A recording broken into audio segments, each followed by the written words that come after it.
Oh, steroids. I'll call him like Steroids.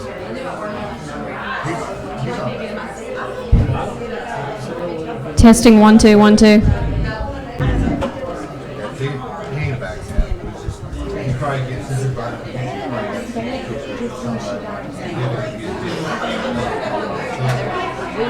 They are not able to hire until I've always tried. in Arkansas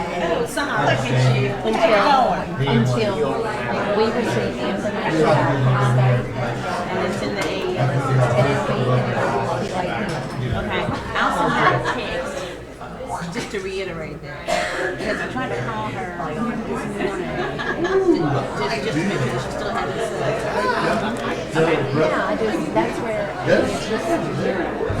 It's good looking. That's the birthday. It's a good looking.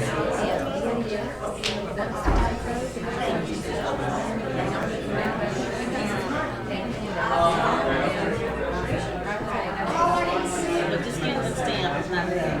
It has to be in the system. they have to go through the and once they and then we go into the we'll say that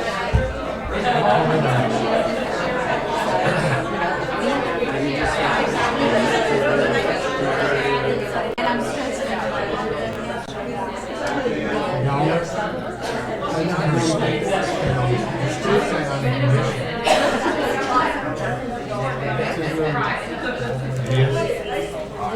Glad to just These are just rough numbers. well, she said they and if it finishes that's great because and she can monitor it. Absolutely. I know that's what you want. We didn't have anything in that kind of format, so I had to recreate some things. You are a musician. No, a math magician.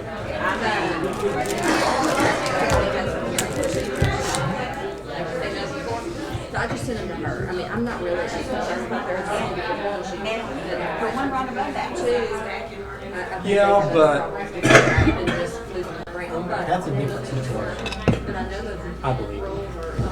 I think that person, considering the year, I think we either put something in there, and I'll just say that any federal grant on this year, doesn't make them into an official legislature on this one. Like their show Uncle John. that was 15. He had a message. No, I still think that's the right amount. So this is Call him Uncle John.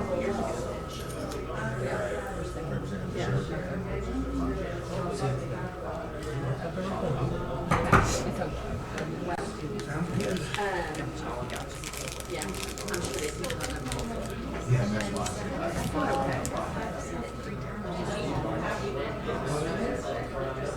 Interesting when you look at the average.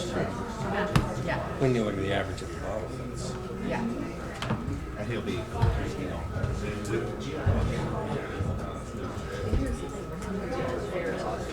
Oh man, that's steroids. I think that was so much. You still sound congested. I am, but I'm still 100%.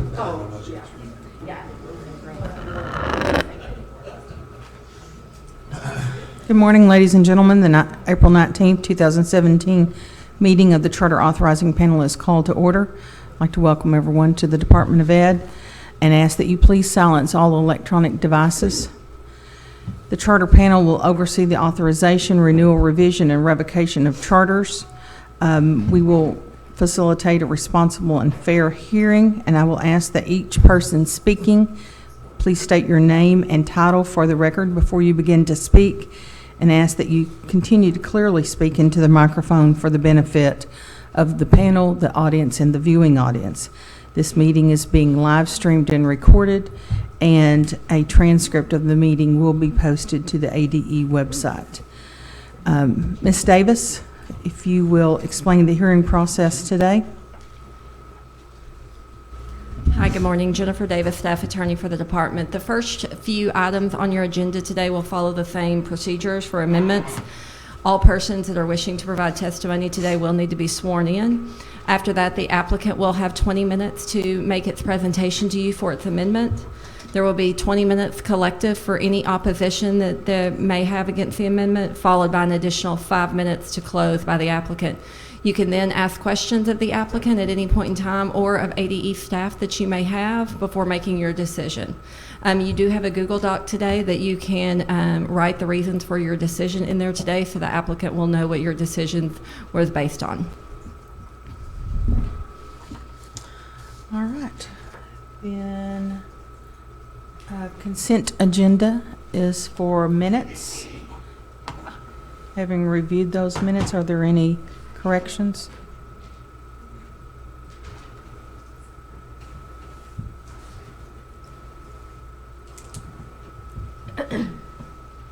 Then I'll accept a motion for approval. So move. Second. Motion has been made by Dr. Pfeffer and seconded by Dr. Saunders to approve the minutes for March 15th, 2017. All those in favor? Aye. Any opposed? Consent agenda is approved. Action agenda 1, request for district conversion charter school amendments for Cross County High School. Ms. McLaughlin, you're recognized. Thank you. For action item 1, we have Cross County High School. Dr. Matt McClure and Stephen Prince, the high school principal, are here to speak. If all representatives from the charter and anyone speaking in opposition, please stand to receive the oath.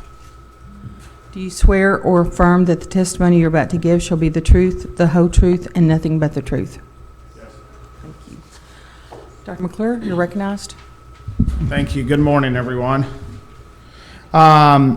So this is something that was discovered. It's something that we missed that was not in our original charter application at either the high school or the elementary or the renewal. We've been doing performance pay for 12 years. As first we were, initially we were one of the pilot district for Governor Beebe's REAP program, so we did 5 years with that. Then we got a federal TIF 3 grant, did 5 years with that. Was renewed back in October, I believe it was, for TIF 5. Which will be in another 5 years. So when we were doing renewal on elementary, I think Dr. Saunders was the one that found it, that we had missed that. Obviously, that law came into, that law was passed 6 years after we started performance pay. And so it was just an oversight on our part. So the waiver that was approved for the elementary school, we're asking for the same waiver for the high school today. I'm happy to answer any questions. Thank you. Is there anyone to speak in opposition? Hearing none. Any final words before we go to Q&A? I would appreciate a good vote. All right. Questions from the panel? Then I'll accept a motion. Make a motion to approve. I'll second. Motion has been made by Dr. Saunders, seconded by Dr. Pfeffer to approve the waiver for Cross County High School. All those, any discussion? All those in favor? Aye. Any opposed? Motion passes. If you'll wait just a moment, we need to write a written response. Okay.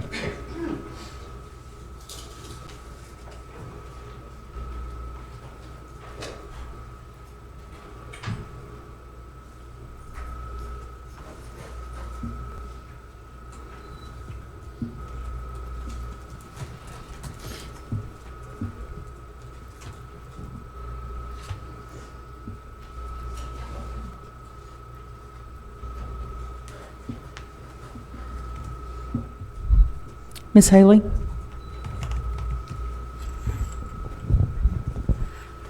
I move to approve the waiver, and I have no concerns. Mr. Lester? I voted to approve the waiver. I have no concerns with the waiver.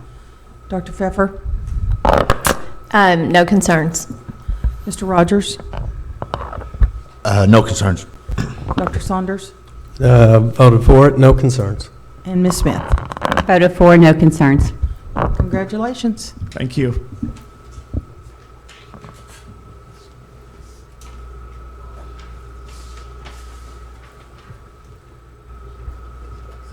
Action item number 2, request for district conversion charter school amendment for Farmington Career Academies. Ms. McLaughlin, you're recognized. Thank you. Today we have Clayton Williams, Assistant Principal, Brian Law, Superintendent, and John Purifoy, Principal, here to make their presentation for their amendment request.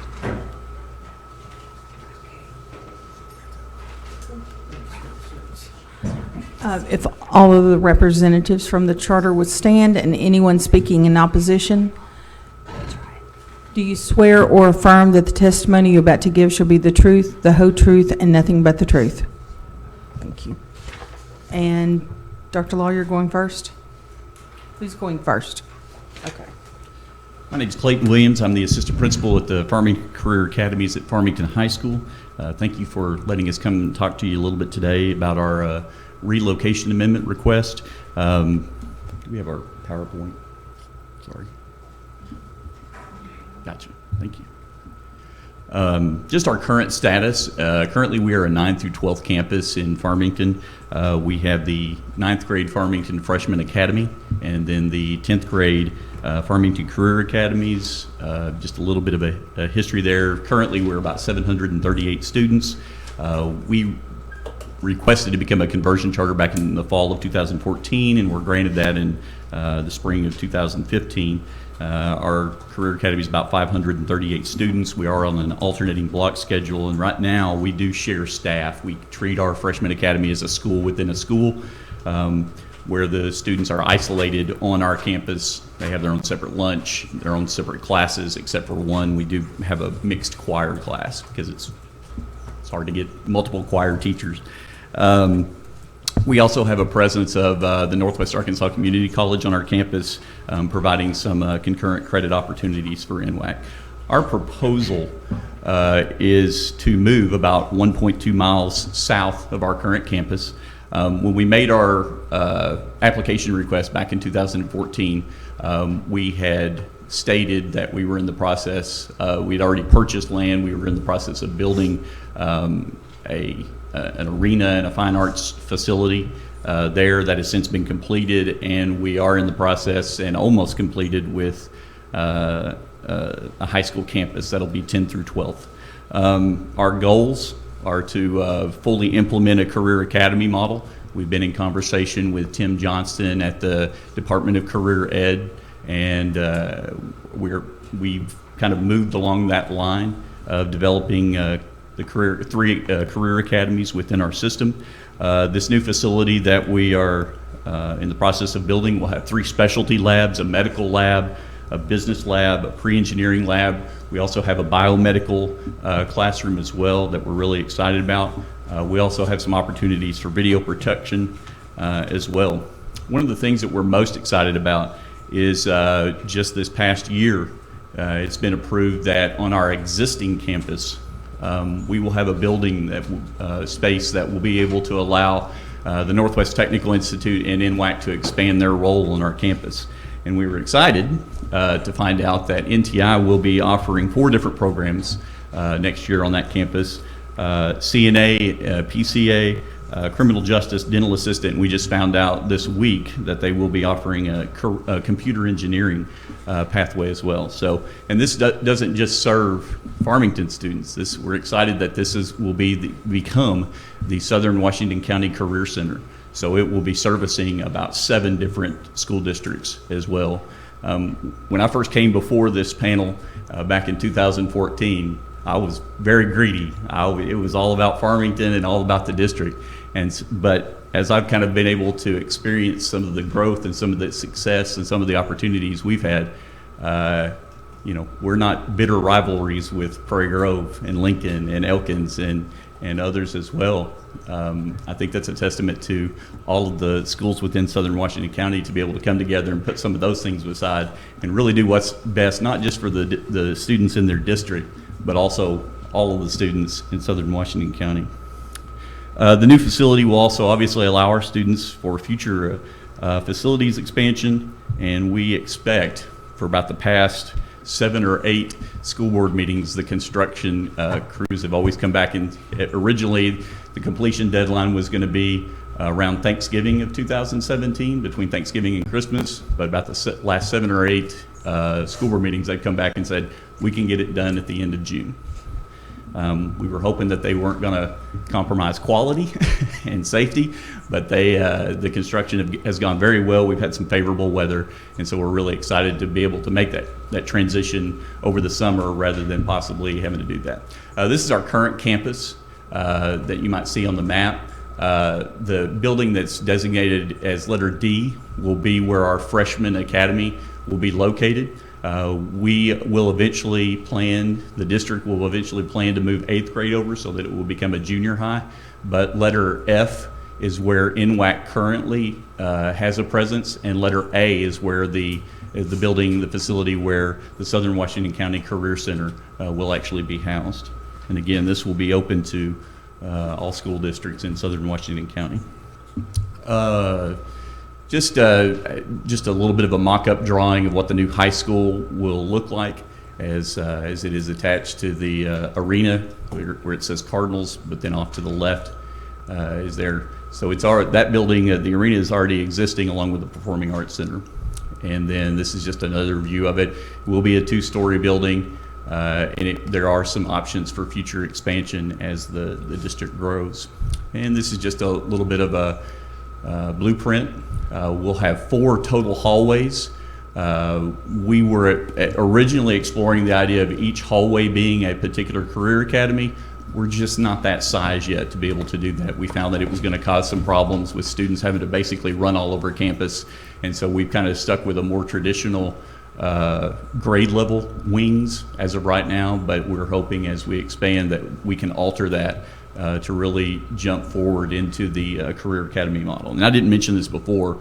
In working with the Department of Career Ed, we are in adopting this Career Academy model. Our goal is within 5 years to be recognized as all 3 of our academies to be recognized as model career academies for the nation. And our faculty have been very receptive. Our community has been very receptive. This is the 2nd floor, which will basically house our 11th grade on the kind of the part that's jutting towards the bottom of the blueprint, and the part that's jutting to my left will be our science labs, where we'll have that pre-engineering and other science labs as well. So our rationale, obviously this is a great opportunity for our students, a great opportunity that we've got expansion of curriculum and also some of the new facilities as well. But again, as I said, it's really an opportunity that as we're vacating one location, that it increases opportunity for all students in Southern Washington County to be able to take advantage. I believe that is our presentation. Thank you. Is there anyone here to speak in opposition?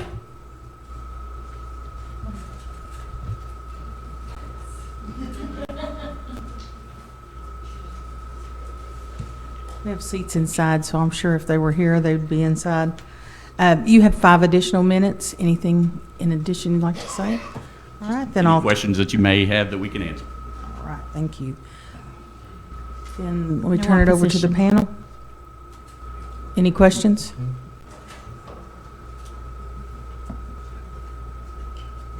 I'll accept a motion.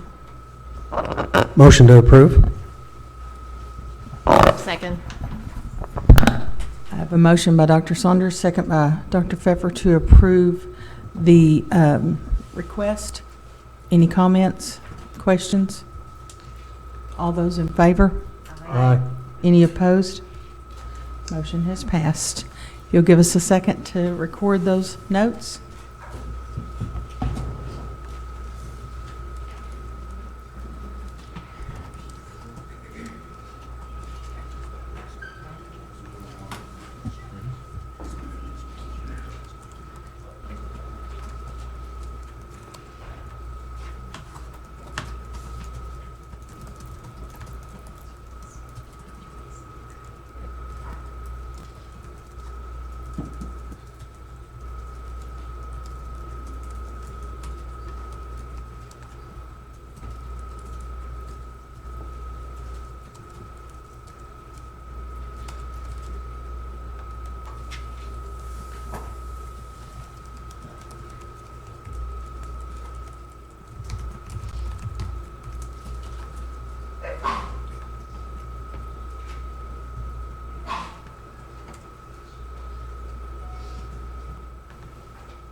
Dr. Kocher? Thank you, Madam Chair. Voted in favor of the relocation. I have no concerns with this proposal. Look forward to seeing great things for students with this facilities upgrade. Ms. Haley? I voted for the request. I have no concerns. I think it provides an opportunity for the students in Farmington as well as opportunities for surrounding districts. Mr. Lester?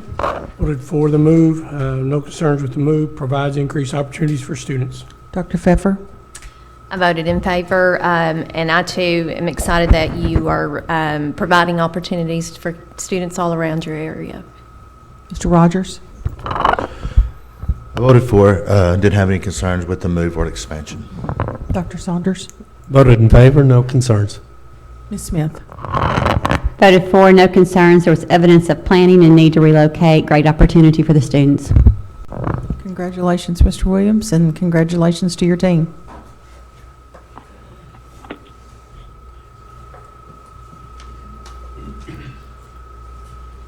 Action item 3, request for open enrollment public charter school amendment for Arkansas Arts Academy. Ms. Perry, you're recognized. Good morning, Virginia Perry with the Charter Unit.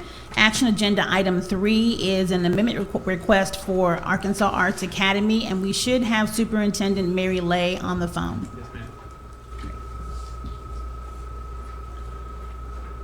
Ms. Lay, I will trust that you raise your right hand and receive the oath.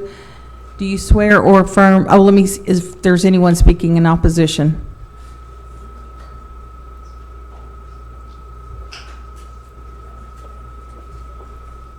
Seeing none.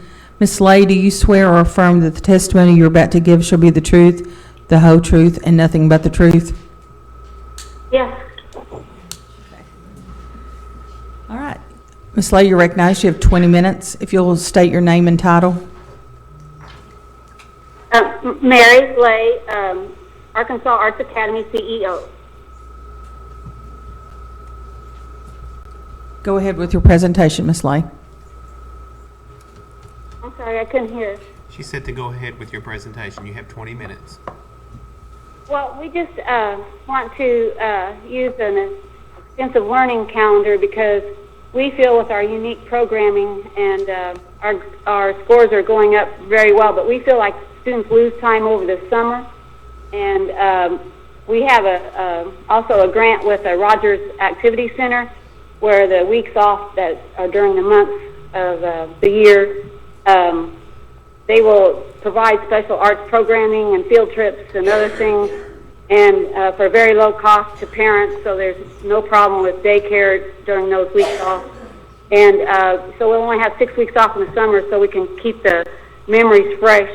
And we can also, we have so many performances with all of our Mastering of the Arts that we could spread our performances out throughout the year and not try to load up the month of May and April.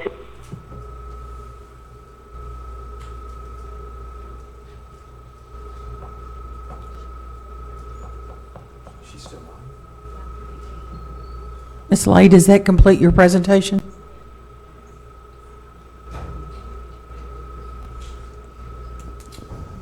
Ms. Lay?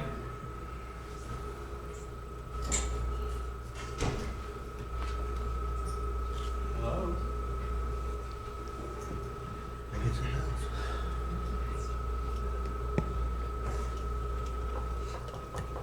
Ms. Perry, I think we've been disconnected.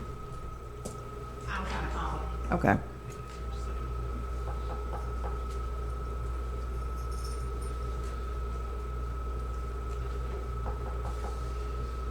She's still there. We don't have a ding, so she's still connected, but she just can't hear us, I guess. Or we can't hear her.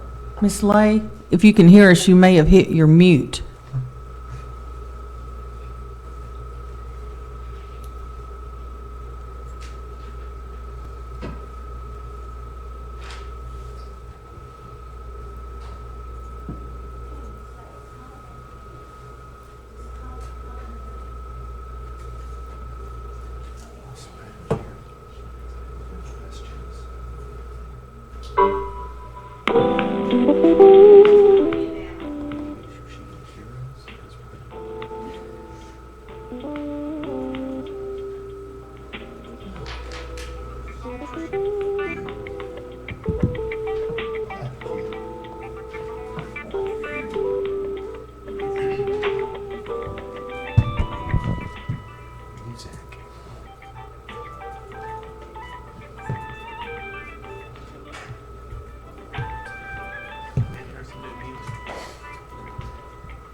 Doug, while we're waiting for her to call back in, we're going to have several questions, so it may be that we have to, I don't know, get the phone where she can hear us better. Miss Mary Lee. Thank you, Miss Lay. Thank you, Ms. Lay. If you'll continue with your presentation.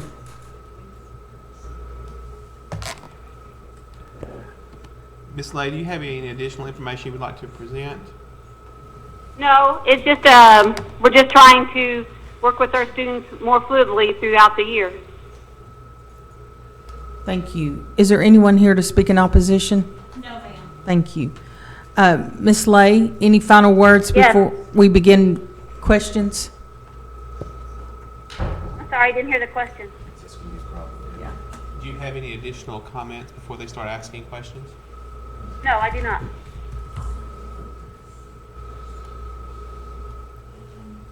See if you can get over. Technical question? Okay.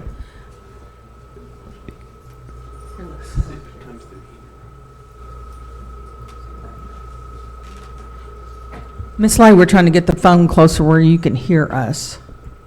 Yes, I'm sorry. We're trying to get the phone close so you can hear us. Okay, thank you. Okay, questions. Dr. Gocher, I believe you had a question? Yes. Good morning, Ms. Lay. Mark Gocher, how are you? We're doing great, thank you. Good. I'm going to assume you can hear me. Please interrupt me if you cannot. One of the things I've learned about the year-round or the balanced year approach is it requires quite a bit of local community engagement and buy-in in a process, because what little bit of research I've done on this has indicated that if that is not done effectively, most year-round models revert back to a traditional calendar because of an inability to really fully engage the community in the process. So could you tell the panel what kind of engagement and what kind of response the community or the parents have provided that support this? Yeah, sure. It's really quite exciting. We are a museum school. We have partnerships with 9 museums. We're very blessed in Northwest Arkansas. So we have, we're about wearing the wheels off of our buses, integrating what's going on in those museums and how that works well. You know, we have the Mazium and of course Crystal Bridges is our flagship, and then we have the Ozark history and anyway, so they've all bought in with this to have special programs in the summer. So has Rogers Activity Center. It's an art grant that we have through the United Way, a $100,000 grant to provide activities during those weeks off. We have the YMCA that's providing special activities and more fitness type things when we're off. And you know, Northwest Arkansas is very blessed to have community support.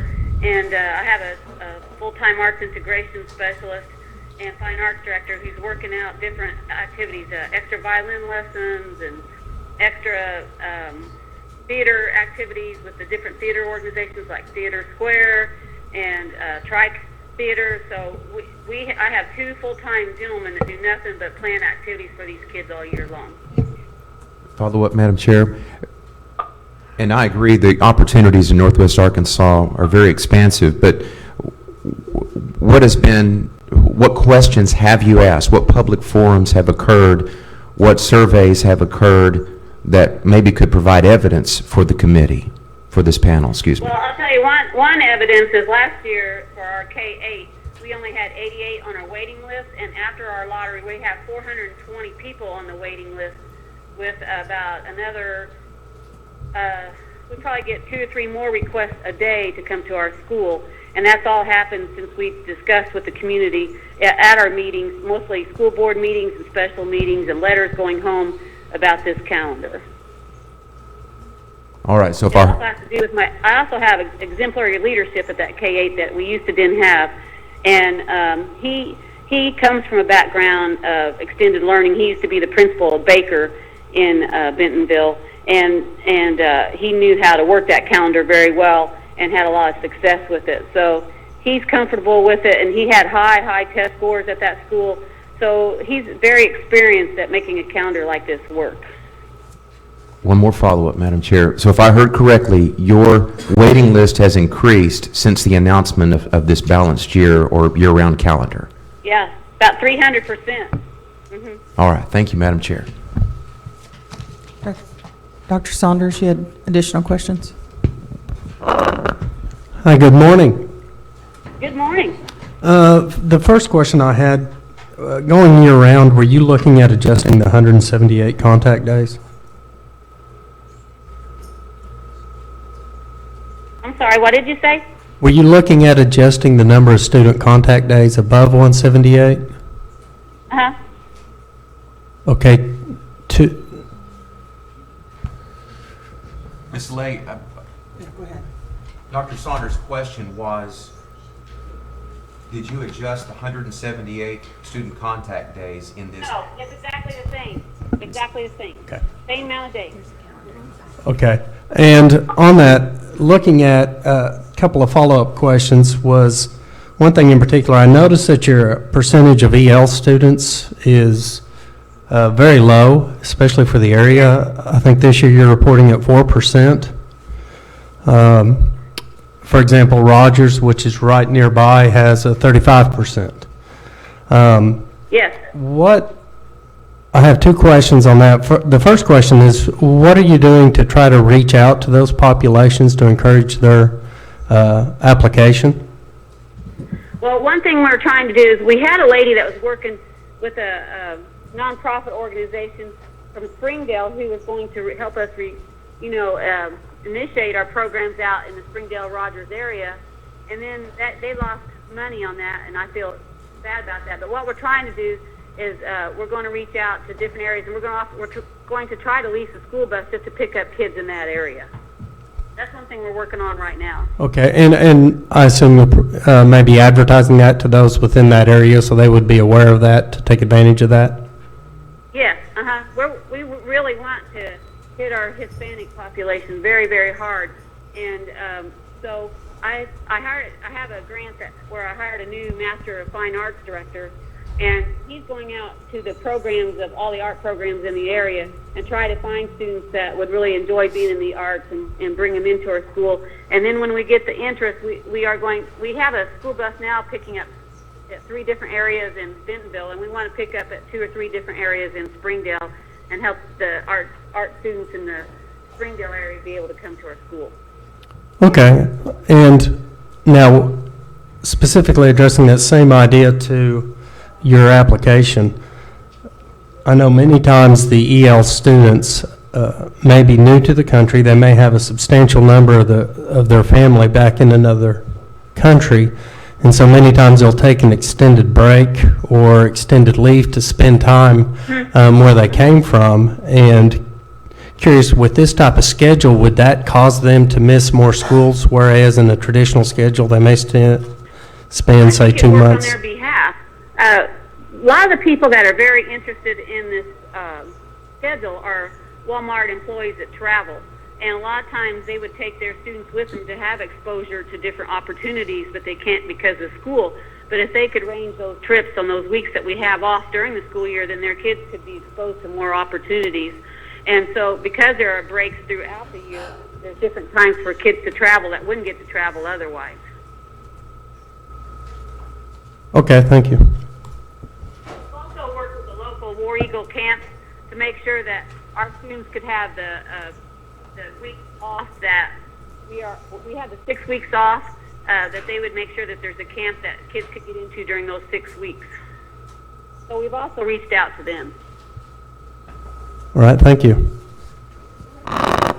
Other questions?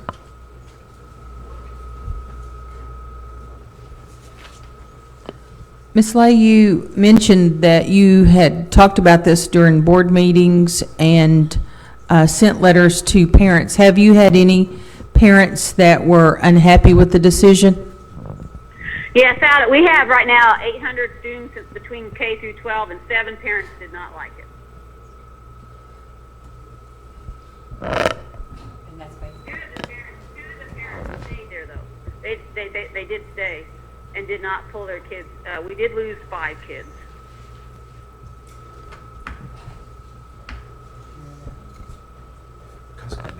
Ms. Smith? So was this based on a parent survey or an open meeting? we did have a meeting at the board, and we also had a link made on our computer. We've had we posted it Facebook, and we posted it on our website, and then we had a link where they could send all their comments. Okay, and so you're saying majority of your parents in your school were in favor of it, and you had a small percentage who were not? Yeah, out of 800 families, we had 7 that didn't like it, and 2 still will remain next year. Losing 5. Did you lose those 5 students immediately? I'm sorry, say that again? Did you lose those 5 students immediately? No, not at all. They'll leave at the end of the year.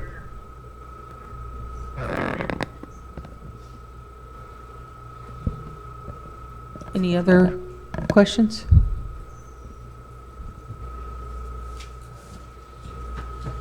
Ms. Davis, are there any remaining issues regarding this request?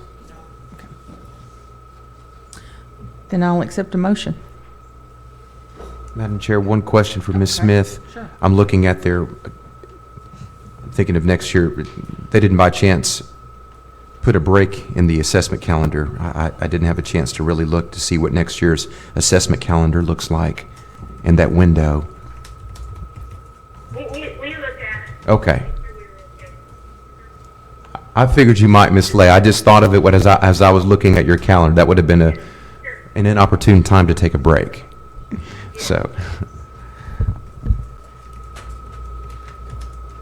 I think you're going to be real excited when you see our assessments this year. I can't wait.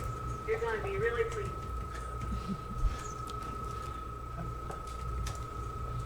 We always love good news. Okay. Thank you, Ms. Smith. Okay. Any other questions? Then I'll accept a motion. Motion to approve. Motion's been made by Dr. Gocher. Dr. Saunders, did you second? Yeah. Seconded by Dr. Saunders to approve the request. Any discussion? I have a comment afterwards to Ms. Lay, just to, All right. okay. All those in favor? Aye. Any opposed? Motion is passed. And Ms. Lay, if you'll stay on the line, we will write our responses and then read those to you. Yeah, sure. Thank you. Sorry I couldn't be with you. That's quite all right. It's difficult to come down for a few minutes. Yeah. I'd rather spend our money, gas money on violin. Good choice.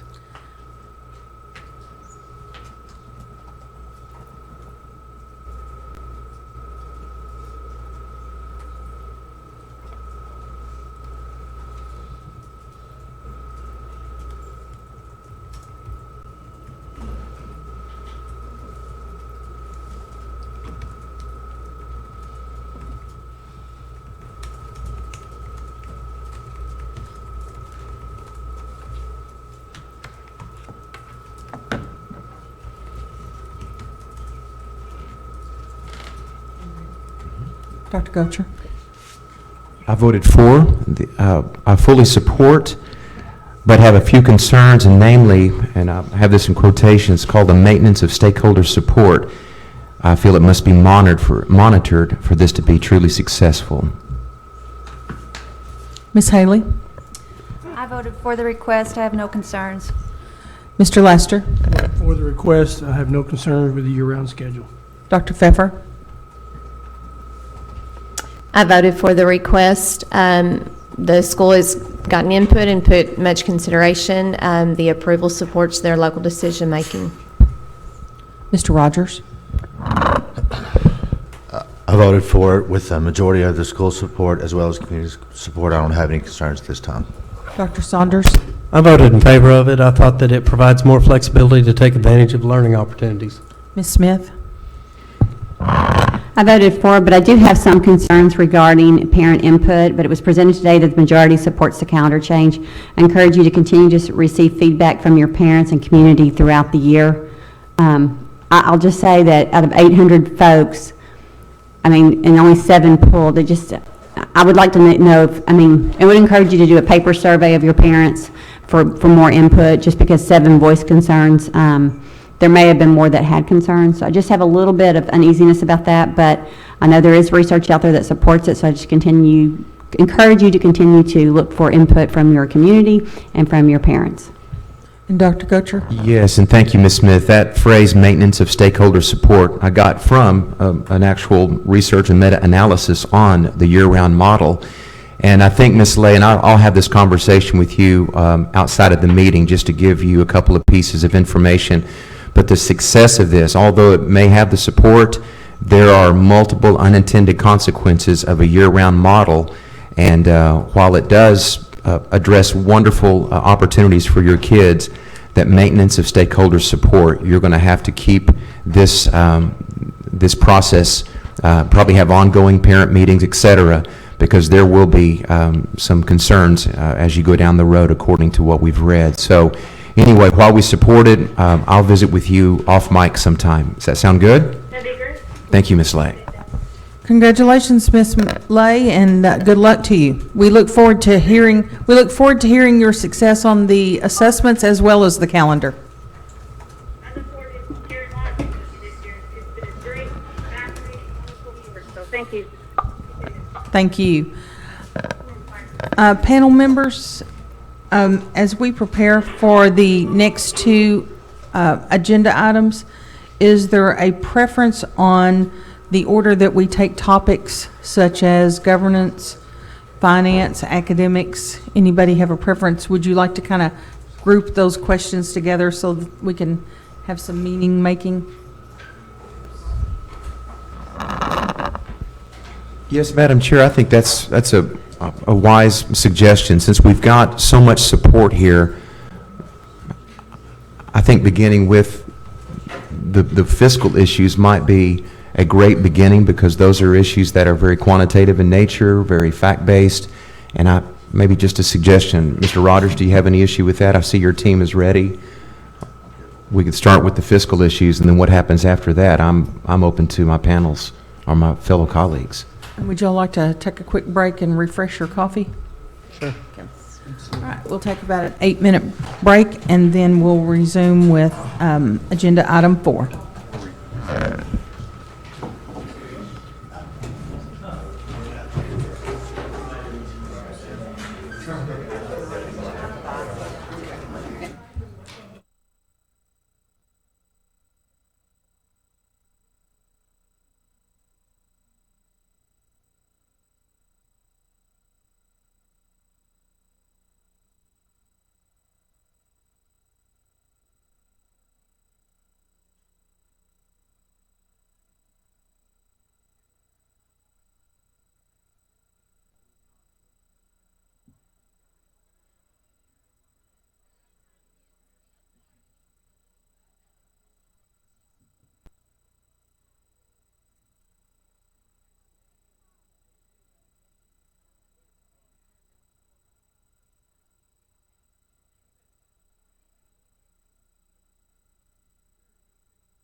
Ms. Davis, will you go over the procedures?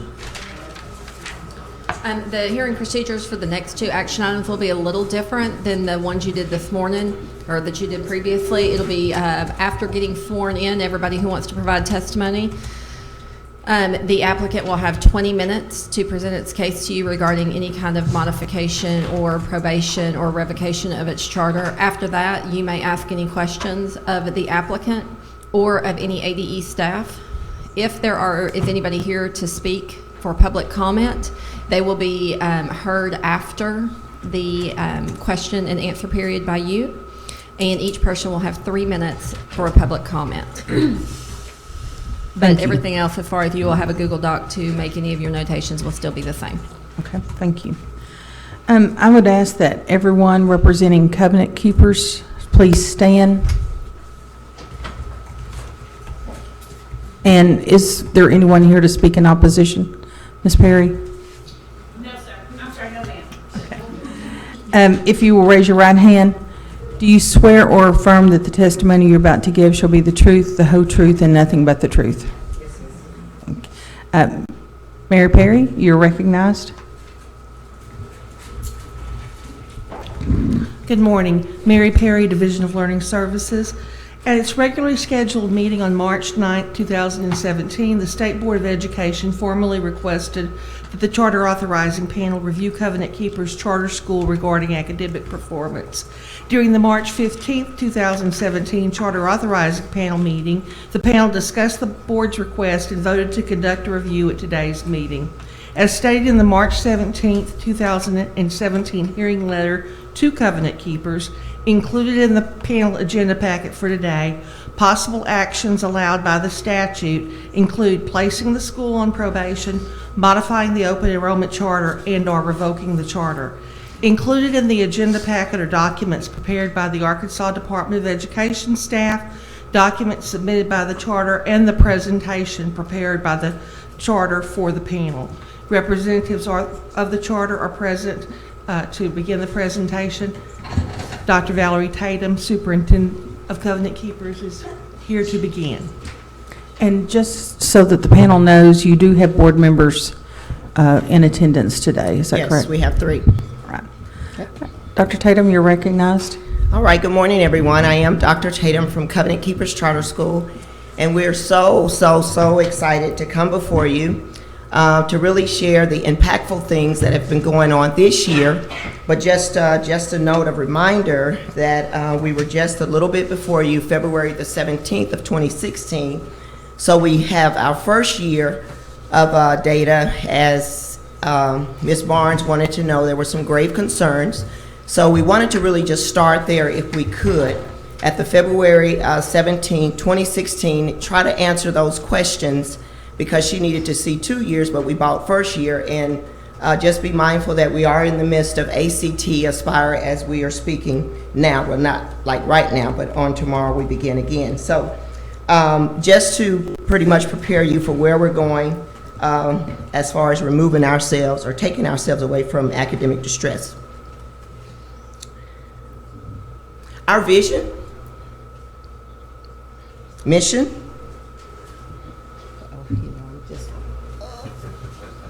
our mission is to change the trajectory of students' academic path through the development of higher order thinking skills, peacemaking strategies, and leadership abilities within a culture of high expectations. Our vision is to help academically underserved students rise above their circumstances as a result of a collaborative learning effort of our faculty, staff, parents, students, and our wonderful community. Students will strive for a continual improvement and high school readiness. Now, Ms. Jones and I will share the PowerPoint presentation along with Ms. Whip, so she'll come and I'll be back. All right, a history of Covenant Keepers. We are serving the 72209 zip code, and this is Jenna Jones from Covenant Keepers Charter. I'm the data coordinator and the internal school improvement specialist. In 2013, we were granted a 3-year renewal. We requested to move the high school, LEA 6044703, And we requested to move our middle school to 5615 at Geyer Springs Road. In 2016, as Dr. Tatum stated, we were here in February, and 6 voted yes for our renewal to be granted for 3 years, and 2 voted no in favor of a 5-year renewal. During March 31st meeting, the State Board of Education in 2016 unanimously approved our 3-year renewal. We'd like to discuss the coordination that we've had with Dr. Denise Arola to take a closer look at our school-wide concordance scores for the past 3 years, as these schools are what determine our academic distress status. The 2014 concordance score was 43.06%, with 2015 with a 42.986%, and our 2016 concordance score was 50.896%. giving us a 3-year average of 45.839%. As you can see, since we have that percentage, it still means that we're classified as academic distress, but our proficiency increased last year by almost 8%, according to the concordance. Our growth or value added, as determined by the concordance, was also similar to the average of schools in the state, with our growth at 80.40% and the state average at 80.85%. Our students also showed improvement on their ACT Aspire interim assessments this year. These percentages are based on ACT Aspire's linking study, predicting that if a student meets a certain score, they're predicted to score proficient on the ACT Aspire summative assessment. We started off the school year with only 14% proficient in reading, 15% in math, and 31% in English. But by interim 3, they had grown from 30 to 31% in reading, 30% in math, and 61% proficient in English.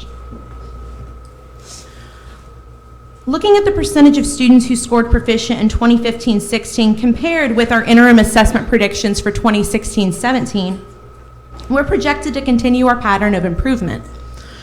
This is taken directly from our percent proficient as it is on the ESCA flexibility document. As students do not take all parts of the ACT Aspire during interims, I'm only showing the reading score as a comparison to the ELA score. On last year's ACT Aspire summative test, only 19.72% of our students scored proficient in math, but this year we're projected to have 30% of our students score ready. Now I'd like to show you some growth from our students at Covenant Keepers. Dr. Sarah McKenzie from the Office for Education Policy at the University of Arkansas assisted us with this data, but unfortunately she could not join us today. Arkansas's growth model measures how much students grew academically compared to how much we thought the student would grow based on prior test performance. This example slide shows a single student score from grades 3 through 7, and these scores are used to predict the student's score in 8th grade. If the student actually scores at the green level, that is more growth than expected. The blue level is at expected, and the red level is less than expected. Each student's growth scores are averaged at the school level to get a measure of how effective the school is, and this measure is based on state assessments. Compared to the schools serving similar populations, which is 6th through 8th grade, over 90% free and reduced lunch, Covenant Keepers has the highest growth score and the highest percentage of at-risk students who met or exceeded an ELA or math on the ACT Aspire, even though CK serves a greater percentage of free and reduced lunch students than these listed below. I also want to highlight that the percentage of our students meeting or exceeded in our tag groups is higher than those schools as well. This value-added growth chart shows the relationship between growth on the vertical axis and the percentage of free and reduced lunch for all schools in the state serving students in middle school, grades 6 through 8th. You can see that there's a negative relationship between growth and free and reduced lunch. The higher the poverty level, the lower the growth. But compared with other schools throughout the state serving students in grades 6 through 8, Covenant Keepers is exceeding growth for the level of free and reduced lunch students. You can see the green dot is Covenant Keepers, and the orange dots are the other 3 middle schools in Little Rock that we compared ourselves to. We believe that students who continue at Covenant Keepers for 3 years, from 6th grade all the way through 8th grade, show evidence of the greatest growth out of the students in our school. This year, 28 of our 8th grade students have been with CK since 6th grade, and this is approximately 50% of the class. Using a correlation table of ACT Aspire with NWEA scores, we looked at 6th grade NWEA MAP entrance data from fall 2014 and compared it to 8th grade ACT Aspire interim 3 results. At the beginning of 6th grade, only 2 of the students would have been predicted to meet the benchmark readiness on the ACT Aspire reading assessment if it had been administered.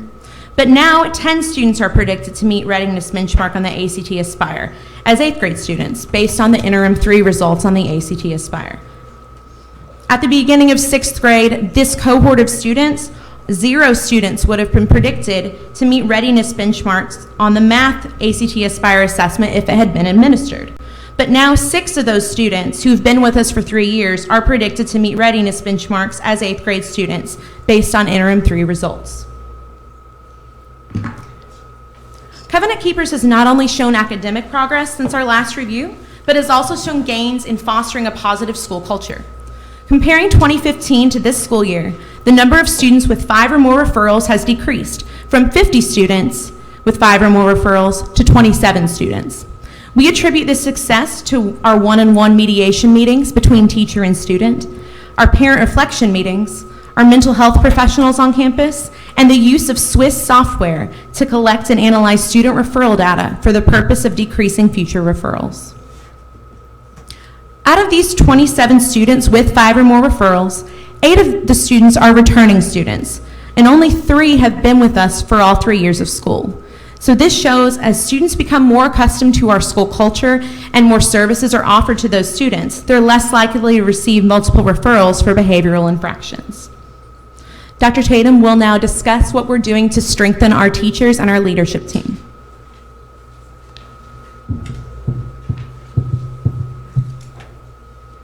Over the past year, we have always prized ourselves on professional development. And so we wanted to grow within and really develop the great leaders, teacher leaders, as well as leadership team that we have on board. So with that, we wanted to just share our opportunities of teachers leadership team to be a part of some of the invested organizations that are listed. So we have a leadership team initiative, 2017. Ms. Jones is going to be a part of Impact Arkansas, which is a fellowship with that is done by the Waltons, and they've actually asked for 3 other teachers and leadership team members to be a part of that as well. So we look for them to go and be a part of that 2017 this fall as well.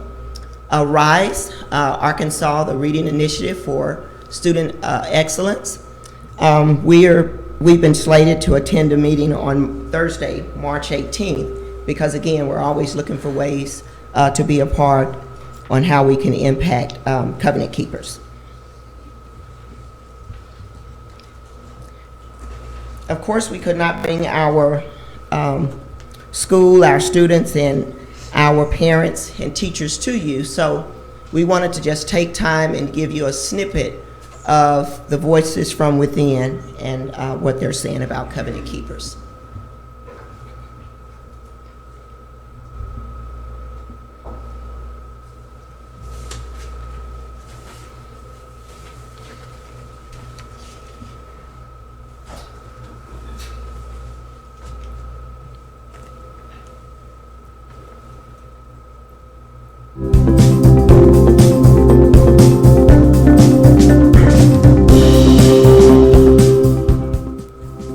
Covenant Keepers is all about not only education but also family. They're really nice people that you can trust. You get to learn a lot here. And the personalized learning that Covenant Keepers offers my child. The students here are so very well mannered, and they like to learn and never put anything forth negative attitude. They always put forth positive. After my first week, I really understood that I had the opportunity to not only work in an environment that's going to grow me, but I could also work in an environment that's going to grow the students as well. So because I understood that from working at Covenant Keepers, from teaching at Covenant Keepers, and having the support of the staff, having the support of the director, having the support of the community, I was able to grow me and grow the students as well. Está cerca de mi casa y pues me gusta la enseñanza que les dan aquí. Después mi sobrino está en esta escuela y me gusta la enseñanza que le han dado la maestra, la directora. What mom said was that it's close to our house and my cousin Carlos blending. He did learn a lot of stuff and she wants me to be like him.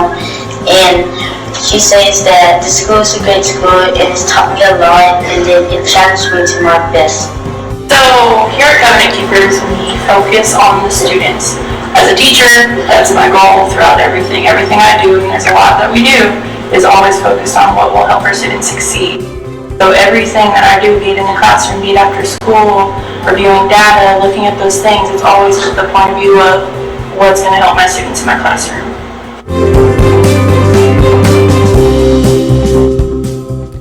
And finally, the impactful things could not have happened without Dr. Weil and Ms. Sharisa White, that has always challenged us to think outside of where we are and really hone in on all of our student needs, not just academically, but socially and emotionally, which has really made a difference in providing our students, families, the wraparound services we needed to really make sure that student achievement was happening in our building. Ms. Sharisa White has helped us tell our story. She's edited, she's cut out the fluff, and things that may not be working. Through our leadership team, she has made some painful statements where we've left with tears, but now we want to just give a huge shout out to Dr. Weil and Ms. Sharisa White for taking on such a challenge at Covenant Keepers and helping us to look at ourselves through the light of who we really are. I also want to give shout out to Scott Smith, APSRC, which is an excellent team that has come on board. They have helped us for many, many years.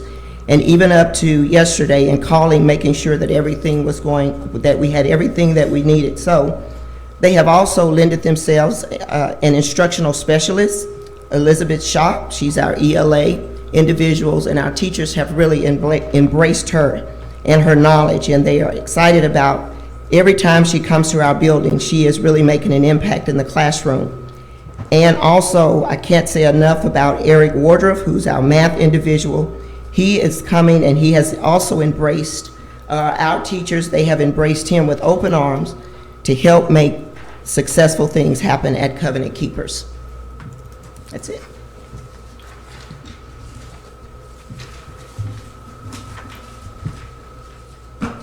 You have 5 additional minutes, or if you're ready for us to go ahead and move forward. Yes, we're ready. Okay, thank you.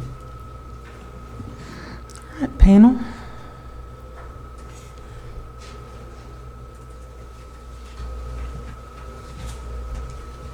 Mr. Rogers, would you like to start us off?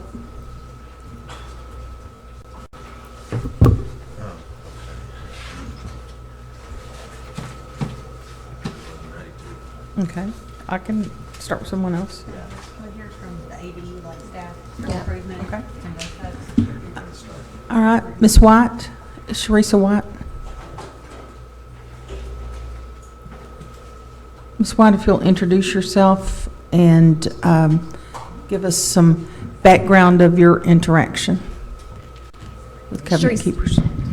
Sharisa White, School Improvement Specialist. So this is my first year to work with Covenant Keepers, and what I'd like to speak on at this time is what have they done differently this year that they haven't done in the past.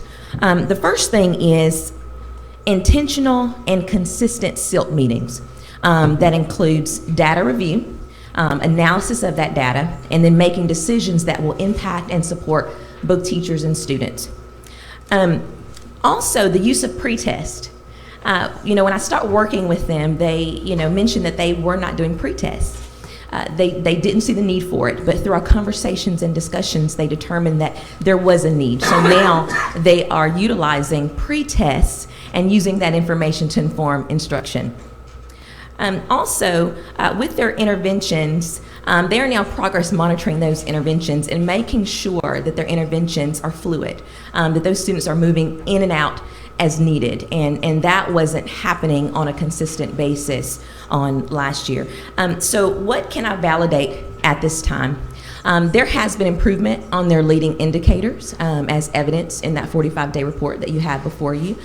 You will see a decrease in discipline referrals. You will see a decrease in the D's and F's in the various grade levels. You will see a decrease in D's and F's in ELA and math on their unit assessments. So they are embracing the process, and this year really has been a refinement of the process. Thank you.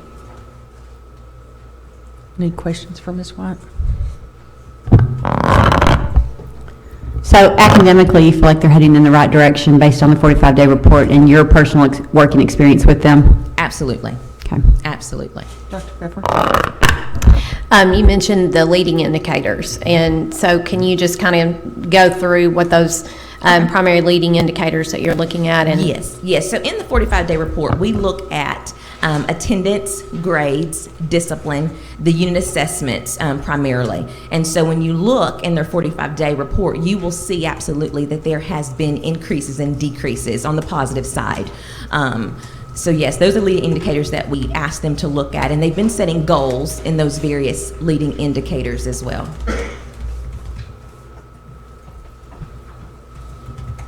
Anything else? Thank you, Ms. White. Okay. Thank you. I know that one of the concerns that we had voiced before, Ms. White, I think we're done with you, was about the numbers and if the numbers were correct. The sheet I have that says that there's 180 students. Did we get the number of students enrolled in the data systems correct? Yes, ma'am, and that was no fault by us. It was where we were at the October 1st, and there was a Ms. Hill, which is our HR individual, was conversating back and forth. So the individual, I believe her name is Miss Tiffany, said to go on and submit because she couldn't find the error on her side. So therefore, if you look through the emails, and I did attach those, right, that I started out, I did call Miss Howell, and then we worked with Amy Thomas, I talked with Greg. It was just a lot of going back and forth. So to date, the numbers are still out there as 180, but on our side, it is correct. Okay, so the 161? 161, yes, ma'am. 161 is the correct number?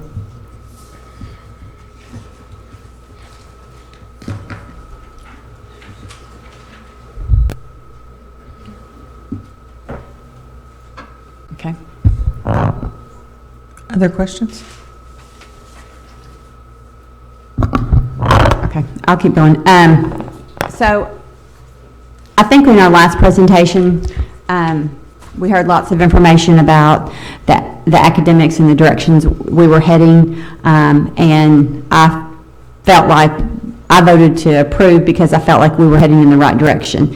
And then Ms. White today confirms that as far as the department of working together. I will say this time in reviewing, I've dug a little bit deeper into some of the finance and trying to look at where we have issues and why we have issues. And I'll say I came across one thing that kind of surprised me, and I just need some more explanation. And this could be kind of a touchy subject, but I feel like it's, when we're talking about having financial issues, I think one of the first places you start looking at is you start looking at administrative salaries, administrative cost, that type of thing. And when I look at what the state average of superintendents make, it's generally about $125 per student. Mm-hmm. And when I look at your salary in comparison to the number of students, it shows up as $818 per student. Mm-hmm. And that's giving you more students than you actually have. So it's actually more than that. I need some explanation. And when I look at your salary ranking amongst schools, your salary ranking is up there among some very large school districts in average. Mm-hmm. And when I look at your current employees and current teacher salaries and raises that have happened over the years, very small increases for others, and quite a large increase from your beginning to what your current is. So I need some explanation about that salary. Okay, And what is your current salary? it's 138. 138? Okay. So So- what do you want me to So explain? I guess, it's just how does, I guess maybe I need to hear from your board to give me an explanation as to why for 161 students, our superintendent makes close to 140,000 in comparison to other districts. I mean, that's a pretty lofty salary for the size of the district, and I just need some explanation about that. So I need to hear somebody from the board on how that decision and determination was made. If you'll state your name and title, please. My name is Nolan Buckley, Board President, Covenant Keepers. Okay, can you just give me some background on how the decision was made for that salary amount? Basically, I've been with Covenant Keepers since they started, and on the work and for us everything that we've seen for us, the board is concerned, and many hats that Dr. Tatum has had to do over the course of time to get where we are today, which is a very positive situation where we are. We felt that she deserved the salary that she gets. Are you aware of the salary ranges and superintendents for the state, of other districts? I was not aware of the salary rankings as they are, but Are you surprised to know that she's in the top quarter of the state in salaries? Yes, I am. And I'm Dr. Karen Dunn. I am the Vice President of the board. And as the board president had mentioned, just because of the fact that she's done quite a bit of work in order to make progress in the education of the students, and although we have been on academic, distress, we're making really good strides, and we felt as though that because of that, the gain and the increase in her salary was needed. We think that Dr. Tatum is doing a good job, and she's really made a lot of progress in the school, and she continues to make that progress as well. How many employees are, okay, I've seen one name on the list that's the same last name, so I assume that's a relative that works at the school to Dr. Tatum. Do you have a relative that works? Okay, is it just the one relative? Okay. I will just say that that's a concern to me. This is a huge red flag, especially when you're looking at finances, cutting it close, being concerned about whether or not we're going to make it through the year. I know some of the history with repayment and some of those things. Those are the red flags. Just red flags. Thank you. Mr. Rogers? Cindy. Might as well, since she jumped in. I would prefer if we get all of ADE staff that may provide testimony today to go ahead and get sworn in as well. Okay. I would feel better. If the ADE staff will please stand and raise your right hand.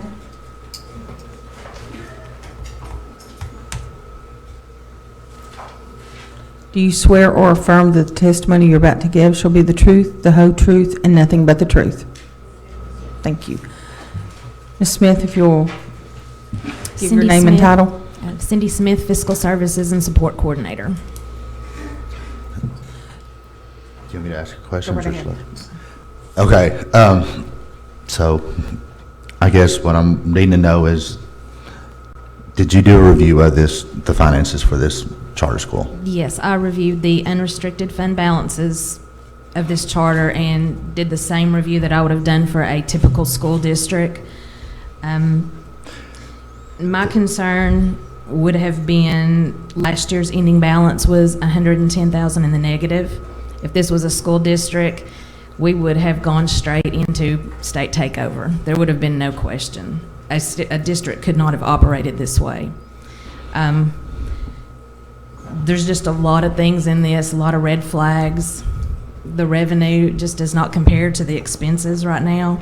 At this point in the year, they have, I believe, just as the budget shows, $67,000 left on their expenditure side. That's not going to get them through.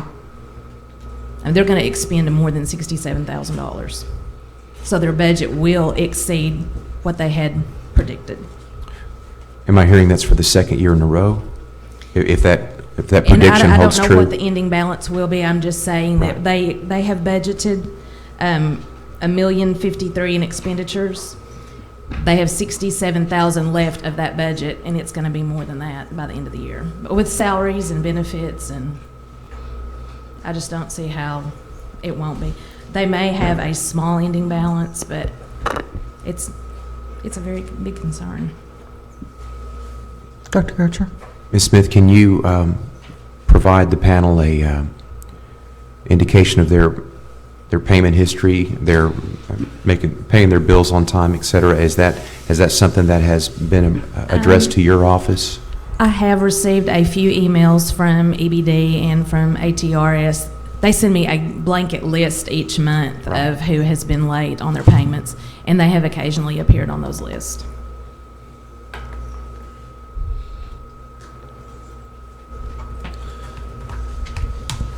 So I guess I just want to bring up, if this was a traditional public school, they would be in physical distress, So why are they not in physical distress? because we don't put charters on physical distress.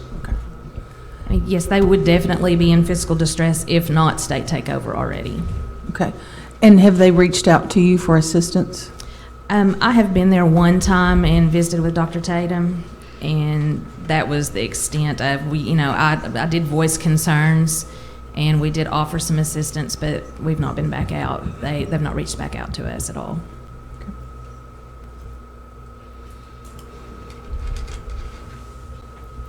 Dr. Fisher? Yes, I think my questions would be directed at the board members, and just in your working relationship with Dr. Tatum, how much information is shared with you, or how is information shared with you with regards to finance issues and staffing issues and things like that? Are you regularly updated? Are you surprised today to hear the conversation around the concerns of the budget? Have you all had discussions? Can you just give me an update? Yes, we have had discussions, and I will like the finance person to come up, Mr. Hamilton, to discuss those issues, because we do get briefings on that. Well, before we do that, we'd like to hear from the board members. We'd like to know from each board member what they know about the financial situation of the school. Well, what I know is that we do get updates on the finances each month, every time we meet. And there were some concerns with the new development of the schools where they have the monies, student loan fund, and where we got a little bit more money than we were supposed to, and we've been paying that back. And I think that we're on target to pay that back by pay that in full. So we talk about that, and but pretty much I think that these concerns are rectifiable, because what our accountant has said and put forth before us as far as the budget and how much we will have at the end of the year. So, If you'll state your name, please. My name is Ed Davis, and Dr. Tatum has been totally transparent with us regarding numbers, and she's supplied us with documentation about things related to the fiscal side of the school. And I know behind me, Mr. Hamilton can speak a little bit more on it than I can. Mr. Buckley, may we hear from you? Yes, I want to just reiterate the same thing that Dr. Dunn just said. We get, every month we get updates on the financials in every category. And we run a tight budget, but we've always met our budget in every area.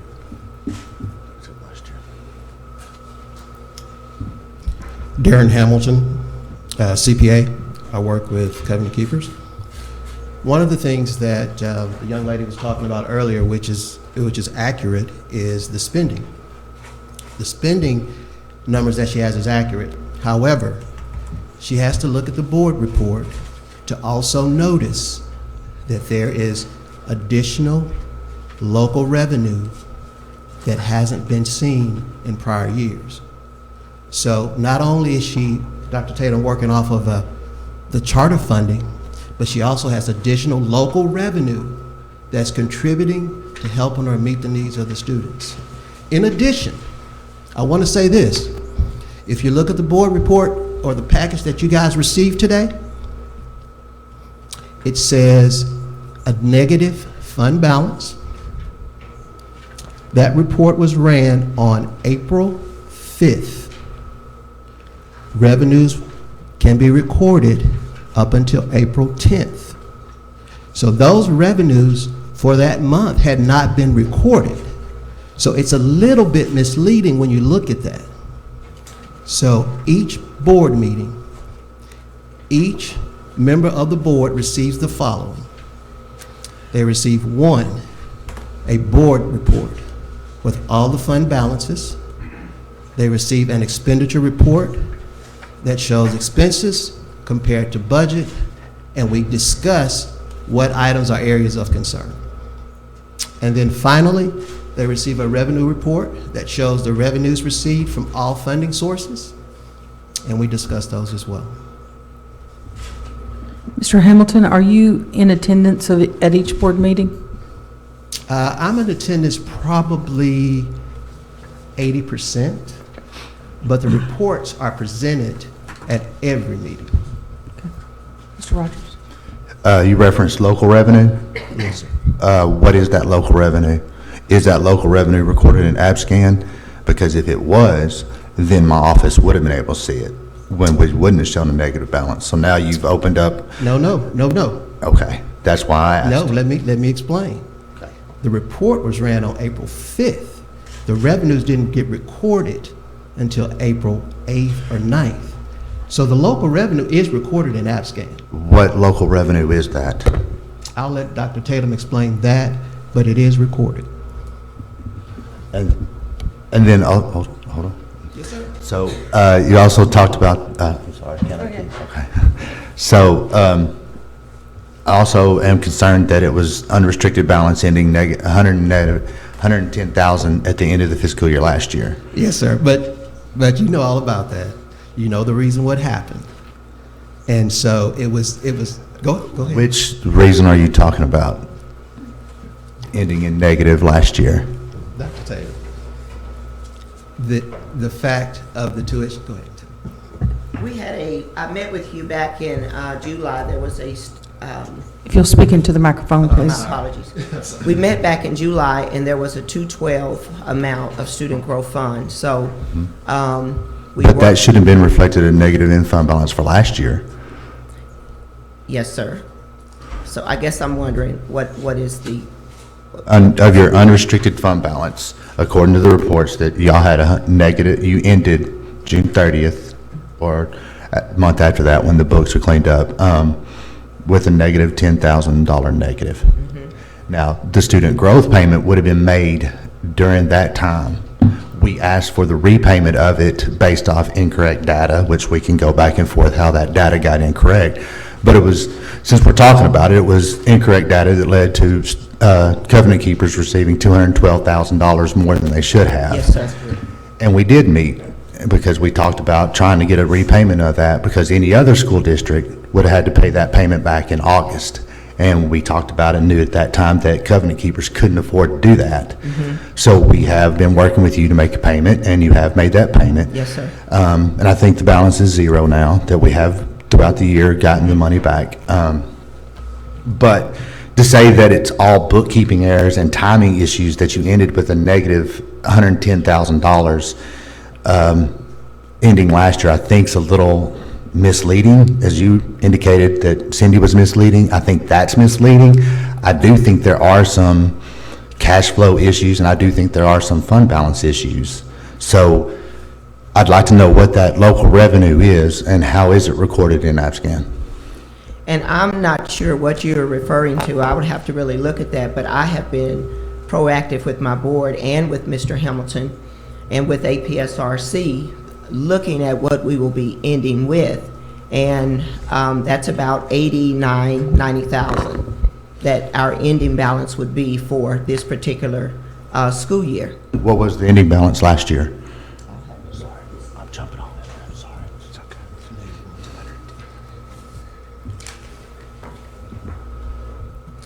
It was the negative 110. Okay, that's where I'm going at, that you ended last year with negative 110, which was irregardless of what the money you had to pay back of the overage of student growth this year. So if you ended negative 110 last year, you haven't had an increase in student count, but your expenditures are going up, and you also had to pay back $212,000 that you were overpaid this year. What is your fund balance going to be this year? And it's going to be about 90,000. So, but I know that we were booking those payments through that 110, and I guess I'll just have to go back and really look at that with Mr. Hamilton. Okay, too. I'm sorry, I'm getting confused now. Which payments we're talking about? Are we talking about the extra revenue? Because that's really what I started on. I'm sorry. Let's see if Dr. Pfeffer can dig us out of it. I'm trying to. Well, I was just going to see if Ms. Smith would speak to the school's projections of ending with $80,000 to $90,000. Does that look like it would be a possibility? The report that I have here in front of me was ran April 18th, so that would have been after the postings, and it showed an ending balance of $72,000. I do not, if they are on the same course that they were on last year, I don't think it will be as high as $80,000. I don't think they will have the negative balance that they had, but I just don't see it being that high if they have the same salaries and benefits to be paid out that they had last year. And if she has had a salary increase, then that will be. Because last year, the revenue was 1.1 million, and they budgeted 1.2 this year. Their expenditures last year were 1.4, and they budgeted 1 million this year. So that would be a $400,000 decrease in expenditures, which I don't know where that would be coming from with salary increases. Everything goes up each year. We all know that.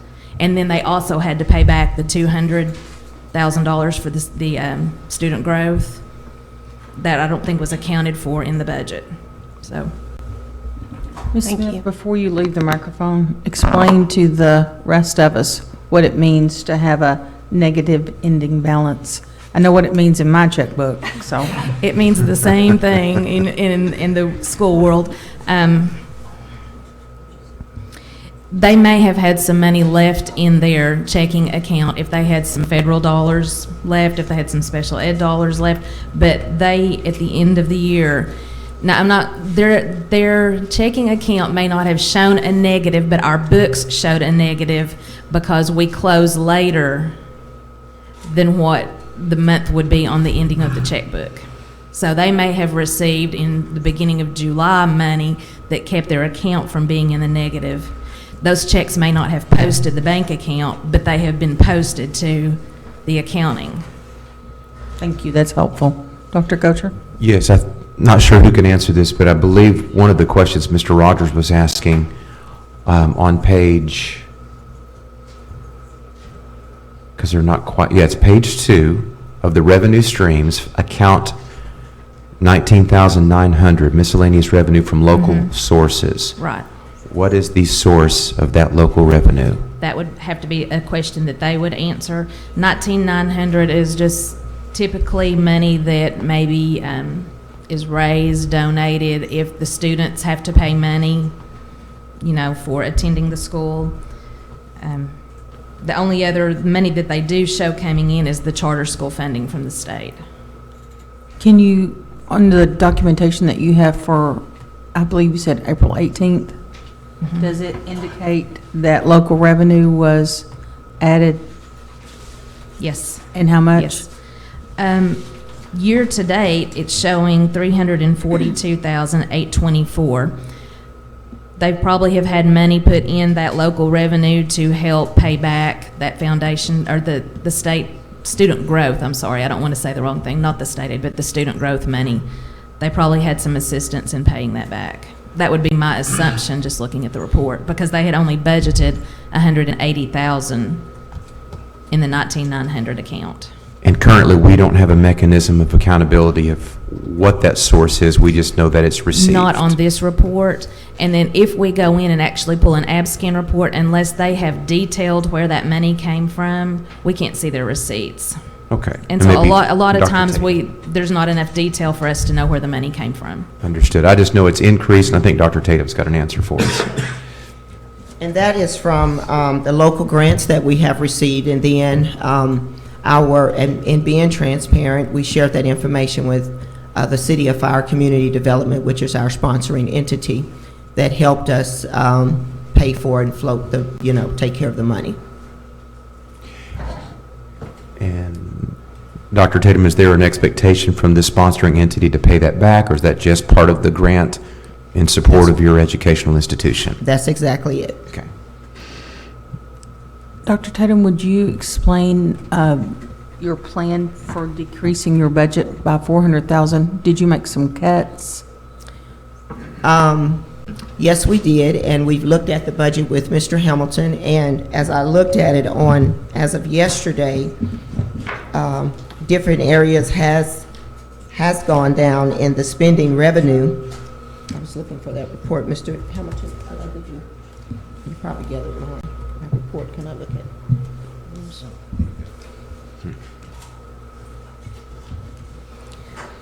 Yes, and every year we have to look at our expenditure report, and then we have to begin to move, if you're looking at it, some of the reds that's out there, because it still shows that money is available. So what we have to do is go back and begin to shift the money around to make sure that we're ending strong. So we're not doing anything different this time than we haven't done in the past.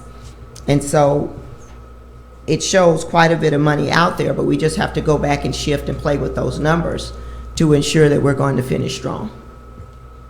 Okay, my question was, what budget cuts did you make so that you could reduce your budget by $400,000? Did you intentionally not hire a teacher? Did you intentionally cut back on technology? Did you intentionally cut back on some other service? We really didn't cut any of the classroom teachers. All of those are in place. We cut back on just some of the general supplies that we usually buy. I did look at my salary and determined that, there needs to be a cut. Before Ms. Smith said that, I had already looked at this, and we were going to take on those cuts, but today we didn't really make any necessary cuts except for in the general supplies, because that wasn't where we didn't know all of this information was out there, if I'm answering your question. Kind of, sort of. Mr. Rogers? Go ahead. Dr. Saunders? Yeah, my question for the board member, is it Dr. Lott? Is that correct? Yes, ma'am, on something you said earlier. I just want to back up on something that Ms. Smith brought up earlier. And it's reflective, though, I think, of an entire school. And, she was discussing the superintendent's salary, and so I got to looking, and I noticed that from 12-13 to 13-14, that there was an increase a little over from 117,000 to 135,000, about a 15% increase in superintendent's salary. And what you had mentioned about it was reflective of the gains being made and everything. And looking back on the school history, during June 2012, which would have been prior to that, that's when the school was placed on a one-year probation for audit findings. And then later, for the 12-13 school year and the 13-14 school year, it was placed in academic distress. And so trying to rectify that in my mind, Can you help me out with that? What I was meaning by that is through our report, Ms. Jenna Jones had given us a report on the academic progress, and I would ask her to come up as well. But she talked about how our students are making study gains in math and science, and some of the things that they are doing to change the culture of the school, and compared to the previous year, and some increases in their student scores as well on the practice exams before this exam period is coming up for the state exams. So that's what I was speaking of when I was talking about some of the gains that we've made, or that she has made with the school. Yes, there's a lot of work to be done, of course, but I feel as though she is really trying to make a difference in the lives of the students and make a difference in their education. And I know these are obstacles that are really up there, and it seems as though the school won't make it, but I do believe firmly that the school can make it. I've been on the board for almost 1.5 years now, so I'm kind of new and green to it.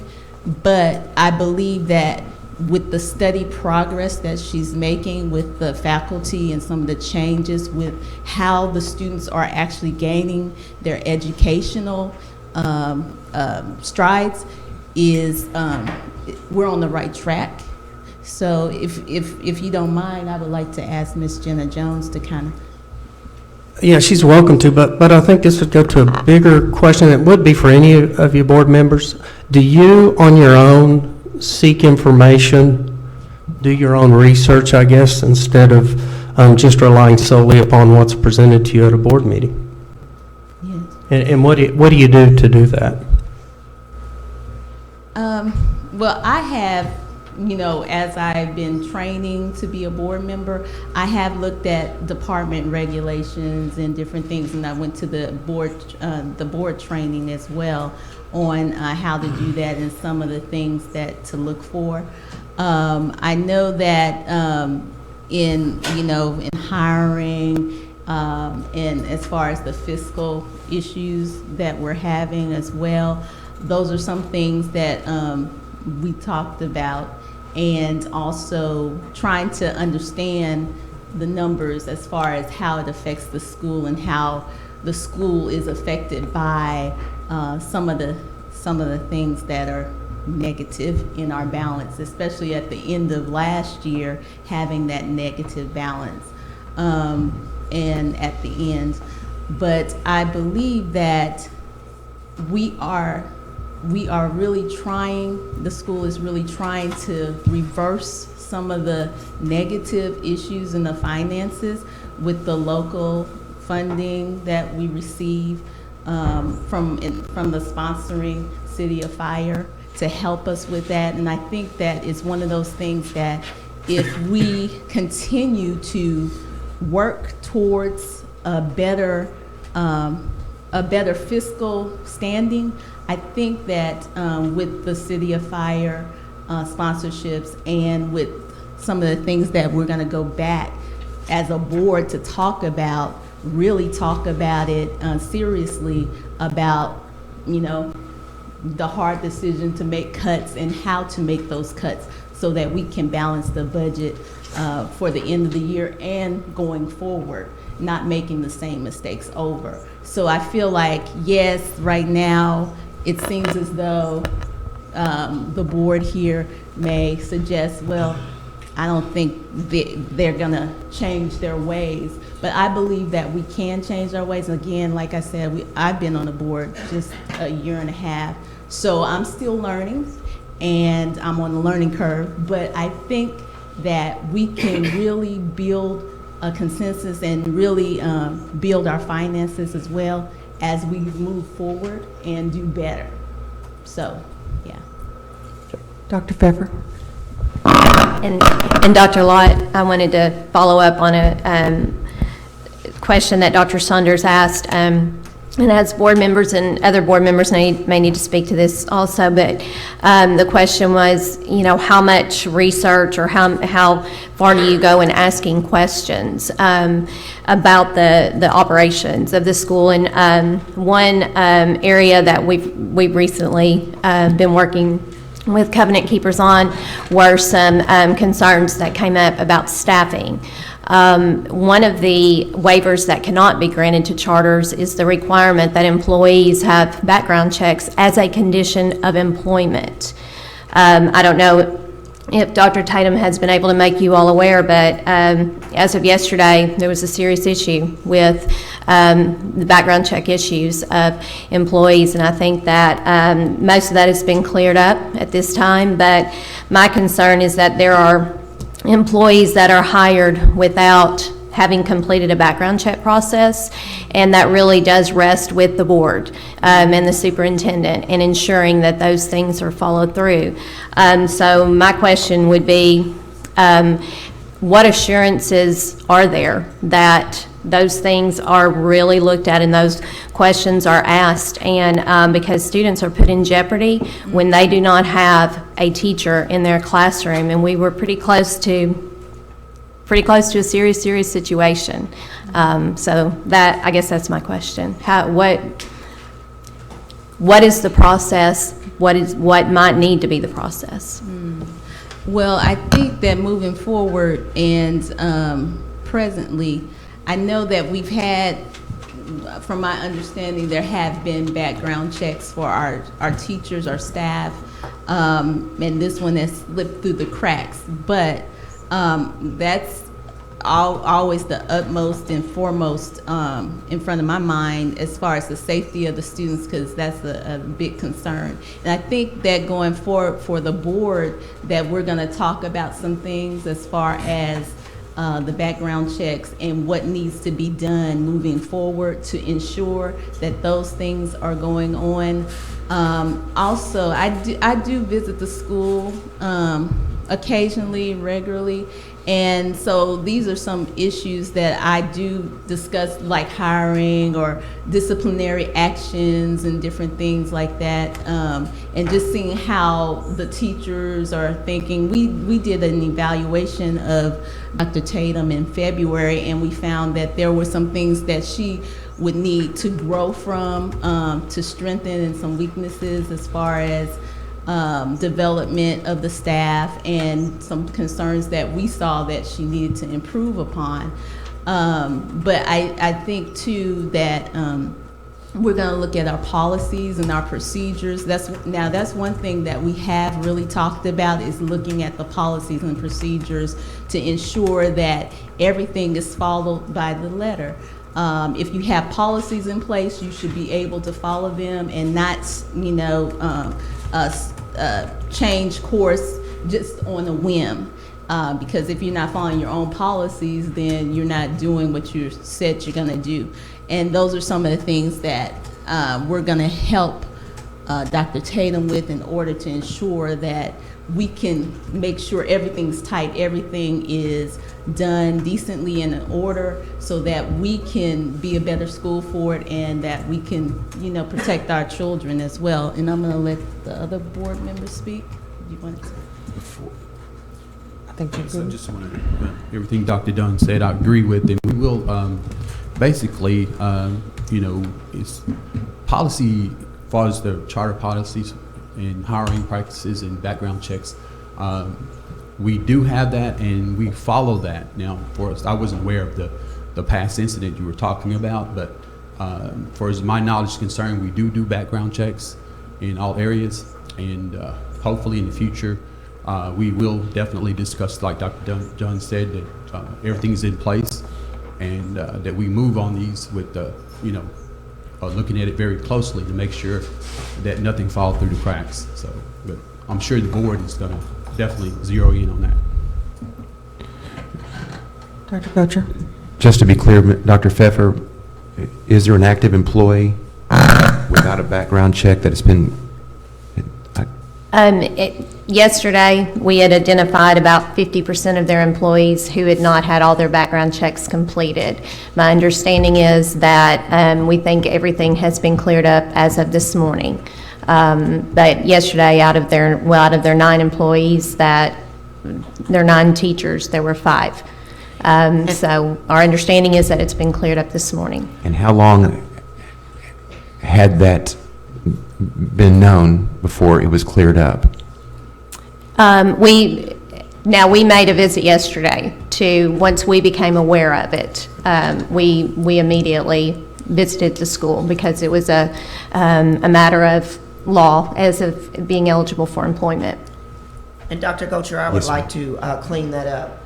In the beginning, the FBI checks had been done. All of our teachers have pretty much had that piece done. There's a portion that has come into law, the maltreatment piece. And so that is the piece that we pull from ADE off of the background registry. We get it from Claire Tony and Dr. Pfeffer's office. So that piece was left with the teachers to actually mail in. And so when I went to DHS yesterday and I talked with Dennis Robbins, of course, he told me it was an ADE issue. And so I don't know if it's ADE or DHS or what. But then I was turned into, I talked to John Loudon.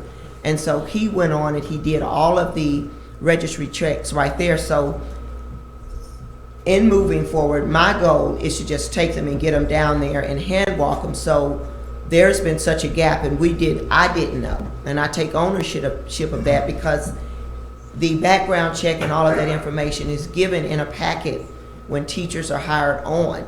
And so they had it, so it wasn't as though they didn't have the background checks. It was that maltreatment piece. Go ahead. And then, Lorette Whips. I was one of the teachers that had this problem. I've been there since 2009, and maltreatment was not required of me. My background check was done at the state trooper headquarters during that time, so I had the on-hand copy, which I showed to them when they came, and we kind of cleared that up, and the maltreatment was taken care of right away, but the whole thing was the maltreatment for everyone. And I had 4 teachers that worked under me that had the same problem, who mailed their things in, had copies of the things that they mailed in, but for some reason it never got in the system. We didn't know that there was a website that you could go to see that information that we know now, so we can refer to it, see who has their things in, because the school literally just gets a receipt back from what you did. We don't have that stuff on file. So I told the head office to pull my file right now because I want to know, because I know my stuff is in here. She pulled it. My husband came up with my copy. I just want you guys to know that we don't just come in and start teaching. Everyone has to do the background checks. So. Thank you. Dr. Pfeffer, follow up. And also, I did go out on L's, and thank you for that. I did go out on L's, and even some of the employees that have left us, they're still out there and they don't have that maltreatment piece. So there is a total disconnect. So it's not just a Covenant Keepers 5 teacher thing. It is totally, I would imagine, in my mind, a statewide thing where there is a disconnect, according to Dennis Robbins, and that's the name that I was given on yesterday with, I think her name was Miss Jacks. So there is truly a disconnect in trying to get the information delivered in a timely manner. And just to follow up, there were 2 teachers who did come here yesterday to do their FBI and state police background, so it wasn't all just the child maltreatment piece. So there were 2 that came that had not. Okay. It was myself. I did come on up to do the electronic, but I also showed her the copy that I had, and then Miss Samia, one of our math teachers, came up. She said she had done it online and didn't really understand why it hadn't been done. So I'm not, yeah. Tripp, do you want to respond to this conversation? Yes, Madam Chair, if I may briefly. Tripp Walter, Staff Attorney, Arkansas Public School Resource Center. We just found out about this matter, I guess, late yesterday afternoon after Dr. Pfeffer's visit. to the extent that there are any issues that need to be cleared up or protocols and policies that need to be changed on the schools end, we will be glad to assist to make sure we can bring those to resolution and help avoid future problems on their end if there is a problem there. While we have you at the microphone, I'd like to ask a question. Do you have standard operating procedures that you share with school districts for things such as this, licensure? I don't think we have any per se. We certainly have different things we can tell them. We can certainly develop. We have the ability and have developed policies and procedures for many of our members on various issues, both charter schools and traditional school districts, and would certainly be glad to help put one in place here if it would be helpful. Thank you. Thank you. Are we ready to move beyond that one, Mr. Rogers? I just had a follow-up to what Dr. Saunders was talking about earlier, and the board president, I don't remember his name, I can't read my head around Mr. him. Buckley. Mr. Buckley? Did you say that you've been a board member since the beginning of Covenant Keepers? Yes, I have. Okay, maybe, and Dr. Tatum may have, but my recollection back when Dr. Saunders was talking about the salaries was that there was some financial difficulties before with Covenant Keepers, which a loan that either Dr. Tatum took, or I think she actually had a reduction in her salary at that time to help with the financial issues. Do you recall that what I'm talking about there? Yes, I do. And then some months later, the money gave it back to her. Were y'all aware at that time that her salary had increased back up from the $30,000 cut? Yes, sir, we were. So y'all approved that at that time? Yes, sir. And you had the board minutes to show that? I believe so, sir. Yes, sir. And then the other thing I have is the grant from the City of Fire. Is that an ongoing grant? Is that a grant? Because y'all's sponsoring entity, that's City of Fire Ministries? No, that's community development. That's a 501c3. Okay, so that's not your City of Fire, so it's a different grant. I'm confused, because I heard one grant was from City of Fire, and then I think you were saying it was a local grant, so I'm just trying to figure out. We had two local grants, and then the City of Fire Community Development is our sponsoring entity. Okay. Okay, So that has nothing to do with City of Fire Ministry, that has nothing to do with any of that. We have a sponsoring board. Okay. And that sponsoring board is the one that gave you the grant that is the increase? They gave us the money, yes, yes. That's an ongoing grant, or was it just a one-time grant for this year? Well, I would look at it, if they're our sponsoring entity and they see a shortfall and we go and ask, then, of course, they take care of it. And it's a grant, you don't, it's not a loan, you don't have to pay it back? No, sir. No, sir. Who's their board? Who's on those City of Fire board or makes those decisions? Are you on their board? No, oh, no. No? Okay. I'm not on their board at all. Okay, No, ma'am. so who do you go to ask for grants for that? We have about 6, 7 individuals that we go to with the City of Fire, and they work at local businesses and different things. So it's a collective group of business owners? Yes, ma'am. That have donations that are... Now, I can't talk about their pot of money, how they do it. We just go and ask. So how they get it to City of Fire Community Development, that's not. Okay, so they have a working board in community development, and you can apply for grants through them, City of Fire Community Development? Yes, we can. Mhm. Okay. Okay. I do want to go back to the budget summary report, and then it said that we ended at, Mr. Hamilton, if you would come up. We ended at a -10, which of course we had an overpayment, which of course we paid that off. So now we started at 0. But if we look at our legal balance, we have 121,000. But our unrestricted legal balance now is 80,000. So I guess I'm confused. And if you look at the history, I'm on the finance sheet that you all gave us. Okay. Okay? Now, if you look at 2013, we ended at 74,000. Beginning balance, 102,000. 2015, overpayment, we started out with a -10,000. You all follow me? Okay, now, since then, we paid that 212 back, come down to zero. So I want to stay with 2016. At the end of 6/30, it shows us at 115,000. So I'm going now to say our legal balance is Before you, that's based off your budget.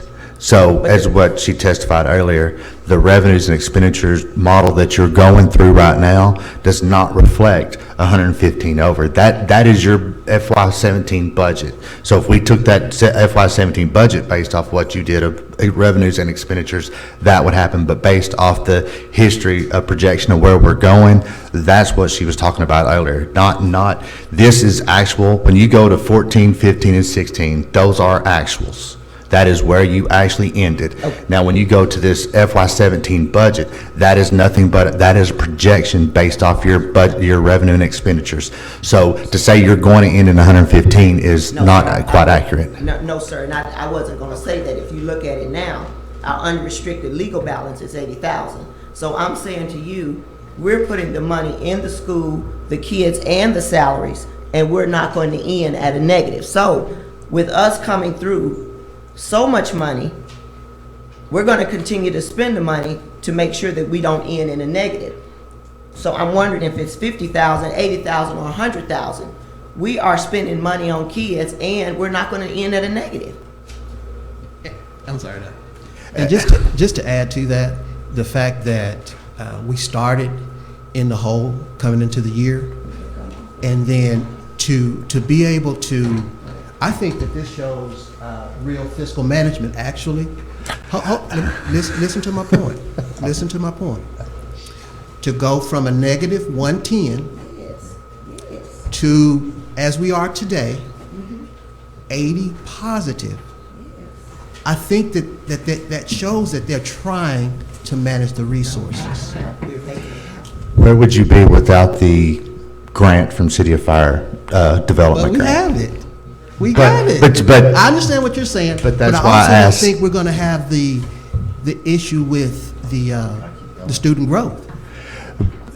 Well, okay. But what do you mean if we did? Well, that, no. Let me, Other school, if you have a, that's why I asked if it was a continuing grant, Dr. Tatum, because if it's not a continuing grant, then there is a more of a revenue issue.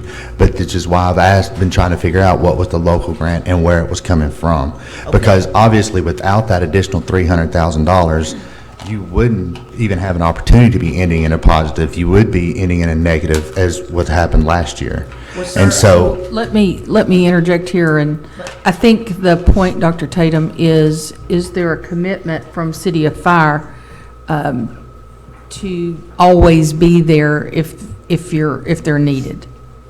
yes, ma'am, they've been there for almost 10 years, so this is our first time to really go and ask them. Okay. So it's not where we've been in a place where we've had to go and ask.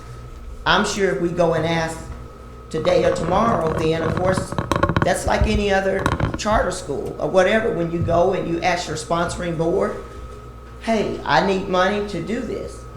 If I'm not looking at, we went to our sponsoring board that we can go back to and we can ask about money. So Greg, you're saying, what if we didn't have? I would say, what if many of the other schools didn't have? no, that's not what I'm saying. I'm saying, is it going to continue? It can continue. I can't count their money, but I can guarantee you it can continue. Okay. It can continue. Ms. Smith? Okay. So I just need some clarification and understanding. The City of Fire Community Development. So that is your sponsoring board entity. Yes, that ma'am. Holds the 501c3. Okay. So when I just Googled it, and it says authorized official title or position, it names you as the leading person. So do you organize that board or not? Because that's where I'm confused. And like the address for the practicing location is 8300 Geyer Springs. And ma'am, that's where our old, okay. So I just need clarification on that. That to me is completely confusing me. And I'm trying to be as transparent as I always have been. $8,300 is where we were at the inception of Covenant Keepers, 2008. $8,300. When I walked in here, 2008, we had a 501c3 sponsoring entity, City of Fire Community Development, Inc. That's a collective group of individuals, okay?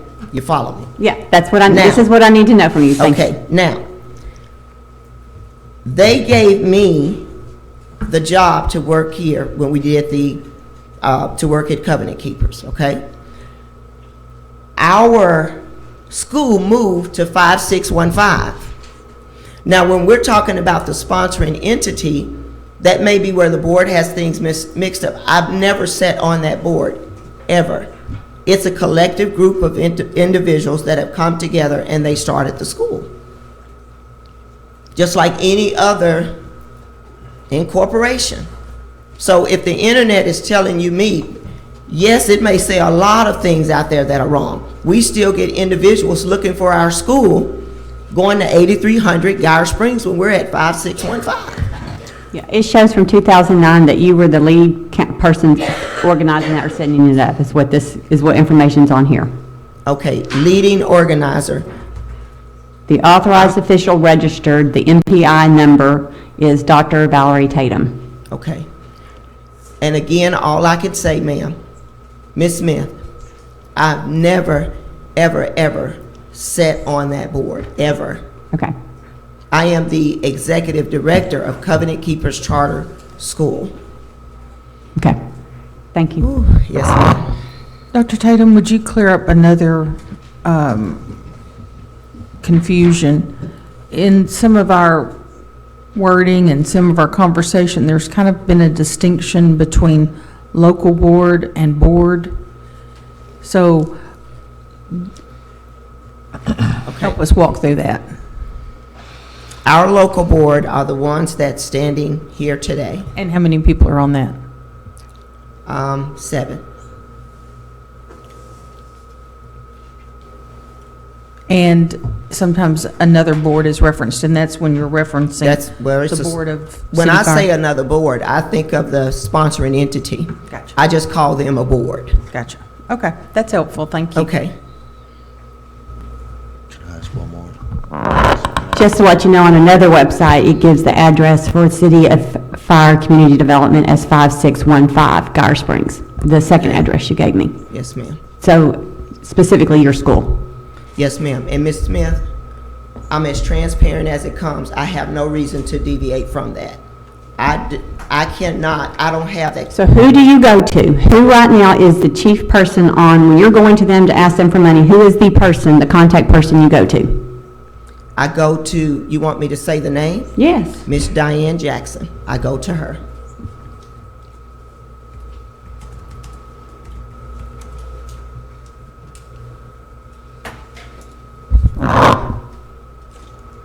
Mr. Rogers, do you have another question?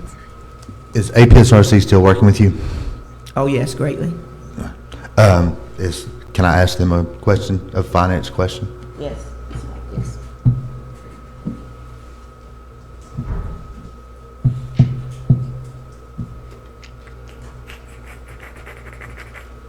Scott McRae, Finance Specialist, APSRC. How often are you working with Covenant Keepers right now? Recently, I think in the last couple of months, not as much as at the beginning of the year when we had the issues with the student growth funding.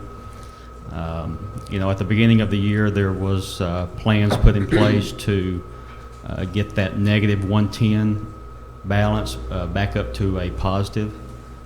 We did most of our work at the beginning of the year.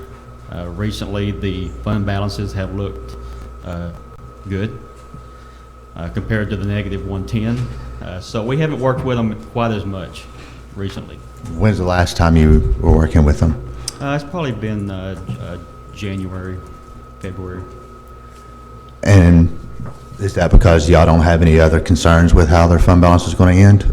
So financially, y'all think they're good and y'all just haven't been there, or is there something else? Well, their current legal balance through March was $121,000, which, for a charter school, they're not going to carry over a large amount of money. there's really not a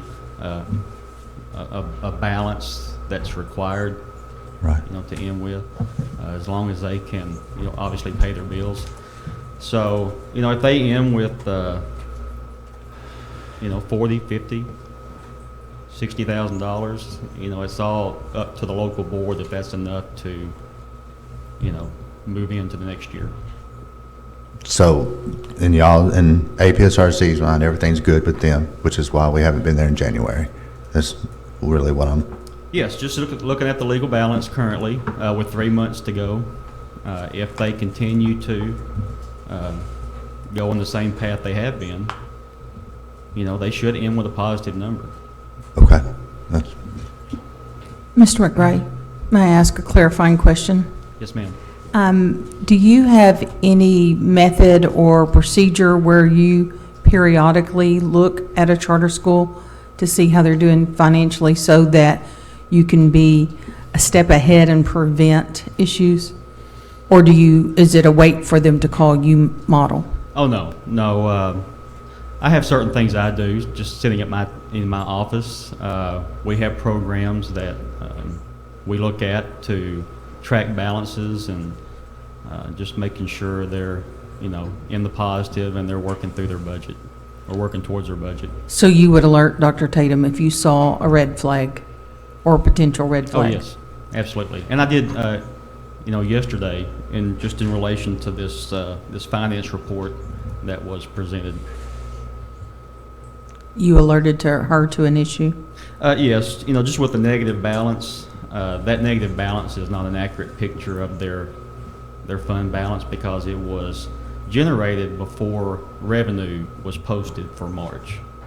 The report shows a negative 14,000, but the actual number, their unrestricted legal balance is 80,251 through March. Okay, thank you. Okay.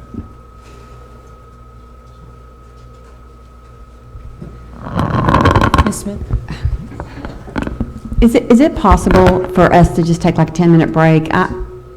I need to get some understanding about something, and I would like to talk to legal. Can I do that? Sure. And Mr. Tomlinson, is he here from Standards? Yes. Okay. When we come back, I'd like to hear from you as well. Is that okay? Yes, 10-minute break.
Do you know who I need to send that applicant to on the last name fee? No, but Melissa's right back here. We just need to ask her. Okay. Yeah. I forgot to check Monday. You didn't remind me Monday morning. All right, let me just send Melissa. Mr. Tomlinson, if you'll prepare yourself, we're waiting on 2 panel members, and then I'm going to have questions regarding your accreditation report.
Okay,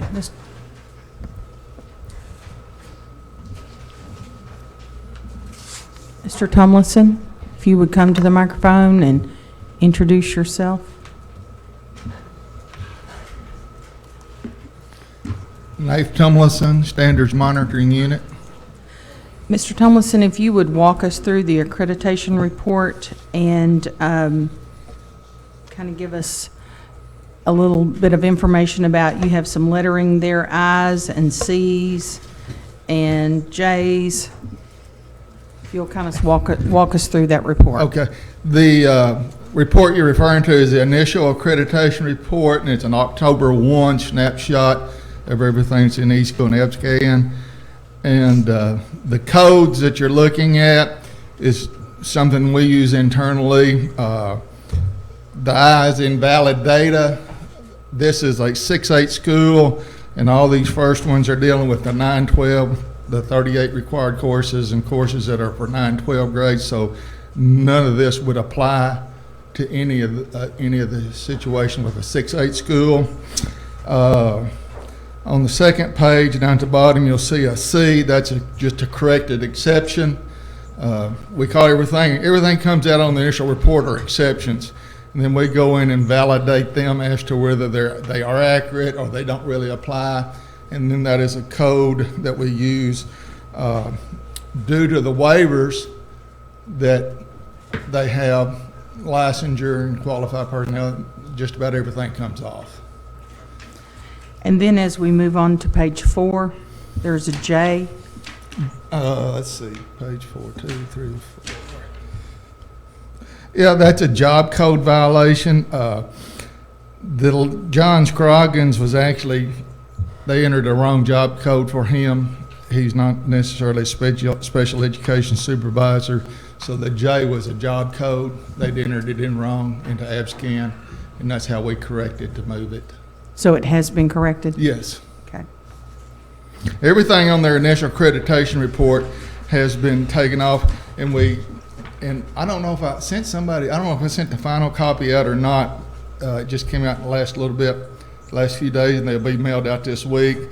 They'll receive a final accreditation report, and on the district page, which is the first page, it'll have no exceptions found. And then on the actual school, it'll say they're accredited, also with no exceptions found. And then it's always confusing to the school districts because they don't really understand what they're looking at until they call and explain in a panic. The standards annual override report, that's everything that we have removed, and it comes off, and so they have a record of what we actually removed off of the report. Okay, thank you. Any questions for Mr. Tomlinson? Can we move to special ed conversation? Who's here to speak on regarding special ed? We have someone from finance, we have someone from non-traditional programs, one of our program advisors, Kristen Hughes, and we have Dr. Jody Fields for IDE data. We could ask Kristen to come up first.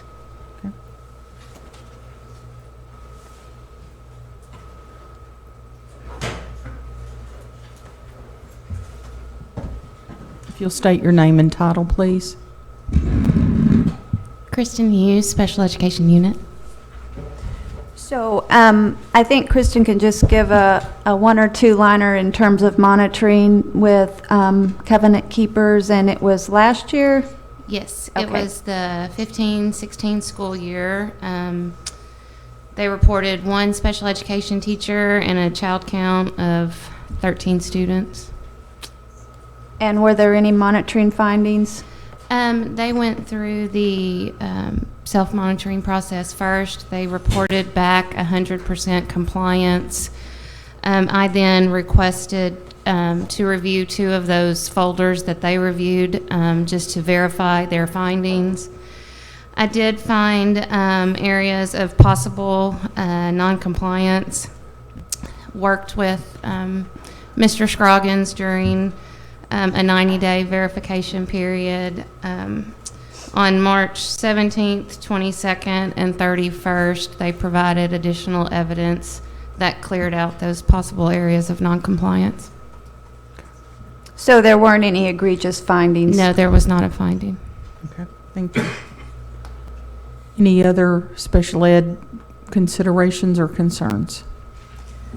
I think there were a couple of coding errors that have been corrected. If you want Dr. Fields to come up, it's up to you all. Dr. Fields? Oh, I'm sorry. She had to She's go not to in a the room right conference now. call.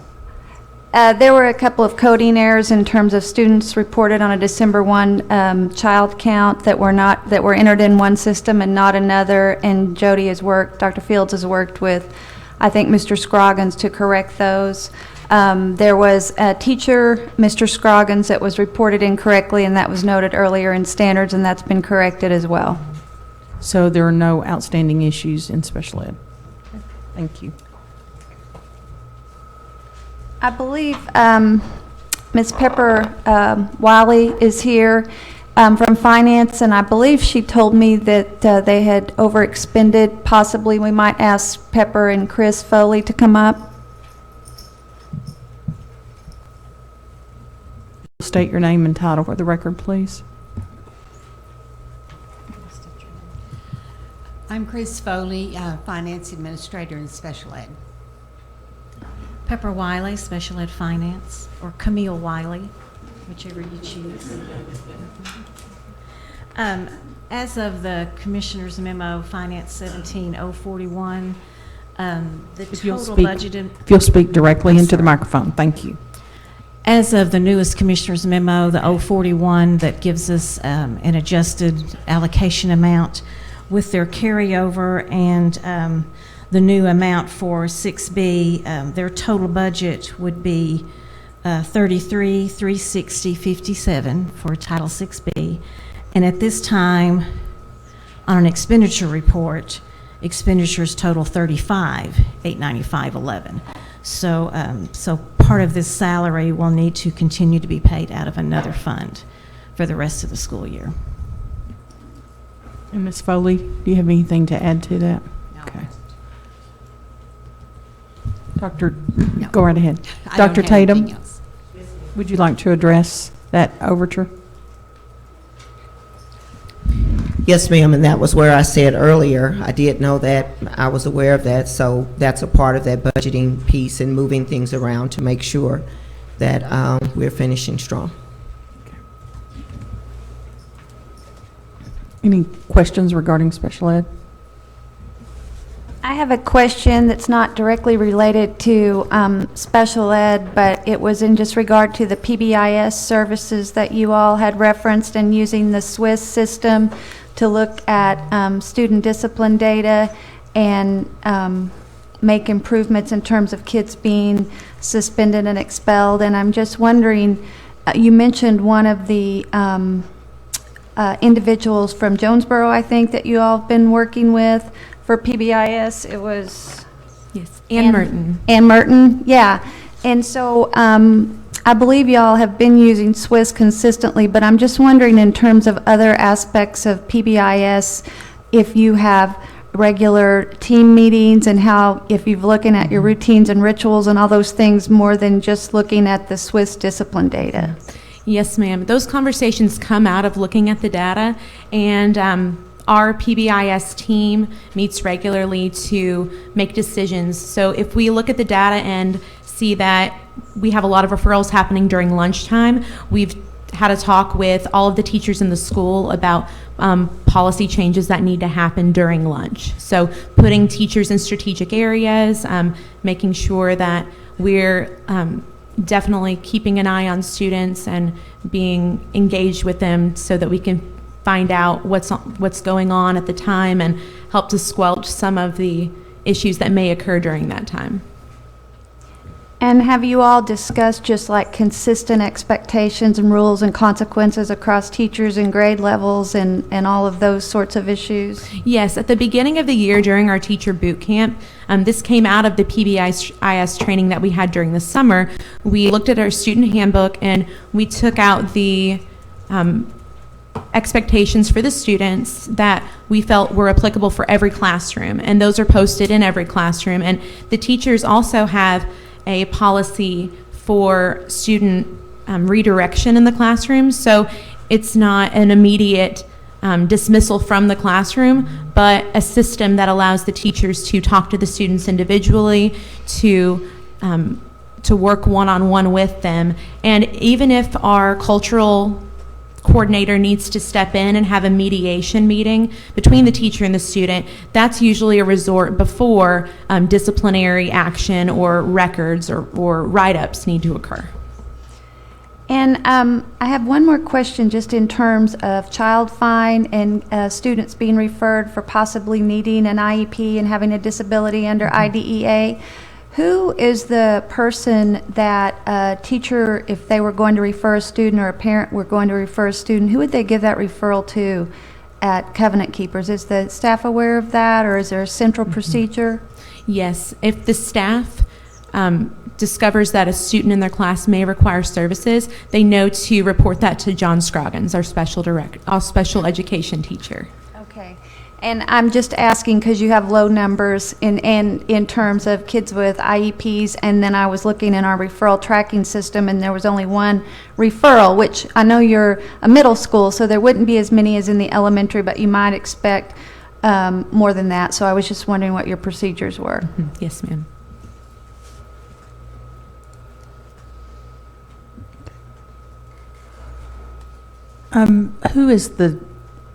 Who is the disciplinarian outside of the classroom? Who is the building disciplinarian? That's Leonard Blocker.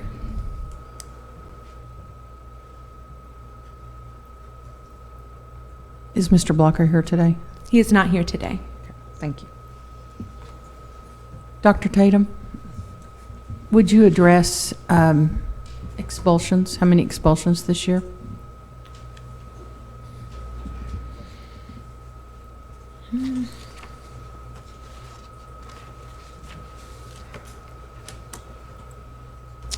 If I'm not mistaken, I don't think we've had one, but then again, I'm thinking maybe one. And out-of-school suspensions? Out-of-school suspension, last, what was on that report? Out-of-school suspensions. I don't have that information. Do you have it, Jones, to memory? Okay. They're going to pull it up because we've looked at all of those things, so I want to make sure that we're telling you the right numbers. So my next question is going to be in-school suspension. In-school suspension. In-school suspensions. We may have had 16, but they may be the same students that's going to in-school suspension. So 16 times, but it could be just maybe 3 kids that have gone maybe 3 times. For out of school? No, in-school, I thought in-school suspension. 16 in-school suspensions. Okay, and we're waiting on the out-of-school. And what is your policy with in-school suspension?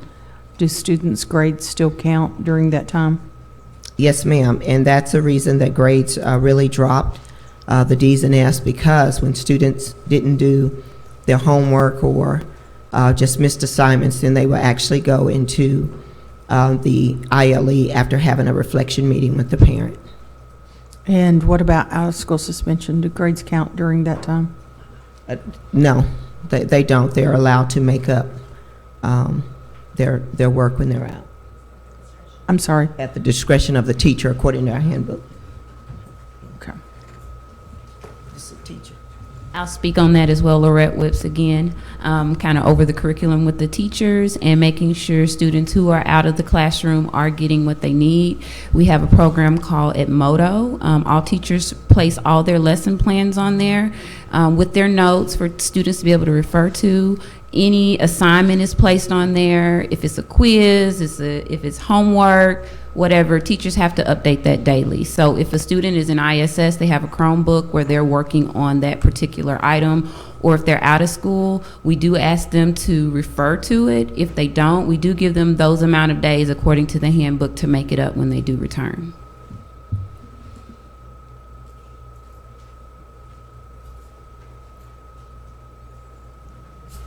I'm sorry, Ms. Whip, so one more quick question. Do you have a progressive discipline policy in that, 2 strikes, 3 strikes, 4 strikes, and then you're out? It's a Mr. Blocker question, but as far as in the classroom, it is progressive. If a student has a disciplinary issue, like Ms. Jones said, we have a policy set up where we follow these procedures. If it doesn't work, then we do a parent meeting. We call them reflection meetings to try to get the child in order. If the child still is having problems, then we have to refer it to Blocker, and the parent is aware that that's our next step to refer it. They'll go to ISS. If it continues after ISS, then we do have to go to suspension. Thank you. And I also want to add to that we have New Beginnings Behavioral Health Services on our campus, and using that Swiss data, we look at that and determine whether a student needs to be referred for possible behavior health reference to receive those services. And it's not just the student that receives the service, but also the families. And so when we have a reflection meeting, we're able to talk to the parent about whether they would like their child to receive those services, and so we can work together with that partnership. Thank you. Dr. Gottschalk? General question? General question. Yes. Dr. Tatum. Yes, sir. Earlier in the conversation regarding staffing, did I hear that there is a relative? Just one. Just one. And can you describe that individual and that person's salary? That's Mr. Tatum, which is my son, and his salary, I think it's over the 9 years he's been there, it may be at 32, I think. And his position? He's a parapro/tutor. Okay. And these are the kind of things that come to my office as deputy. Has there been, and I haven't seen it only because this was prior to my employment here, has there been a disclosure statement that's been filed with the department when there's a relationship? I think Yes. maybe I might have Miss Davis respond to that if she could help me if I'm correct in that. And it did. We did in the very early stages when Scott Smith was the attorney here. Understood. On here at ADE. We Okay. did. But she Okay. can speak to that. Ms. Davis, do we have that on file? I'll have to go back through those years and look, but I will let you know here in just one moment. Sure. So I went back through the last 4 years and I did not see one, but I will go back further. Understood. All right. Thank you. Dr. Saunders? Just following up on that, is that, are there similar positions to that within the school, or is that the only position like that? When you say similar positions, Yeah, the parapro/tutor, is that the only one in a position like that, or are there that is a other relative, or that's in, we have other positions like parapro/prof, yes. Yeah. That's true, we do. You do have other positions? Yes. And are they paid at that, around that same amount? If they've been there over those years, then yes, sir. Well, That's true. Do you know what the starting amount for that position is? Well, they've gotten increments of money over time because they've been there top of 8, anywhere to 9 years. So they've just had a salary increase as well, according to our salary schedule on the website.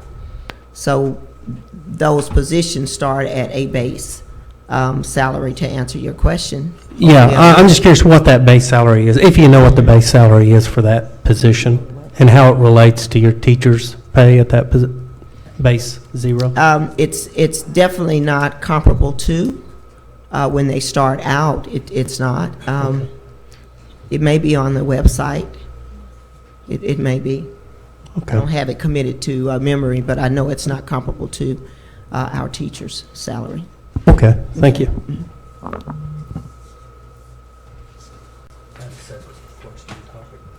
And I just followed up based upon that information. I don't see a salary schedule. I see salary totals. And, It's 25. They looked it up. It's okay, 25. Okay. it begins at 25. 25. And it should be a salary schedule out there. And there may be, I may just have not found it as of yet. There it is. Nope, that's just for licensed salary. And a licensed educator begins, Licensed educator, according to the 15-16 salary schedule, is 34.5. But that's, again, I may have grabbed the wrong document, but It should be out there on our website. They're checking it out. other general questions? I want to explore this a little bit, though, Dr. Saunders? too. Shifting gears just a little bit, I wanted to come back, probably the board president, if you could answer one question. Mr. Buckley? I wanted to follow up. I was looking at, and it comes back to what was referenced earlier, and it was in regards to receiving a little over, Mr. Rogers may correct me, a little over $200,000 last year that was not anticipated. Is that correct? And so that was not anticipated. And looking at your general revenue, that's a considerable amount of the budget. More than 10% of your overall budget. So that was revenue that came in that would not have been budgeted for.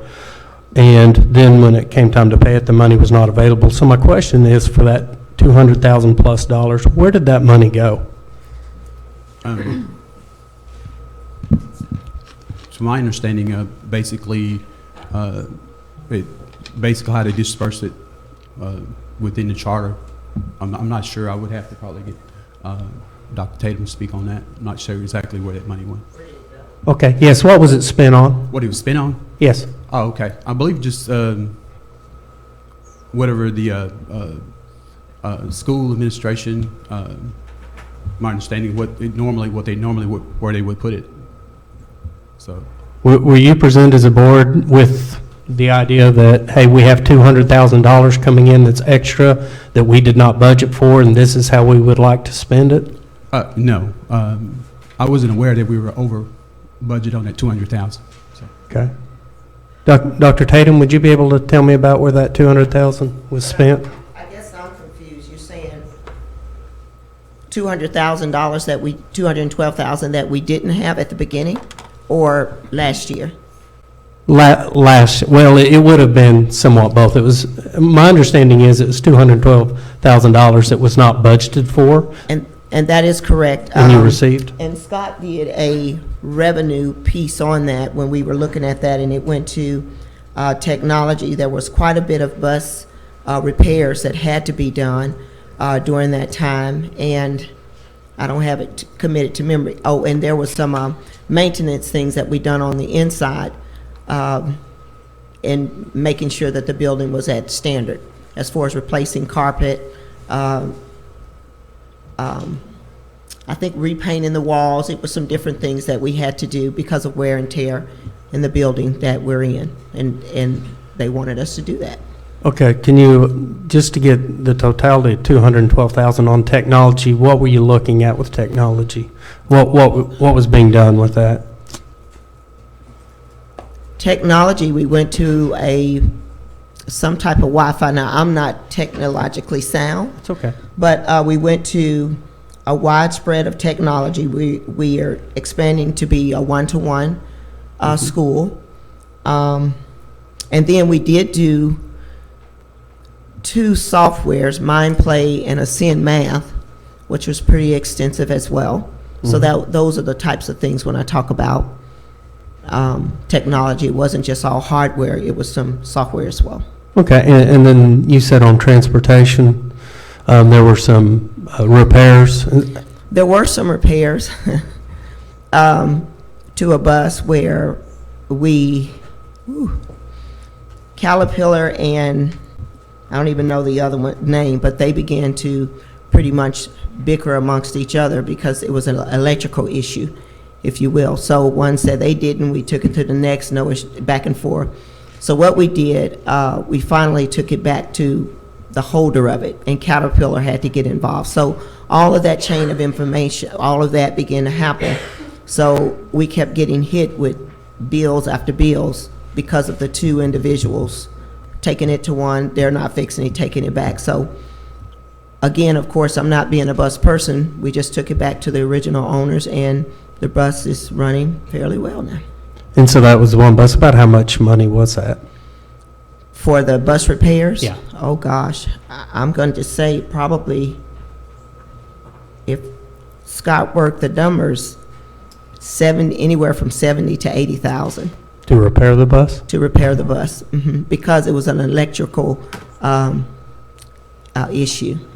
And I'm sure it was quite extensive. Is this a normal school bus? It's a normal school bus, a yellow school bus. Okay, you know that the cost of a new school bus is generally anywhere between $80,000 and $100,000. I found that out, but yes, sir. Yes, sir. Yes, sir. Okay. And then you said the other expenditures were building carpet. Building, carpet, okay. maintenance, and then the technology piece. Okay. All right, thank you. But I'll just have to get those numbers for you to. It's okay. be spot on. All Dr. right, thank- Tatum, just to address the technology, I believe the last time I was there, you were experiencing difficulty of having all your computers on the network at one time. And so is that what you've resolved?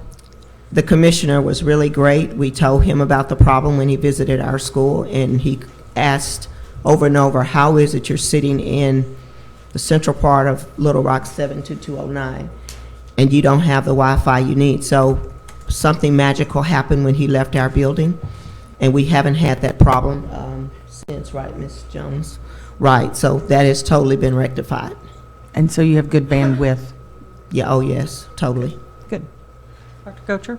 Yes, Dr. Tabe, just to follow up, and I'm sure you're aware of this, according to the website, 1617 administrator and classified salary schedule, there are 2 classroom tutors listed. Mr. Stephen Tatum, 9 years experience at $34,500, and Mr. Brandon Baker, classroom tutor, also with 9 years experience at $32,500. There is a licensed salary schedule, but there is no classified salary schedule. So maybe just for the sake of the panel, why is there a difference in salaries of 2 classroom tutors of the same years of experience, and there is no rationale for a classified salary schedule, or since there is not a posted salary schedule?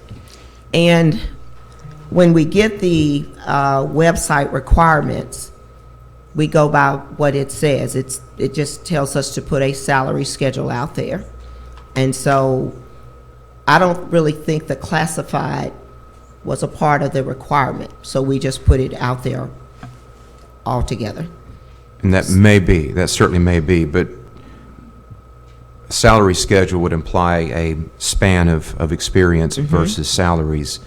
So if that's not required, that's certainly understandable, but that probably needs to be changed on the website to reflect administrator classified salaries as opposed to salary schedule. Okay. Because the reader probably is going to dig deeper to find out where is the schedule. So that's something you can check with standards. And that's, there's a salary requirements that not salary, but there's a list of things every year that we have to update and put on the website, which is State required our student- information. There you go. Yes. Yes, and so that's just, we'll clean it up. Okay. Again, just delineating between a Yes, salary sir. and a schedule will Schedule. probably be the benefit of the readers of the website. All right, thank you. No problem. Ms. Smith? Let's wait just a second. Ms. Davis? Okay, so, I have looked back through the files, and I do not have a signed commissioner's approval letter, but that doesn't mean that there isn't one. I would have to go check the paper files. But in 2011, it does appear that there is a series of contract disclosure forms that were turned in. At the time, and then again, this is April of 2011, that's dated on the documents. At the time, a Mr. Tyrone Tatum was the executive director on the board, in addition to, I guess he provided some janitorial services to the school as well, in addition to Dr. Tatum also disclosing it. And there is a disclosure that Stephen Tatum was the director of child nutrition and had been for a couple years. I don't know exactly when that started. But then there's also another form that said later on that they voted to remove him from that position, but it did say that he had been there for several years. And then there's also the request to hire him as the tutor. And then there's also a letter from Dr. Tatum that was given to legislative audit that I guess under a finding that was discussed in their June 30th, 2010 report about Stephen Tatum's salary being increased without the proper disclosures. As a result of that, it says that Mr. Tyrone Tatum resigned from the school board. And I'm not sure when the removal of the child nutrition, how that factored into this, but there is at least some documentation that they were requesting to hire him as the tutor. Again, it's dated in our office, and it looks like he was removed about the same time that they were requesting that he be approved as a tutor. I can go check the files to see what we have signed, but that's what I have electronically to my disposal right now. Sure, and I think based on some earlier conversations we've had regarding other districts, $5,000 is the trigger to have to request a disclosure. Is that right? So a natural progression on a salary schedule It's would not have to be $5,000 for the initial hire and $2,500 for any increase. any increase. Thank you.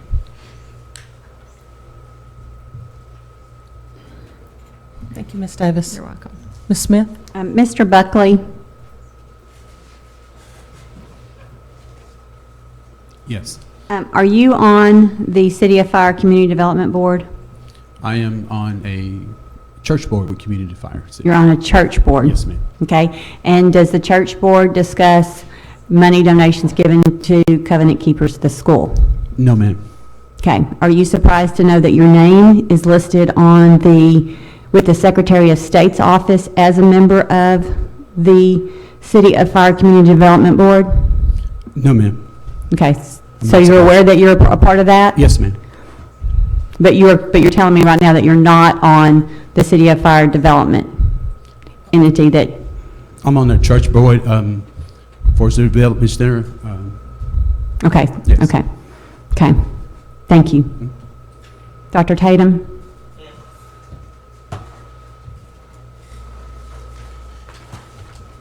Are you on the board of the City of Fire Community Development?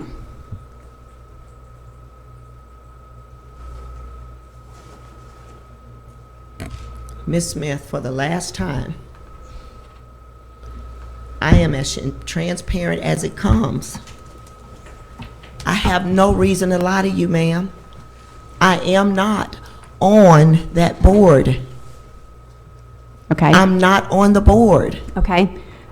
So I guess this is my confusion. Okay. Because there are various, here's the Secretary of State's. Yes, This is ma'am. what's filed in the Secretary of State's office. And what I want, before you keep talking, you just need to stop and listen. I looked at other charter schools to see, is it common to have the principals or the superintendents on the boards of the entities? And it's not uncommon. So if you said to me, yes, I am, it wouldn't be an uncommon thing for that to happen with charters, okay? But this document from the Secretary of State's office specifically says that you're on the board. It says that Tyrone Tatum is on the board. It says that Mr. Buckley is on the board. It says that Mary Buckley is on the board. So unless the secretary has it wrong, somebody's filling something out, and it's in numerous different sites where it even explains who's leading the community, and it says community, and then you get into the church, so you've got the City of Fire Ministries, and then you have this City of Fire Community Development Board, and one of the tax forms says like 1.8 million, and that they have a regular board that meets, and it lists the 6 names, and your name is mentioned on that one too. That was in 2014 posted. So I'm just telling you right now, this doesn't pass a smell test to me. I don't know what the details are. I don't know. I don't have all the current documents, but something right here is not passing. And I'll tell you what, I started this by saying that I had questions about your salary, and that right there was the biggest red flag to me. When you have 160-something students and you make $140,000, which is what the salary schedule for this year says, something's not matching up. And then when we start asking questions about this other entity, and you're not on the board, you have no reason to lie to me, you're transparent, you're not on the board, everybody's names, the same names are listed. And so something's not lining up. And I will agree with you, and so I will get out there and I will get that information changed. I don't feel that out.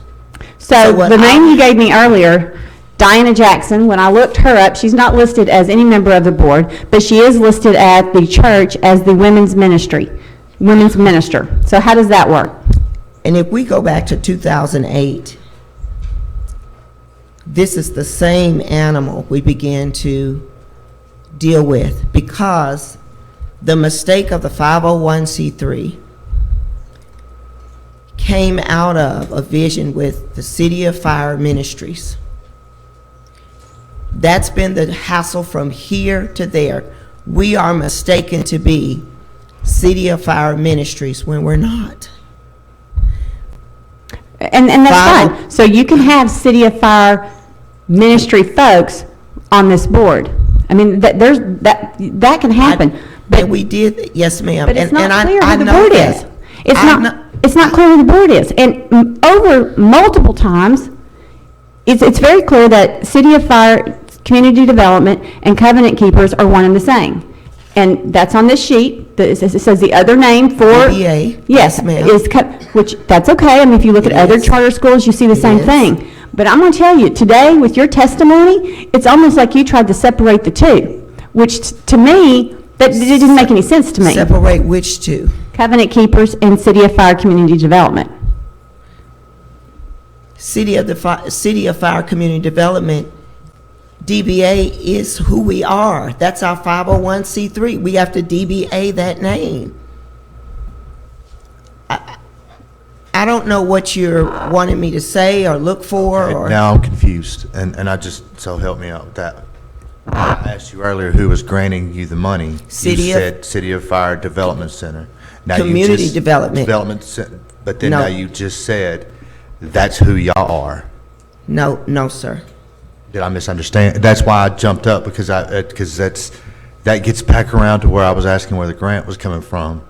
And I have a question, Stacy, who's the registered agent on that piece of paper from the Secretary of State? Valerie Tatum. Now, Dr. Tatum, when you're the registered agent, you're the one that receives all the notifications from the Secretary of State's office from when filing stuff has to be done, when reports are compiled. So to tell Ms. Smith that you don't know.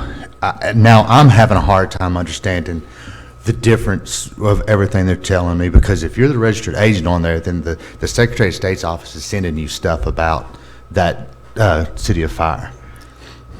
Yes, they do send it to me. And I pass it off to someone else to work. Yes.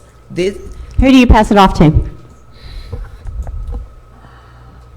One of the sponsoring agency individuals, Miss Jackson, I would imagine her. I give it to her. I guess I'm asking, how do I clean this up at this point? What will satisfy you, Miss Smith? Do we need to be one and the same? Two different entities? What are you asking? What is the if about? What do I need to show you or figure out? Let me ask you this. Do you receive any other direct funds from City of Fire Community Development? Do you personally receive any other direct payment or funds from the development corporation? Valerie? Yes, Valerie. So, do you receive any other funds besides your pay coming from Covenant Keepers? Do you receive any from City of Fire? No, ma'am. Okay. I don't. It is not uncommon for entities who sponsor the charter entities to have the superintendent or the principal on their board of directors. That is not uncommon. If you go and you look on the Secretary of State's office, there's several listed, okay? But it's also, that board should be making decisions, looking at the money, knowing what's being sent to the school. And in your testimony today, you have clearly stated more than once, I am not on the board. I have nothing to do with the board. If we need money, I ask, you gave me the name Diana Jackson. But everything that's on file says you are on the board, that you are the registered agent, and it's just not matching up to me. So I don't know exactly what needs to be cleaned up, but it's obvious something needs to be cleaned up, because this isn't jiving to me. And it started today with me saying, how is it possible for you to have that type of salary? I mean, heck, I want your job. It'd be a great raise for me. Well, but I don't understand. I don't understand it. It doesn't make sense to me. And let me help you understand the salary.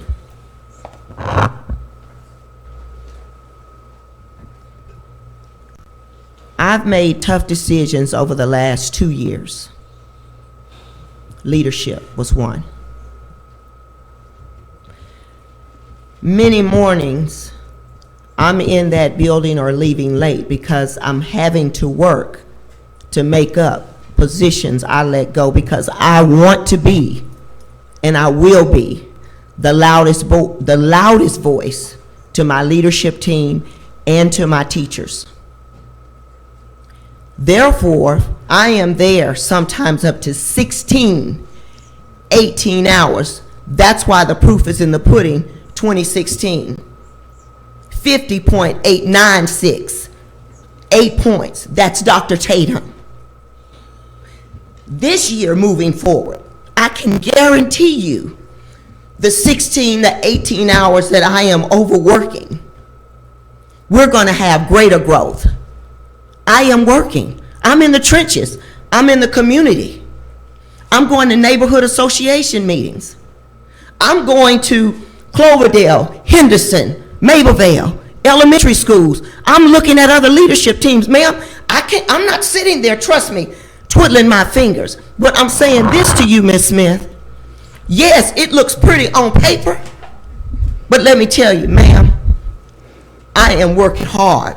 And guess what? I really feel like what I've done over the last 2 years or 3, I probably should have asked, or my board, I should have asked them when they said, is this enough? I probably should have said I need more. It's hard work out there. We've made a choice to be at 72209. That's where we're going to stay. That's where the work is. I commend East Stem for what they're doing. I love John Bacon. Phenomenal job. I love Superintendent Ackerman and what they're doing every single year. Are your teachers working as hard as you? You better believe they are. Then why didn't they get the raise that you got? And you know They what? didn't get the same raise that you got, and I'm done talking right now. I'm done. I don't have any more questions, but they didn't get the same raise that you did. When you look at the salary schedule, when you go all the way back, it's not there. And let me tell you something, if I'm going to stand up there as a superintendent of a You cut district me and off. tell you how good I am, the first thing I'm going to do is I'm going to praise the teachers that are in the classroom. And ma'am, if you would just take time to come, because a little over a year ago, if you go back and you look at February 17, 2016, you were the main one, Ms. Smith. You gloated over us. It's not about academics. You had all of this going. My salary was still over $100,000. I made a decision to come back. I praise my teachers. I give them raise, and guess what? As we begin to stay open, my teacher will see much more because they're worth it. I'm in the classroom just like they are. My day doesn't end when their day ends. So guess what? I have a baby covenant keepers that I have to keep alive. So whatever it takes, 3 a.m. in the morning, 5 a.m., midnight, husband ringing the phone, midnight, you ready to go? Ma'am, it's hard work out there in 72209. That's why the growth is where it is, and we're going to have greater growth in moving forward. Mr. Rogers? Just trying to bring it back down just a little bit. I'm just still really even more confused, Valerie. I just need you to help me get right in my head. Because I swear, I thought I heard that you just said that the City of Fire Development, Community Development, is doing business as us. And so so I'm not trying to get you frustrated. I'm just trying to get myself straight. And I've gotten myself, and to clear your head and to clear my head. There is a group of people with City of Fire Community Development Incorporated. They meet. Greg, I don't have time to meet with them, so I can't be them and covenant keepers, Who sir. is they? Who? And I think The that's sponsoring No. entity, board. They. Who is that board? What are the names of that board, and how often do they meet? I guess that would help me understand, because when Stacy's showing me, when she's talking about that list of people there, I think that if I could just understand who they are, and then how the process that you went to meet with them to ask them for funds to help covenant keepers, but then, and maybe I'd have to go back and look, but I swear that you just said they are us. Mr. Walters, can you assist Dr. Tatum in helping us to explain this? So, and that's just what I'm trying to get straight in my head. So, what you're telling me that is, because now they give me this piece of paper, Valerie, and I'm even more confused, because the corporation name is City of Fire Community Development Incorporated. The fictitious names is Covenant Keepers. So it sounds like City of Fire on this Secretary of State's piece of paper, which you're listed as the registering agent. So you get this there's a fee you have to pay every year to state this. You get that. Yes, sir. And so if you're listed as registered, you knew that City of Fire Development and Community Development Incorporated is also doing work under Covenant Keepers College Preparatory Charter School. That's on that piece of paper you get, that you hand over to Miss Jackson to pay to renew that each year. So you have that, and so that's where I'm not understanding when you say, no, they're not us, but then you say they are us. Okay. And that's where I need you to help me. Ms. Davis, are you there for assistance? I am. Thank you. Come on up. Okay, and I don't know that I can clarify everything. I will just say that there are other charter schools that their sponsoring entity was created for the purpose of administering the school. I think some of this confusion, or at least my own confusion, you may share it, you may not, is the fact that the City of Fire Community Development is pretty much, it seems to be the same people as the school and the same people as the church itself. And it seems that it's all intertwined, that Miss Jackson is the one who gives out the money from the community development sponsoring entity, but is also a minister at the church. Mr. Tatum is, in the church, but he was also the executive director of the community development, and he was also at one point in time, I think, had a janitorial service at the school. The son works at the school and is also one of the church leadership team, as well as the other tutor. And I think that my confusion is just about the fact that there's 3 entities, but it's the same people. And that may or may not be yours, but I think that so I'm not as concerned No, about. that's not where I'm confused. What I'm confused is, Right. because I understand that there are charter schools that operate with Right. their CMOs and they're listed. I get that. My confusion is, when we first started talking about this, Dr. Tatum said they are not the City of Fire Community Development Incorporated, that the Covenant Keepers Charter School went to them and got a grant of $300,000.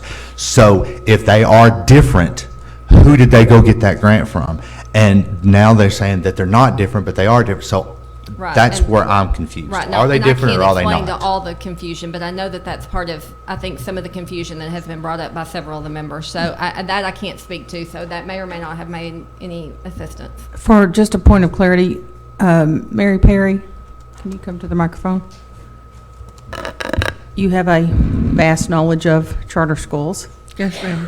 So, talk us through a little bit in your historical knowledge of instances with charter schools where there has been the 501c3 that is a body that oversees or has the financial relationship with the charter school. I know we've had that instance before with other charters, and they've gone to them to borrow money, loans, grants, things like that.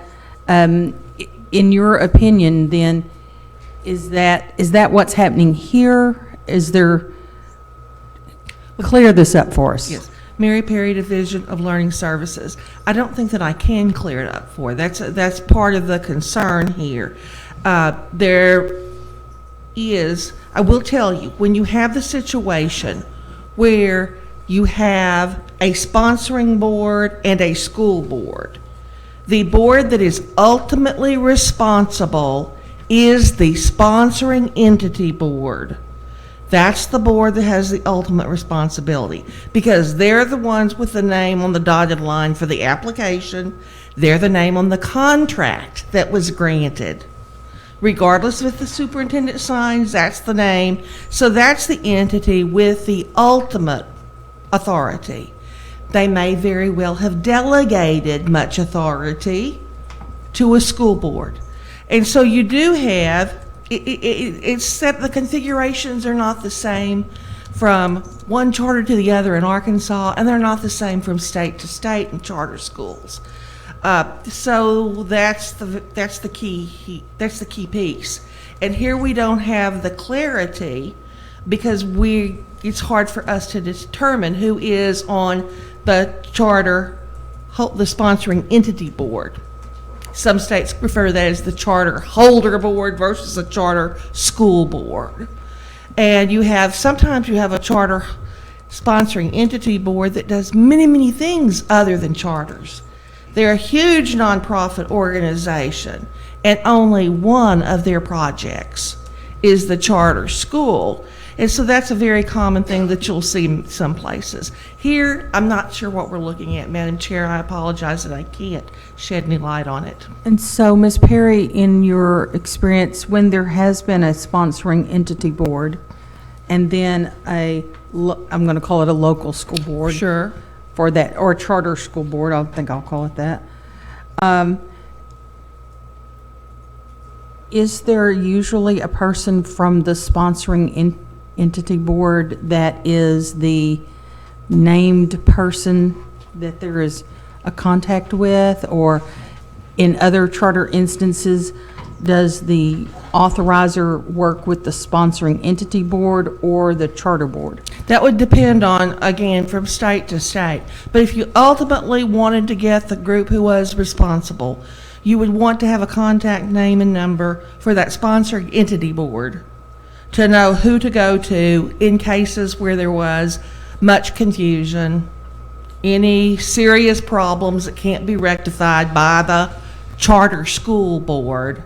You've got to know who to go to and call and say, this is serious, we need to be dealing with you now. You are the group of with ultimate responsibility.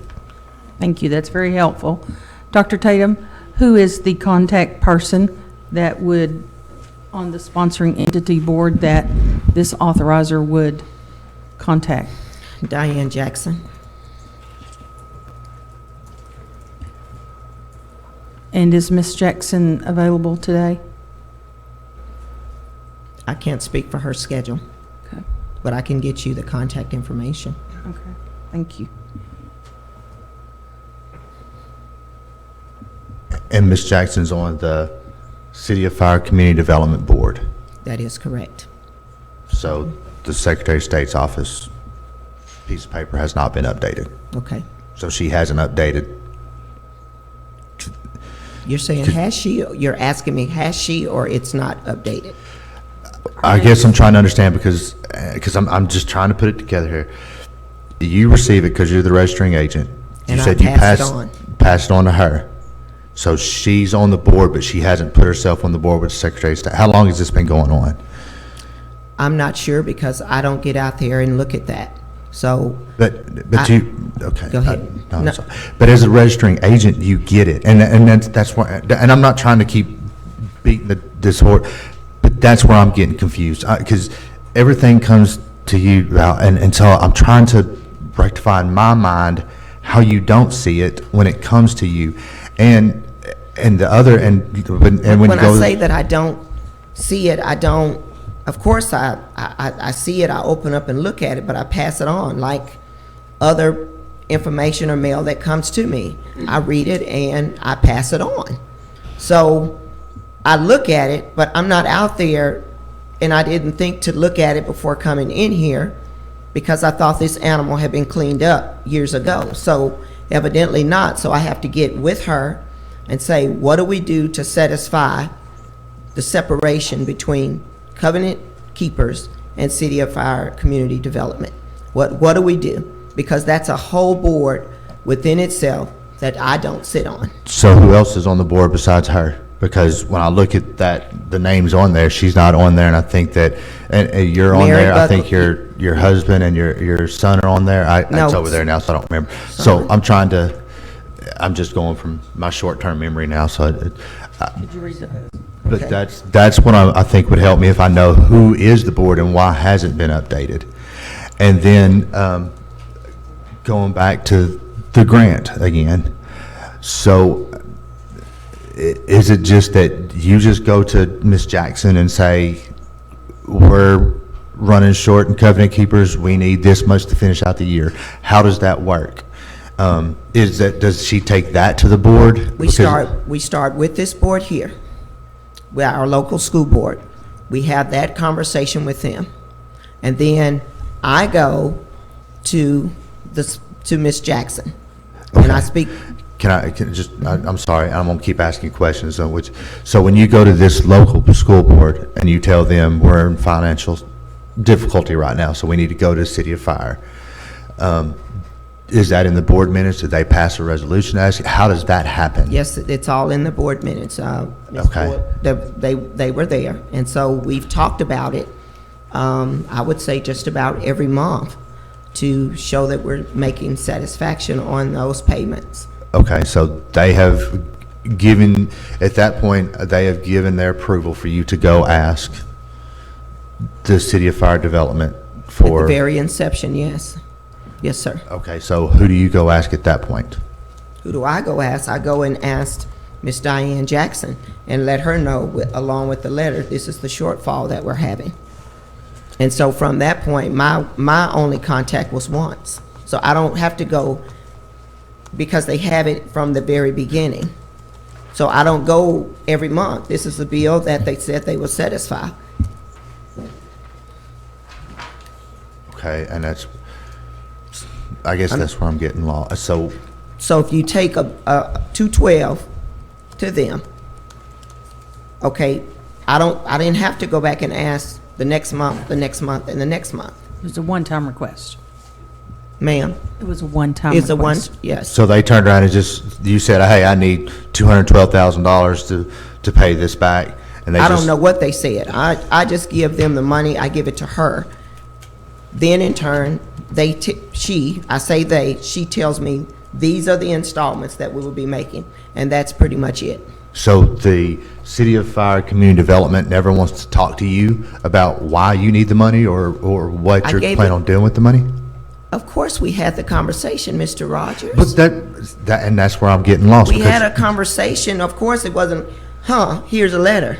Well- Okay, I sit down, I had to explain the shortfall, the 110,000. Of course, I'm intelligent enough to do that. So again, I had it all laid out in a conversation so she could intelligently go and explain it to the individuals. I mean, I wasn't there. I sat down with her in afternoon after I met with you and the slew of individuals that was there with APSRC.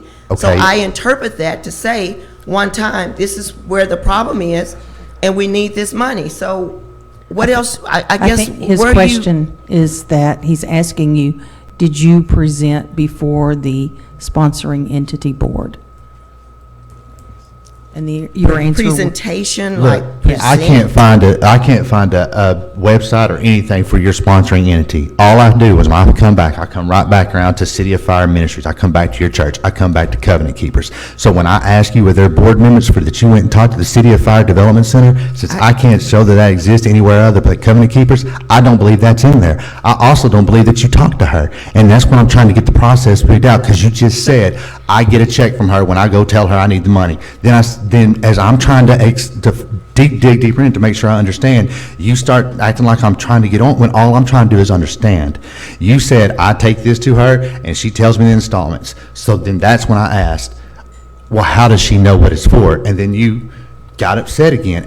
All I'm trying to do is understand it. So I don't have any more questions. I'm just frustrated by the whole process. And I apologize for that. I'm trying to get through the conversation because I'm asking you, I'm telling you as transparently as I possibly can, Mr. Rogers. Okay. I'm telling you. And so I would really equate that to a messy management of names and not really turning it over like we should. Yeah. And- Okay, and go we're ahead. going to move along with this, and I want to bring Mr. Buckley back up.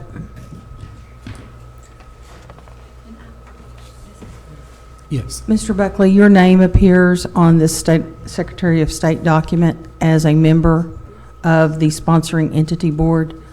Are you, I think we've asked you this question, but I want to just clear up. Are you a member of the sponsoring entity board? When City of Fire was first the churches was started, I was on the board. And as far as my understanding, City Fire Development Center is the umbrella of, as far as Covenant Keepers is concerned. Correct. And my name is probably on that list. But you no longer sit on that board? To my knowledge, I have not made any decisions or anything on that board, no. Okay.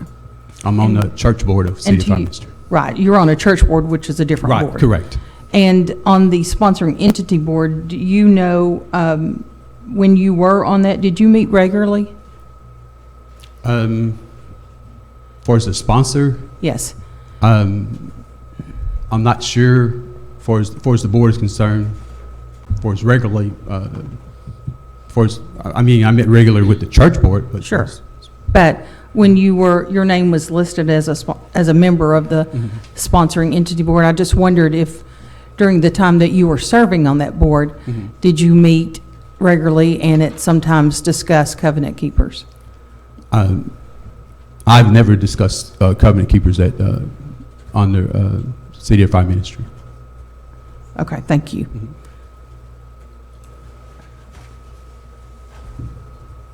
Mr. Lester. Hi. We'll talk a little bit on the federal money side.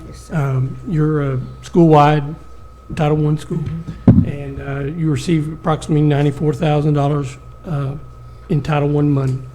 And you set aside about $1,000 for your homeless. The other is a data curriculum coordinator. What is the role of this person in your school as far as being supplemental to the students? What is the role of me or The data curriculum coordinator. these two right here, the instructional specialists Is that Ms. Jones? and Ms. Whips? Okay. What is their role? What do they do for the school? They're instructional specialists, so they really work through the curriculum piece and the professional development training. They look at the different supplies and things that we need, and so that's pretty much their whole piece there. Do you mind going through what you do in your okay, thank you. All right, as data coordinator, I look at all of the interim assessments we've been doing with ACT Aspire and also our NWEA testing school-wide. I also help teachers coordinate our Friday assessments in math and ELA and review the data with them. We make intervention decisions based on that data. I'm also the test coordinator for the school, and so that goes hand in hand with data, just scheduling assessments, making sure the technology is running smoothly in coordination with our IT director. I also work hand in hand with our math and science teachers, and Ms. Whips works hand in hand with our social studies and English teachers, just helping them look at the curriculum and align it with what the students need in the classroom. And I work with the help of Eric Waldorf in that through APSRC and ADE. Again, Lorette Whips. My focus is literacy. Again, Ms. Jones really focuses and hones in on the math aspect. So I meet with the teachers regularly. I set the PLC meetings. I look at their data to see where their students were struggling.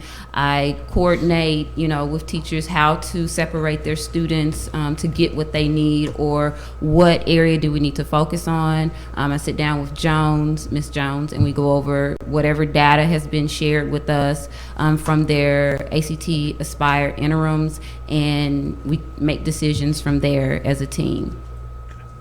All right. Thank you. Dr. Tatum, okay, go right ahead. Also, you receive a 1003A grant, and what do you spend it on? How do you utilize that supplemental money? Pretty much is for our different portions of the PD, and for Miss Jones, as she's working as the school improvement specialist for us. Okay, thank you. Dr. Tatum, I have documentation to show that you have about 47% of your student population is now language English proficient for this school year. Yes, ma'am. And I know that you've worked that community hard and really pulled in students that may be new to our country or new to our state, or whatever situation they find themselves in. So you've really kind of changed the demographics of your school over the 9 years. Visually, I've seen that. So talk to us a little bit about ESL training and support that you're providing to your teachers. I know that you, when I was there last, your secretary, I believe, was bilingual. Is that correct? Yes. And so are there other people in the school that are fluent in other languages? Talk to us a little bit about. Yes, we have a out-of-school time program, so there's 2 other individuals there that help and assist and cross over to make those contacts with the parents, because the needs are so great. And so altogether we have 4 individuals that are there that's on the grounds really working, helping us provide the wraparound services for those families.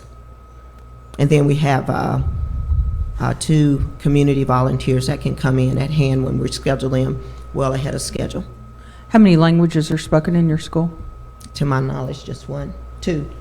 Yeah, two. English English and and Spanish. Spanish. And have any of your teachers had ESL training? Yes, quite a few, and Ms. Jones can speak to that.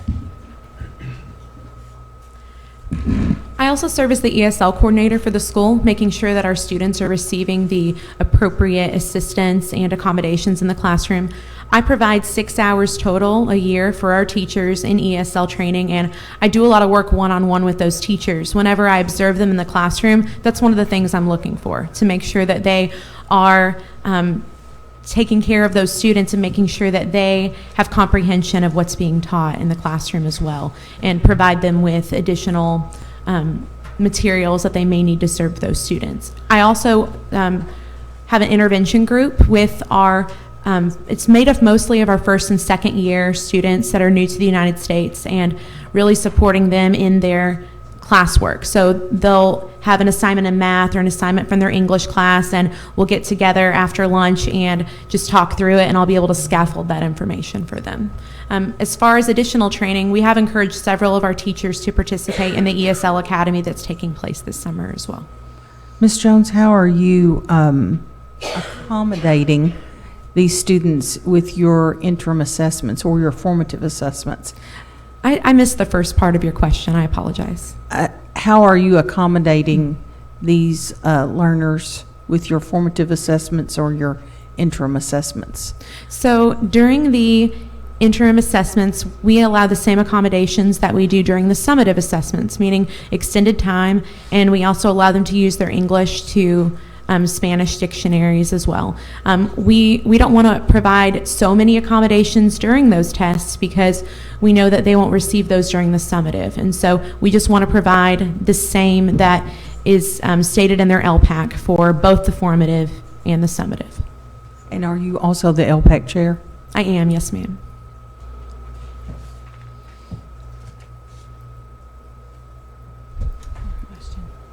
Dr. Pfeffer?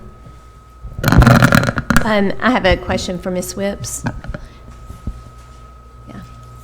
And here, I was looking on the website, and you are a sixth grade English language arts teacher, teach correct? 6th grade English as well, yes ma'am. Okay. And then but you do a lot of work with the coordination for curriculum coordinating and things Yes. like that? Mhm. Okay. So in looking online and on the page where, you know, students and parents have access to curriculum and homework, I'm noticing that the curriculum is still referred to as Common Core curriculum.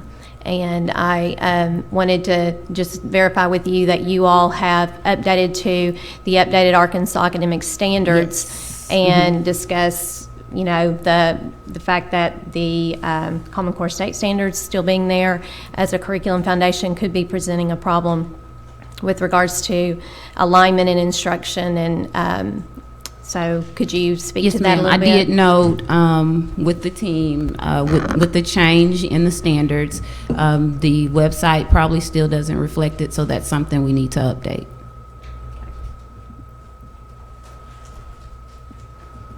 Ms. Whips, while you're there, and this is really for you and Ms. Jones both, looking at the concordant scores, and I don't know if you got a copy of this? We did, yes, ma'am.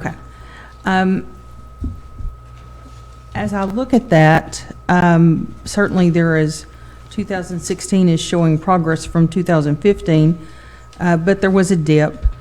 And certainly understandable, you know, we've had some changes over the last few years, but what is consistent is that students are underperforming. And talk to me a little bit about, I know you're working hard and you're trying to change that, but what is going to make that change, and how long should we expect that change to come? I mean, the school's been in existence 9 years, and we've seen these same struggles, and I know that you've certainly done a great job of reaching out to the community and everything, but let's just talk academics. I'll start off with our struggles. You know, we started out actually really strong when we were doing the Arkansas standards. Our students were pretty proficient up there with everyone else. We did start to take a dip when it was time to switch over to Common Core and getting our teachers really acclimated to the deliverance of the Common Core. And one of the changes that we put in place for that for our teachers was the switch in our curriculum when we decided to move to expeditionary learning and for ELA. This really helped our teachers. Of course, it took us some time to dive into that, and I was kind of working on my own at first, and I brought in the other English teachers to help, but focusing on what works for our students, what can we remove from this to replace it with something that would really help our students more. We finally got that underway, and this year has really shown that in our ACT Aspire interim assessments that what we're doing right now is really working. And I think it was just a matter of our teachers truly understanding how to teach that rigor of Common Core. I'm constantly having Monday workshops with our teachers on how to push the rigor. The rigor doesn't come from the teacher, it really comes from the student. I can give you tools in order to implement this rigor, but if the students are not taking this in and applying it correctly, then it's not going to happen for them. I can talk all day long, but the students really need to be the ones who are pushing this out and thinking on their own and moving more from thinking from the teacher. I also do want to remind you what our mission is. It's to serve 72209, and the students that come to us are several grade levels behind, and so our goal is to make as much growth as possible. I know that growth should eventually turn into proficiency, and so that's what we're pushing for. With our numbers being, from the past 3 years, 43, 42, and 50, we believe that with 1 or 2 more years, we will be off academic distress because we're going to continue doing the things that we know that work. Really using those formative assessments to inform interventions and to improve Tier 1 instruction as well. But I would think you're not satisfied with less than half of your kids proficient. And so those kids are going on into future grades unprepared. And so the students in 72209 deserve the very best. And that's what we're asking for, not half. We're asking for the best. And I agree with you 100%. So looking at them coming in 3 to 4 grade levels behind and them leaving us only 2 grade levels behind, we are truly preparing them. I wish that I could take them from an 8th grader coming to us at the 3rd grade level and putting him directly or she directly on 8th grade. That's an impossible task, but if I can get you as close as I can and I can build your thinking mentality where I'm going to continue to grow myself, when I hit high school, despite what I'm being faced with, I'm still going to be able to take this in, study on my own, get the help, ask the questions that need. I mean, our focus this year was the growth mindset for our students. So if they take this growth mindset with them, even if they're still 2 levels behind, they're going to make that gain over the next year and a half. Dr. Saunders. Do you have a follow-up? Okay. And I know that in your presentation, you did a thing there with comparison to similar schools. And, the term similar schools or whatever else can be interpreted 100 different ways. So let me tell you one thing that I just did, and just for discussion was, tried to look at schools within that 72209 zip code that serve similar students. And basically was able to find one I thought that matched pretty close, and that was Cloverdale. And within Cloverdale, for example, I'm looking right now at 14-15 data. They have actually a higher LEP percentage, Cloverdale, than you do. They have a higher low income percentage than you do, as well as a 3 times special education percentage than you do. And so just stating that right there, it was a very comparable population, very comparable school within the area with similar demographics of the students. And what I looked at the trends in the data. So I looked at 6th grade literacy math, 7th grade literacy math, 8th grade literacy math. 6th graders at Covenant Keepers outperformed Cloverdale by a ways. And this is 2014, correct? 14-15 data. 14-15, okay. 14-15. But then that wasn't the case in 7th grade and wasn't the case in 8th grade. And so led me to thinking, well, is it the case that as the students are there longer, they are no longer performing at a similar school, at the rate of a similar school? So then I pulled up the 15-16 data. I pull up the 15-16 data, and I get the exact same thing. In 6th grade, they are outperforming, but not in 7th grade and not in 8th grade. And so as the kids are there longer, start off up here compared with a similar school, but then after 2 years, it's flip-flopped. Can you address that? I do want to state that looking at our 7th and 8th grade students, they don't make up all of the students that have been with us 3 years, is what I'm saying. So the 7th grade students we have, some of those are brand new students, same with our 8th grade students. So that is something to look at, and shows that we do have more improvements still to make with our math and ELA. Okay. Okay, I think we've addressed this from every angle. As I recall, initially, Ms. Davis, the state board asked us to review this charter. And do you have any outstanding issues that you'd like us to be aware of before we make a motion? I do not. I just, if anything, I would remind you of what your options are Please do. today, and that would be that you can take no action. That would be an option for you. You may modify this charter. You may put the charter on probation, or you may vote to revoke the charter. So those would be your options. Or, like I say, or any of the above actions. Please. No action, modify the charter, probation, or revoke the charter. And any of those actions would then go before the state board in May, They would. and then the state board at that time would review or not review. And then if they decided to review, they would either review in June or have a special board meeting. That's correct. Okay. I need clarification on probation. If someone's on probation, what are we looking at there? I mean, what is, I'm going to get Alexandra up here. She will be able to speak more clearly to what that impacts on the.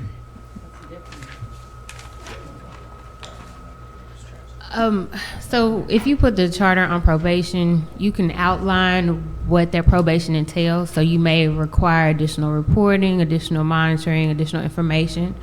Also, you want to keep in mind that probationary status will put the school in jeopardy from not being able to receive certain funds. So like the facilities funding that's available to schools. If a school is on probation, then they can't receive that funding.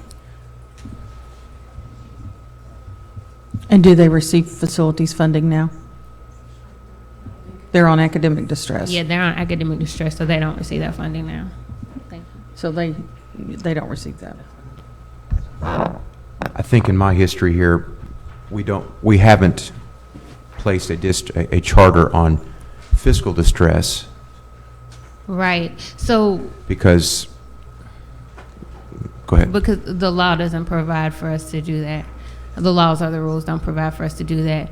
And in the past, we haven't put schools, in the recent past, we haven't put schools on probation that already have a label of high intervention, like academic distress or priority or focus, because those schools are already receiving levels of intervention. So if you want more intervention above what goes on provided by that label, then I guess that's where probation may be appropriate. Does that make sense? Yes, ma'am, thanks. Ms. Boyd, just for clarification, how often does Covenant Keepers reach out to your office for assistance? Or does your office Right, so make the contact? we visit all schools annually. We try to visit new schools twice a year. I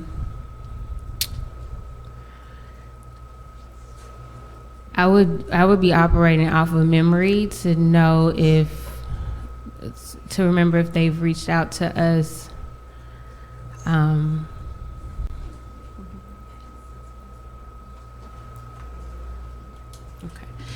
Sorry, Miss Virginia Perry says that in the last 6 months, they haven't reached out to us, but she has been on site 3 times. And Mr. Freddie Scott has been attending their board meetings.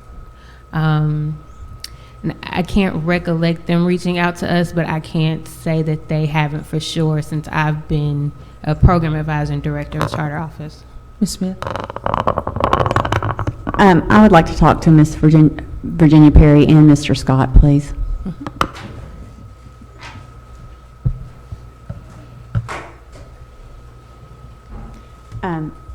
Ms. Perry, if you just take a moment and kind of give me your, from visiting the school on 3 occasions, kind of your summary of did you see effective practices? Did you have things that concerned you, or did you see things that were going in the right direction? Just your... In the times that I've been there, everything appeared to be in order. I basically observed the last visit. I was there to do classroom observations, and I can testify to the rigor definitely being there. The students were actively engaged. The lesson objective was a measurable objective, and the instructional practices were relevant to the kids actually meeting the actual objective. I actually noticed a newcomer ESL or ELL student that was there, and accommodations were definitely being provided to that student. Classroom rotations and transitions were orderly. I spent time with Mr. Scroggins, the special education teacher, and reviewed files there, and I've been able to see evidence of the work that he's done with Ms. Hughes. Everything appeared to be in order.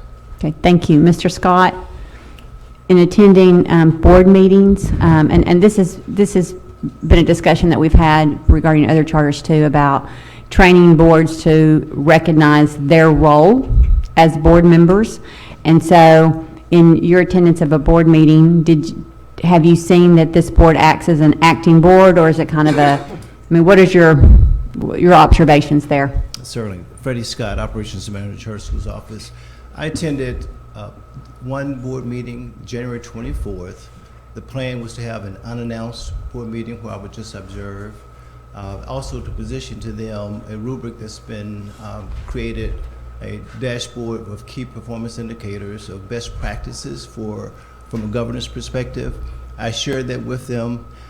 I noticed that there was a need for some professional development from the standpoint of holding a superintendent accountable in those key areas of academics, finance, and operations.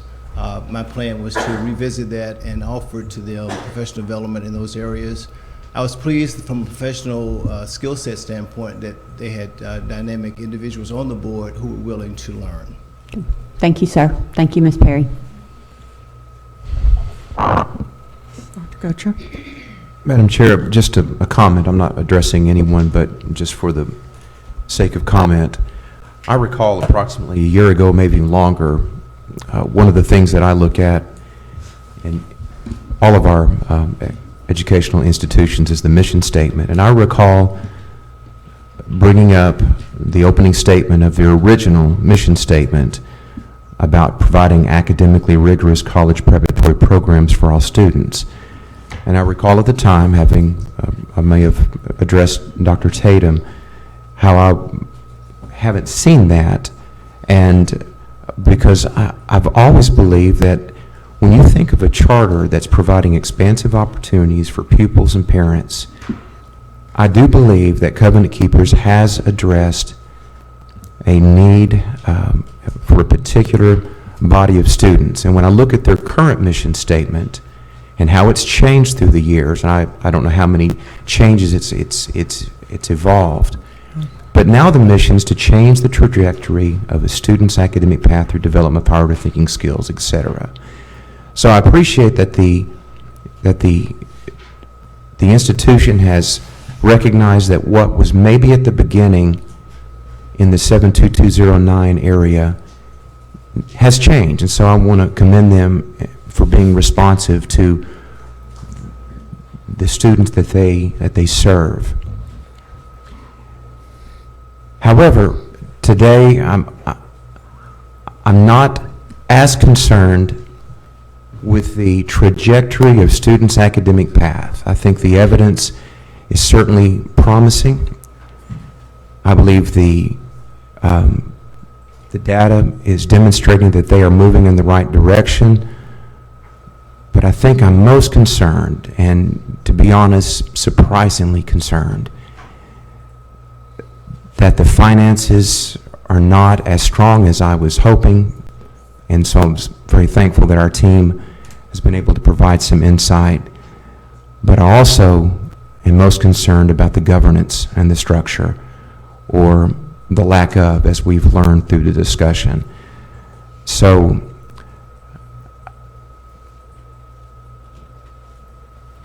I'm not sure what my next step needs to be as a charter panel member, but I know that I've moved from seeing some promise in the academic trajectory according to the mission statement to some grave concerns in governance and finance. So I'm still pondering of our next step as a charter panel.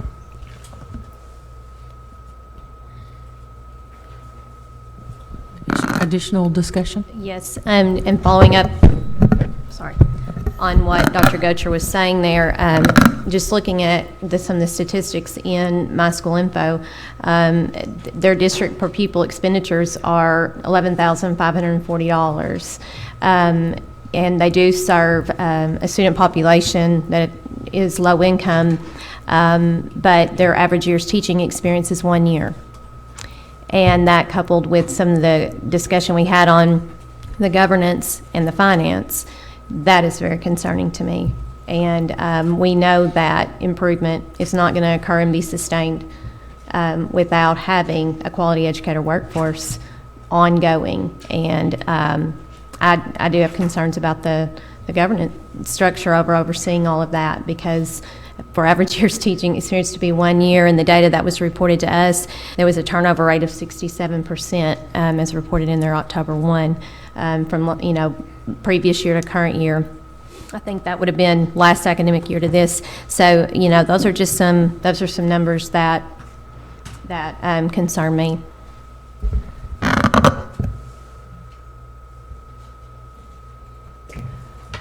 Ms. Haley? I just have, I don't know if it's a question or just a discussion, because Ms. Boyd shared that if a charter in the past had been on an intensive intervention path, whether it be academic or fiscal, that the charter panel had not typically put the charter on probation. But Covenant Keepers is in academic distress at this point because we don't have fiscal distress. But I'm hearing fiscal and governance issues.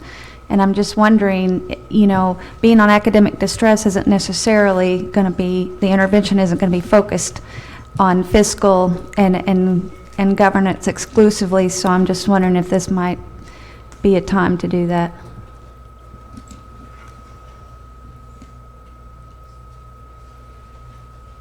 Any additional discussion?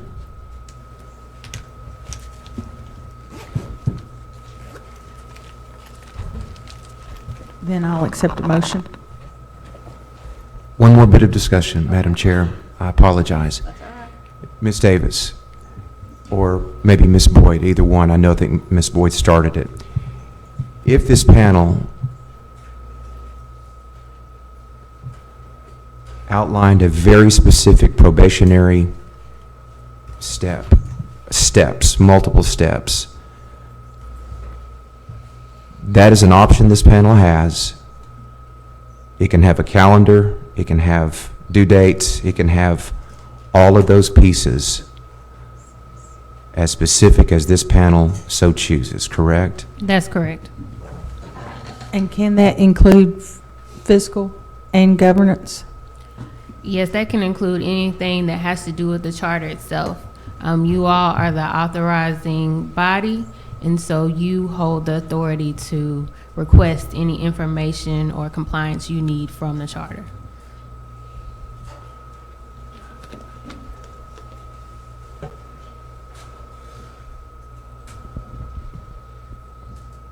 While I recognize that as an option for this panel, my concern are the things that may or may not be discovered through that probationary period, as we've discovered today. So that is my comment, and that is my pause for not making a motion for a detailed outline for probation. Thank you.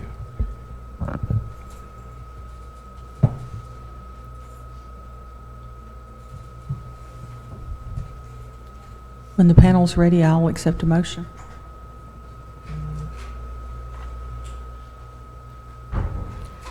Something that might help, if you do go with probation and a detailed list of information you want, at any public meeting, you can amend that information without going through the complete hearing procedures that we did today. So for instance, if they come forward to give you a report, if you want something different or you want something additional after they give the report, you can request that in that public meeting.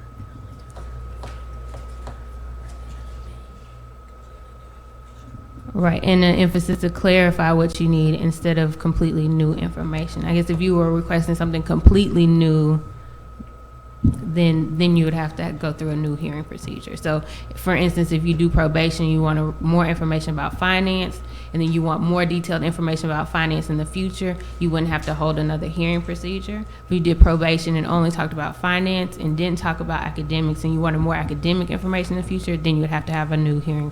Does that make sense? And Madam Chair, I'm afraid the probationary pathway is too expansive for anyone to do in a motion. I don't know what this would. The motion is probation, and then you detail. At a later date.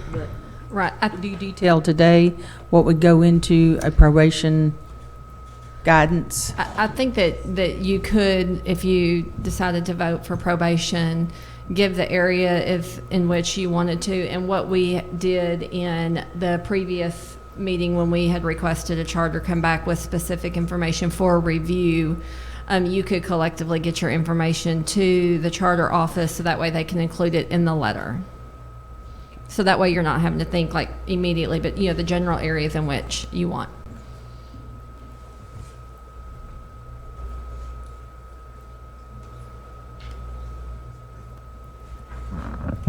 I'm not ready to make a motion.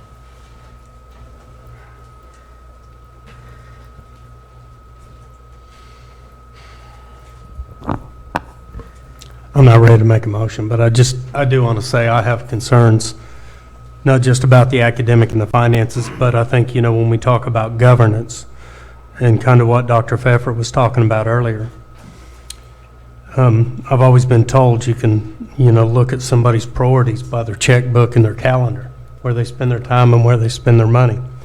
And you look at this district, and it has some of the highest expenditures per student, basically across the state. And so you're looking at how those funds are spent, which we addressed many of them today, but then I look up, based upon the data reported to ADE from the school, that there's not a before-school program for kids, there's not an after-school program for kids, nor a weekend program, nor a summer program. So I have concerns kind of from the top down. Like I said, about where you allocate your resources, and resources being time and money. So. And we have those that you mentioned, before school tutoring. We will have a summer time. We've had it for 2 years, and we do have out of school time now. I would make sure that you update your information that you submit to the department to reflect that. Yes, sir. We'll do.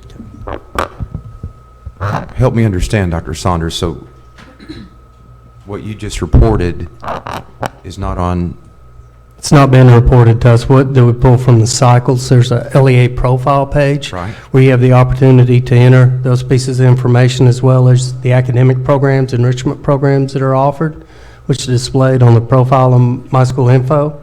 And matter of fact, we just put out a commissioner's memo last week about that, re-pulling for cycle 7 to populate that data. So you can address that commissioner's memo and know exactly where that is and make sure that's accurate. What was the name of that again? So cycle 7. and that just that's concerning, because if those things are happening and we don't have evidence of that, that's what I was referring earlier to, those layers that are yet to be discovered or may be discovered if we place them on probation. So I'm concerned, panel, if we sit here and discuss things longer, what other things might we discuss? And my sense of concern is just continues to grow.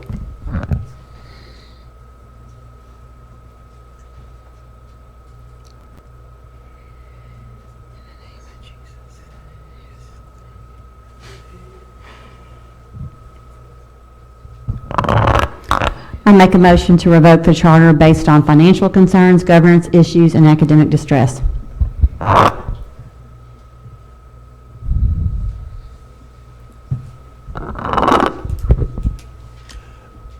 Immediately or June 30th? June 30th. A second. Motion's been made by Ms. Smith, seconded by Mr. Rogers, to revoke the charter effective June 30th, 2017. Any discussion?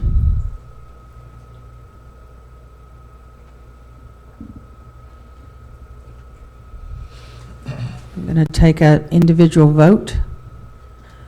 Dr. Gocher? I vote for the revocation June 30th. Ms. Haley? I vote against the revocation June 30th. Mr. Lester? I vote for the revocation June 30th. Dr. Pfeffer? I vote for the revocation. Mr. Rogers? Dr. Saunders? 4. Ms. Smith?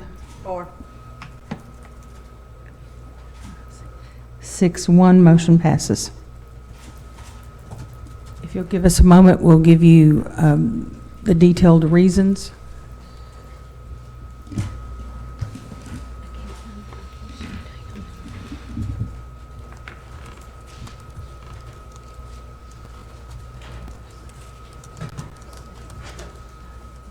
Who sent us the voting sheet? I can't find it. Yeah, real early, like 8:30 or so, 8:15. Yeah, I know, I'm just not to the right email. There it is.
Dr. Gocher? I voted for the revocation of the charter as of June 30th. My reason, an increased revelation of inconsistencies in reporting, financial concerns, and governance transparency issues led me to vote for the revocation of this charter effective June 30th, 2017. My decision is based on what I feel, based upon the evidence, that is in the best interest of students. Ms. Haley?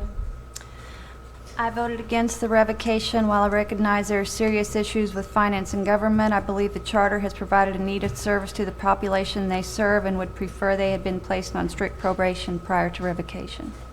Mr. Lester? I voted for the June 30th revocation. I believe that the charter should be revoked based on continued failure to meet academic and fiscal performance criteria deemed appropriate and relevant to the charter, for the charter by the authorizer. Dr. Pfeffer? I voted for the revocation out of concerns with the governance structure combined with questions about finances and current data leave too many concerns to support the continuation. Mr. Rogers? I voted for the revocation on June 30th due to ongoing academic issues, questions surrounding governance, data input, fiscal responsibility. The 2 years longer, they said, for it to get up to achieving standards just was too much for me because they're on academic distress right now, and just to continue on and on, I think this is the best interest of the students. Dr. Saunders? Yes, I had concerns over the governance, finances, and academics. Ms. Smith? Voted for. While I believe the school has been working on academic improvement as testified by Ms. White from ADE School Improvement and shown in previous CAP meetings. However, I have many concerns regarding the lack of transparency in governance and finances alongside the current academic distress. Ms. Smith? Did I use Smith? Ms. Davis? Would you address the next steps for this charter?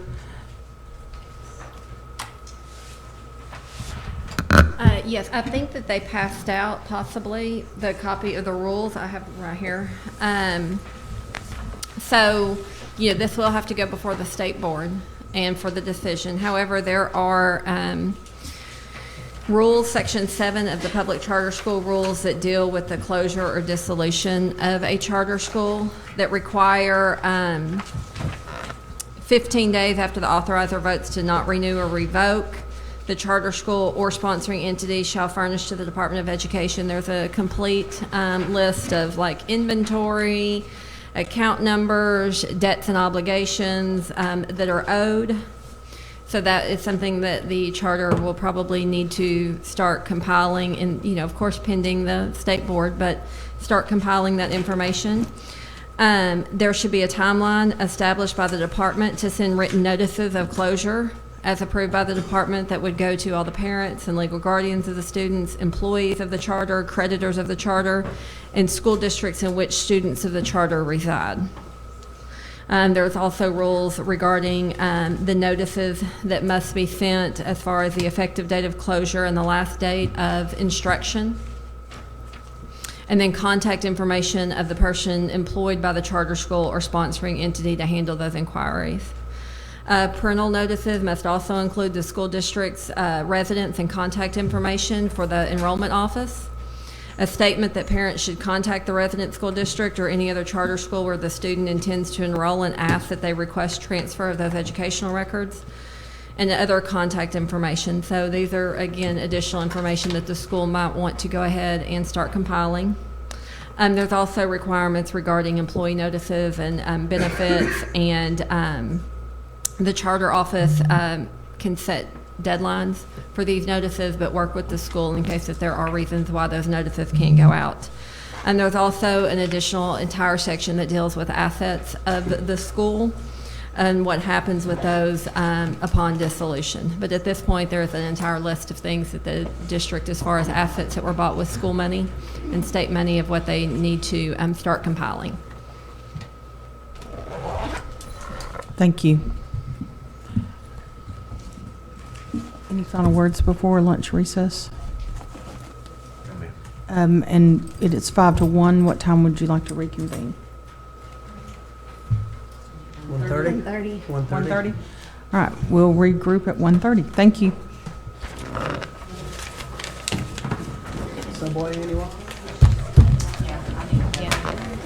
I need to go get something. Leave this here. Yeah. Meeting our technical meeting spot, second.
Oh. Testing, 1, 2, 3. I haven't done this in a while.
Ms. Davis, will you go over the guidelines?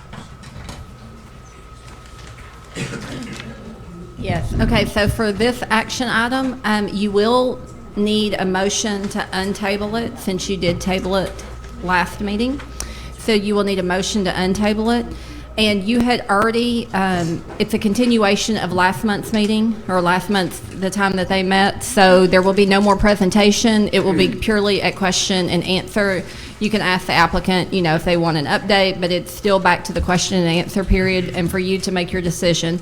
And your decision today is much like the last action item. You can vote to take no action. You can vote to modify their charter, to put their charter on probation, or revoke their charter. However, though, I would go ahead and re-swear anybody in who wants to, even though it is a continuation from last time, but just so there's no confusion. Okay. If all representatives from the charter would please stand, and all of the department, and anyone else that might speak regarding this issue. Raise your right hand. Do you swear or affirm that the testimony you're about to give shall be the truth, the whole truth, and nothing but the truth? Thank you. Mary Perry, you are recognized for action item 5. On March 15, 2017, the Charter Authorizing Panel began a field review of the Rockbridge Montessori School Open Enrollment Charter. As stated in the February 16, 2017 hearing letter to the Charter and by Ms. Davis a few moments ago, possible actions allowed by the statute include placing the school on probation, modifying the Open Enrollment Charter, and or revoking the Charter. At its March 15, 2017 meeting, the panel tabled action until today's meeting and requested specific information from the charter. The panel packet includes documents prepared by the Arkansas Department of Education staff and documents submitted by the charter. With a motion and vote to untable from the panel, the hearing that began on March 15th can continue with questions and answers. And as you know, by the swearing in, there are quite a few folks here ready to take your questions from the charter. Okay, I'll accept a motion. To untable. Motion to untable. Second. Motion's been made by Dr. Gocher, seconded by Ms. Smith to untable. Any discussion? All those in favor? Aye. Any opposed? Motion approved. Any preference from the panel as to the organization of our initial questions? I can take it down the list of the things we asked them to send. That work? Yeah, I like if we take it, if we'll go by the list, and just finding out specifically what things have been cleaned up in the month that we asked them to come back, because we had lots of things last month that were up in the air, including their numbering, their coding, special ed findings, their board operations governance. So that would be helpful just to go down the list. Mr. Knuckles, I'm assuming we'll start with you, and you have with you today your several board members. If you would let us know who you have with you. Yes, good afternoon, ladies and gentlemen. Stephen Knuckles, head of school, Rockbridge. Yes, Mrs. Gober is in attendance today with special ed. Ms. Knuckles is here, curriculum director, along with our school board members, Mr. Jack Syak, treasurer, Mr. Roy Albert, secretary, and Mr. Bennett, school board president. All right. I think we started off with your organization chart of your board. So, and there may have been some reorganization within your staff. Is that correct? Yes, ma'am, that's correct. Okay. So why don't you start with the organization of your staff, and then we'll ask your board president to give us the organization of the board. Yes, ma'am, of course. So as you can see, based on documentation that was submitted for myself being head of schools, a description of duties and responsibilities that are currently listed. There are several to include additional duties that have consumed quite a bit of time at Rockbridge, knowing that e-school data input is extremely important, all tied to enrollment and attendance, along with child nutrition, as I've taken that on as well, and knowing that's been a huge piece, especially as we become CEP qualified this year, and knowing that's been the best for the children, and knowing it is costly in a sense. But we do know that for the children's sake, that's certainly an advantage for them. I also serve as human resource officer for the school, all dealings with health insurance, et cetera, to Arkansas teacher retirement and things of that nature. So along with running day-to-day operations at school, there are additional job duties and responsibilities that I must carry on with. Of course, we have been without an office administrator, essentially the whole time, until just recently, knowing the need and basically the requirement in order to free me up to do the tasks that are needed. And so we were able to find a part-time office administrator. She currently is a student at UALR, but is able to give us at least about 15 hours a week at the school to operate as a front office assistant, answering the phones, faxing requests, and doing initial paperwork that I've typically been doing the last several months in order to maintain record keeping. So that's been a great help. In addition to, we did have a teaching assistant that resigned, and she has been since replaced within the past 2 weeks. So there was not additional cost. It was a one-for-one trade in that sense. And then carrying on then with Mrs. Knuckles continuing as a curriculum director for the school and driving the Montessori vision for the school, knowing that she's really the truly expert and knowing what requirements, AMI requirements that are needed to be in place for us to become AMI credentialed. And that's, of course, long-term goal, knowing that that's certainly something we are reaching for and beginning the initial processes for doing so as we contact an initial consultant that will come in and assist us in becoming AMI credentialed. And just special ed teacher? Yes, ma'am, of course. Mrs. Wade, currently on staff still with Lighthouse, is still assisting us in continuing the IEP process. In fact, some additional IEPs were completed and sent to Mrs. Hughes just recently as an initial update. She continues to work primarily in the evenings, helping us in continuing conferences as we are. We've actually just wrapped those up just recently. And knowing that she's going to be on staff with us full-time in the fall, as she has indicated, which will be a great addition to the staff, knowing that Mrs. Gober is currently still working and providing the services for our children during the day. But Mrs. Wade will certainly be able to continue that and be in place for the fall as we move ahead. And where will Mrs. Gober go in fall? Yes, ma'am. So we're currently discussing that. She could certainly move back into the principal role, given that Mrs. Wade would certainly feel the need of special ed. However, if the numbers in special ed increase, we'll still have to look at that, because even the past 2 weeks I've had 2 additional children coming with IEPs. So knowing that the caseload really determines the staff needs, we'll have to look at that and as enrollment continues for the fall and see what truly is the need. And currently you don't have a principal, is that correct? Well, yes and no. I'm currently serving in that capacity as well. Yes, ma'am. All right, thank you. Let's hear from your board president. Yes, ma'am.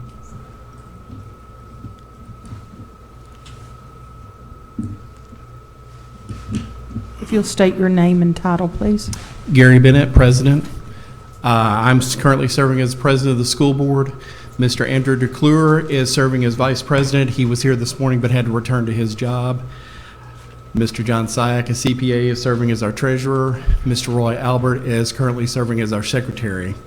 Then we have 3 additional at-large members, Mr. Randy Sharp, Mr. Lee Allen, and Christine Alongi, excuse me. And how long have you been a board member? Approximately a month.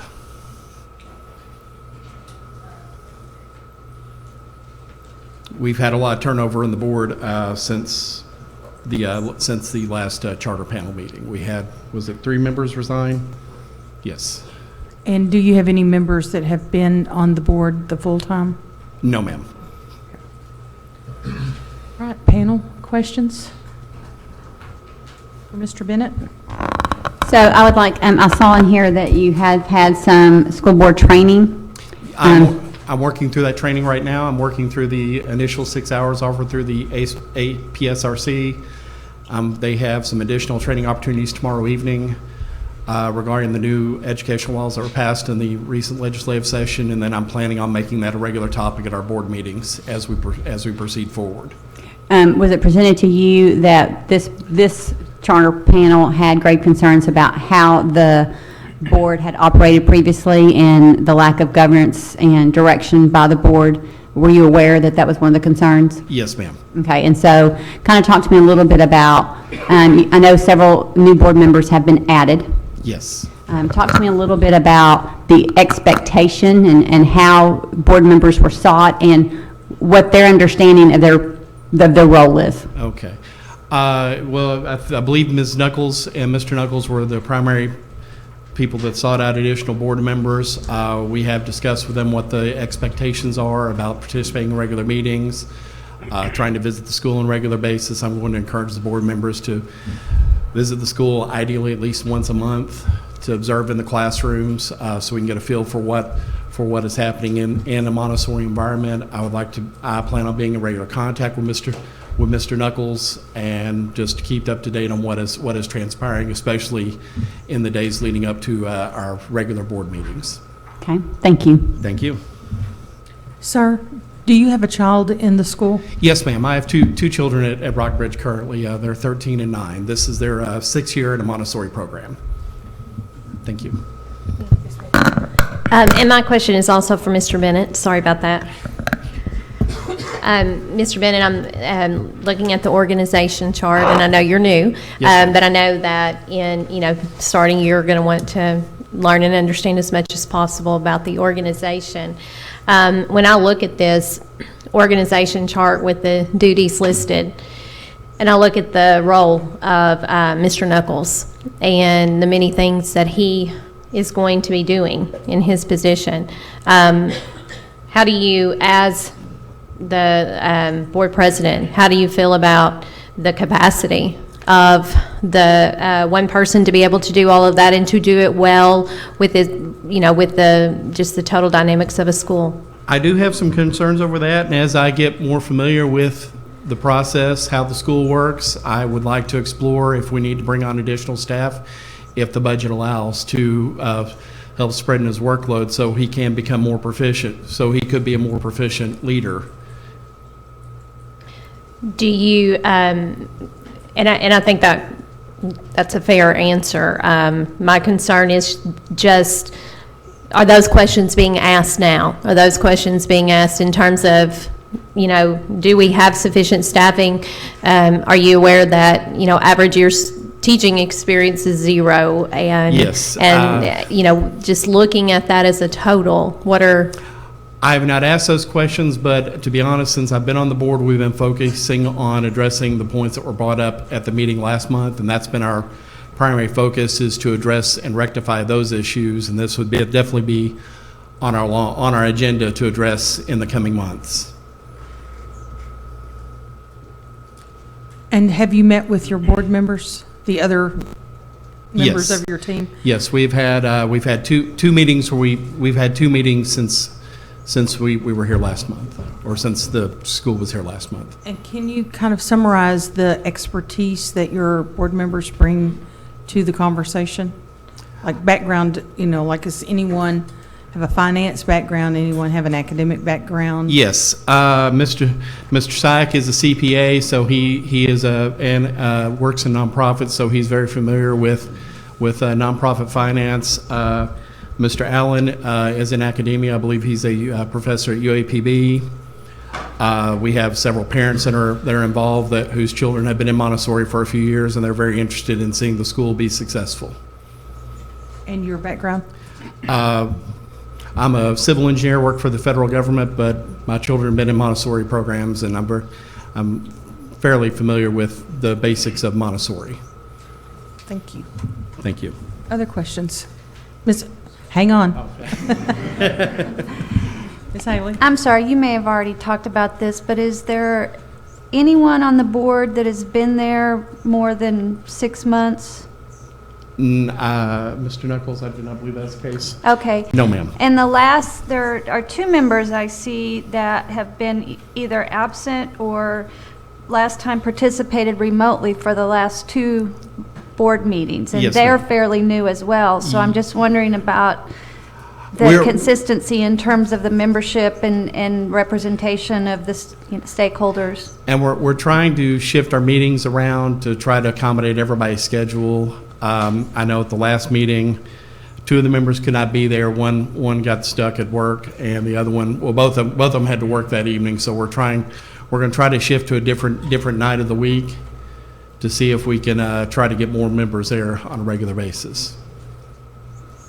Thank you. Thank you. Mr. Walters? Trip Walter, staff attorney, Arkansas Public School Resource Center. Sorry to perhaps get us off track. I just wanted to let the panel know that one of the things that we have been doing with Rockbridge within the last couple months, and I think we talked last time about our increased involvement with Rockbridge, which is ongoing, is to assist them with the agenda preparation and postings and meetings and everything surrounding that. And one of the things we are obviously trying to do on those lines is to get them to work towards regular meeting dates, protocols, setting the agenda sheets for them to work off of, et cetera. And I'm sure Mr. Scott can tell you more about the process from what he's seen, but I just wanted to jump in now and make you aware of what's going on in the area and postings, and obviously keeping Mr. Scott in the charter office apprised of upcoming meetings. And Mr. Walters, does APSRC have a member of your team that will be attending these board meetings until they're running smoothly? Right now, we have had at least one and sometimes three. Those include myself, Mark White, our Director of Legal Services, and Tyler Barnett, our Director of Charter Development.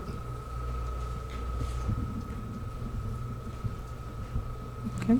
Other questions? Mr. Lester?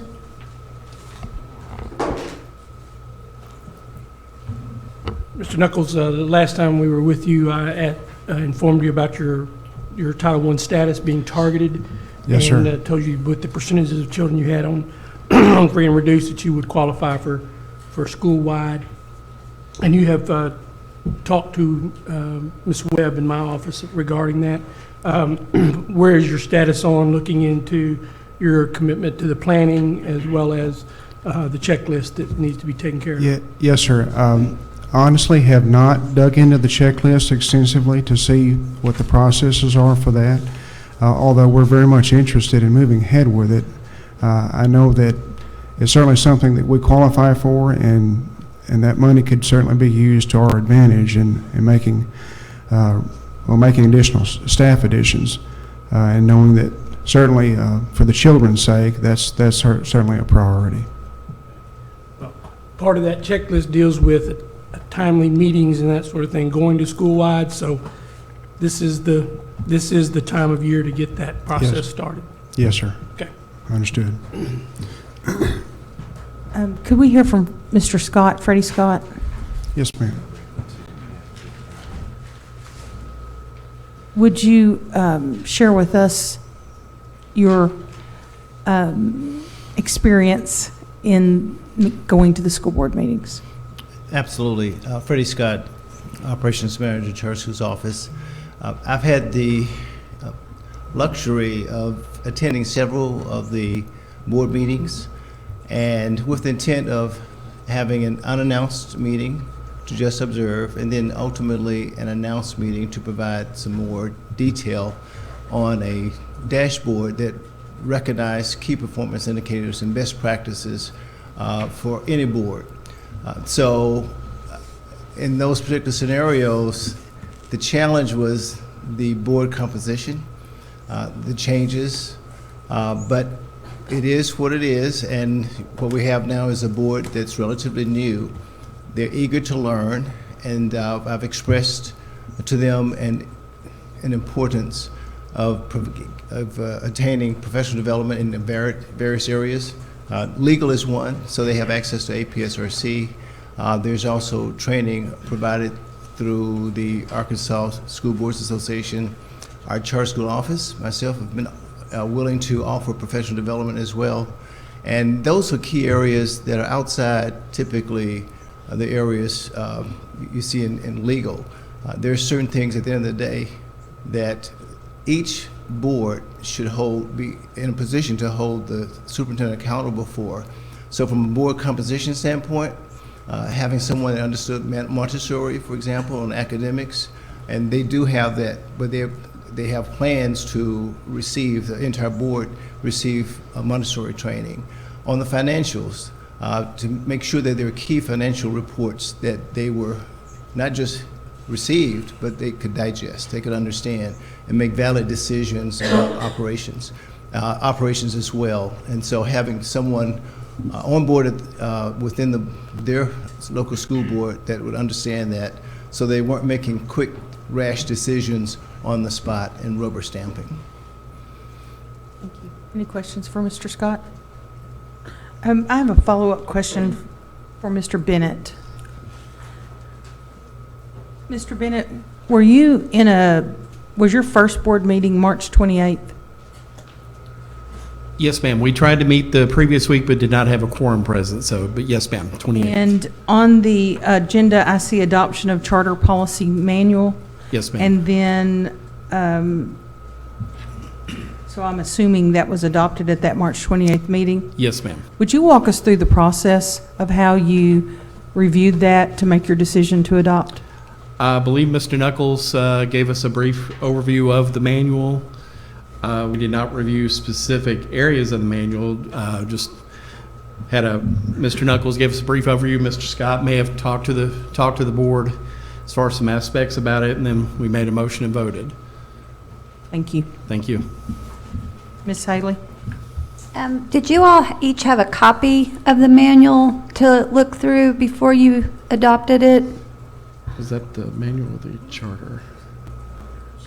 Okay, yes, we did have a copy.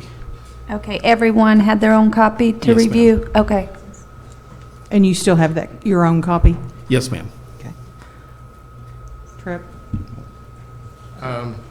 If desired, I can go into more detail about the manual, as it's something that we produce. And actually, it is something that they have been using, at least in part, as I understand it, for quite some time. Just in the interest of accuracy and transparency, I just wanted to make sure that it had been formally adopted by the board going forward, so whatever uses they made of it, it would be clearly on the record. Essentially, what the manual does, it has parts for both board governance and operations. It has student pieces. It has basically it's a complete set of policies from board governance, the student side. I know we talked last time, obviously, extensively about purchasing and bid procedures. I know that was obviously a concern of Mr. Rogers. It has a specific section in there on that, which lays out the state law and procedures for handling most purchasing matters. So it's a pretty comprehensive guide that a school can use either in full or to augment their current policies.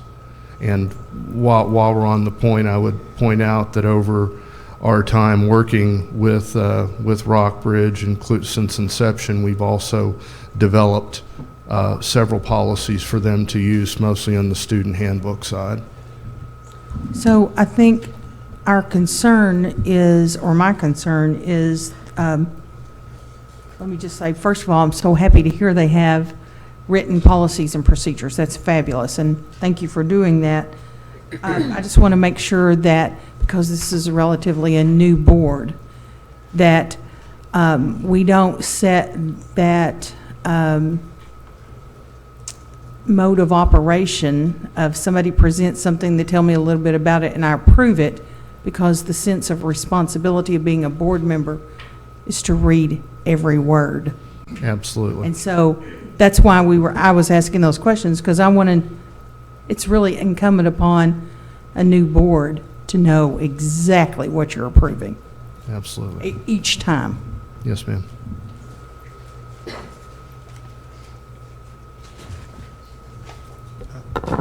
One addition, there is one member of the current board that has been on for 6 months, Mr. Lee Allen. I'm sorry? Mr. Lee Allen is the one member that's been on the board for more than 6 months. Okay. And I believe he was the one that was absent. Correct. Yes, ma'am.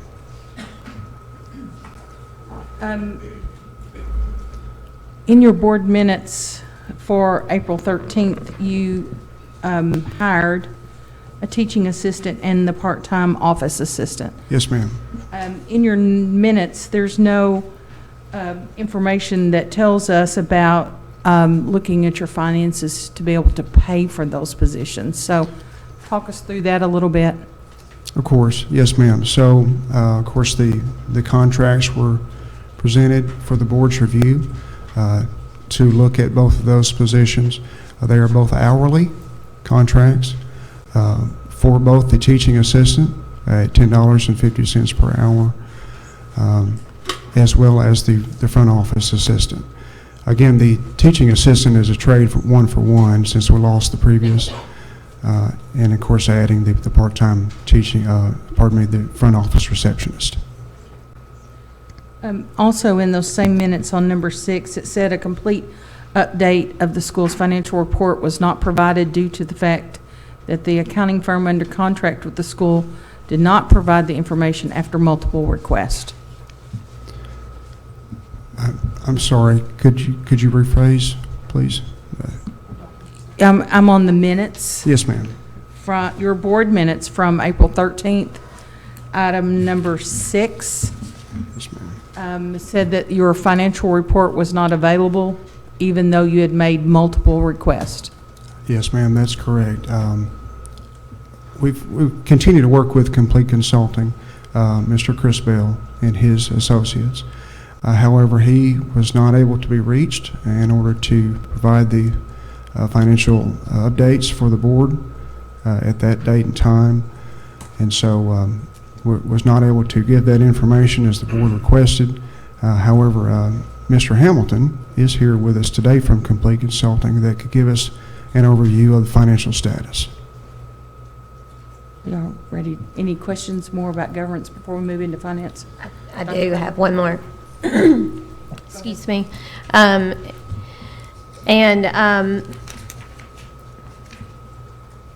So when you took the role as superintendent, director, school director, and I realized that this was all in basically a fluid situation after December when Ms. Gober kind of stepped down from what she was doing and began working with special education. But I am looking at from your website, your list of positions and salaries, and it doesn't appear that any of that has changed. So, and this may be for your board, and I realize they are very, very new, but when I'm thinking about governance and who is the school leader, and last time when I asked that, I got two different answers. So if you are the school leader, and but you are still making the same salary as before, and we're not sure yet what Ms. Gober will be doing next year, what is that process going to be? And this may be where the school board members may need to address it. Who's going to make that decision? How is that decision going to be made? And will there be changes in salaries and job duties? Yes, ma'am, I understand. So again, I do believe it's really incumbent upon our enrollment for the fall and what that looks like, what the needs will be on the special ed side, knowing that Ms. Gober has quite a bit of experience in public school education, and also as an administrator, and having that as a backup plan for her to move back into a principal role would certainly be ideal. However, not knowing what special ed will bring us, and the numbers there, we certainly want to keep that as a possibility for her to maintain that role as well.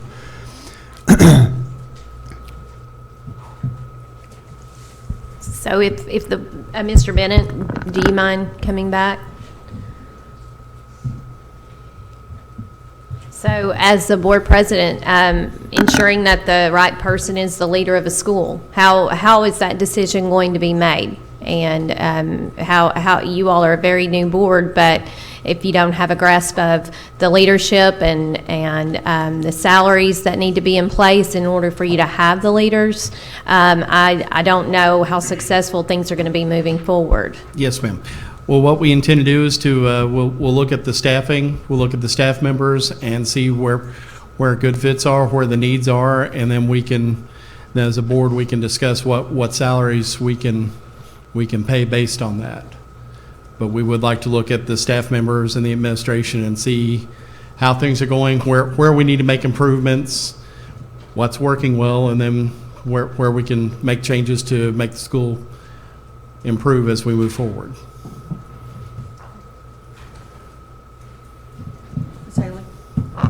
Mr. Knuckles?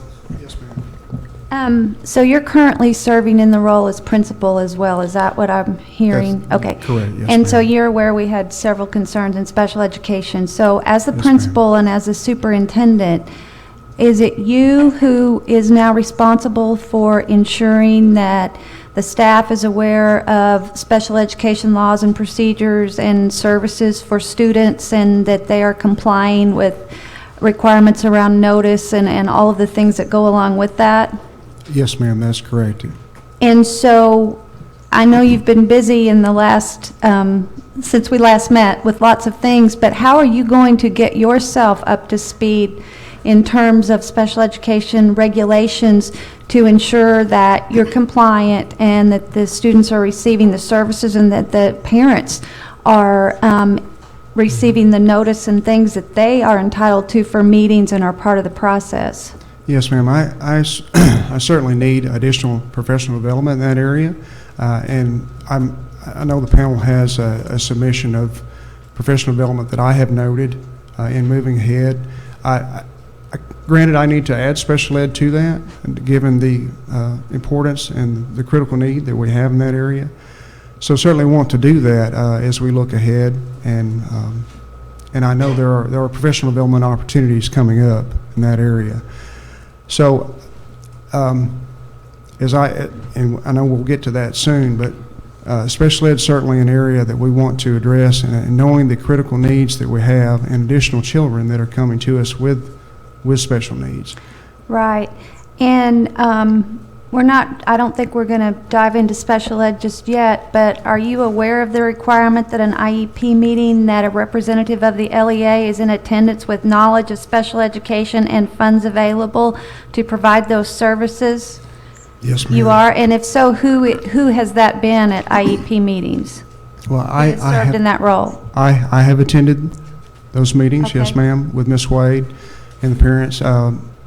On a good note, we had parent conferences last week, three evenings last week for the parents to come at their convenience after work, and a lot of those meetings, special ed meetings, were conducted even then. Okay.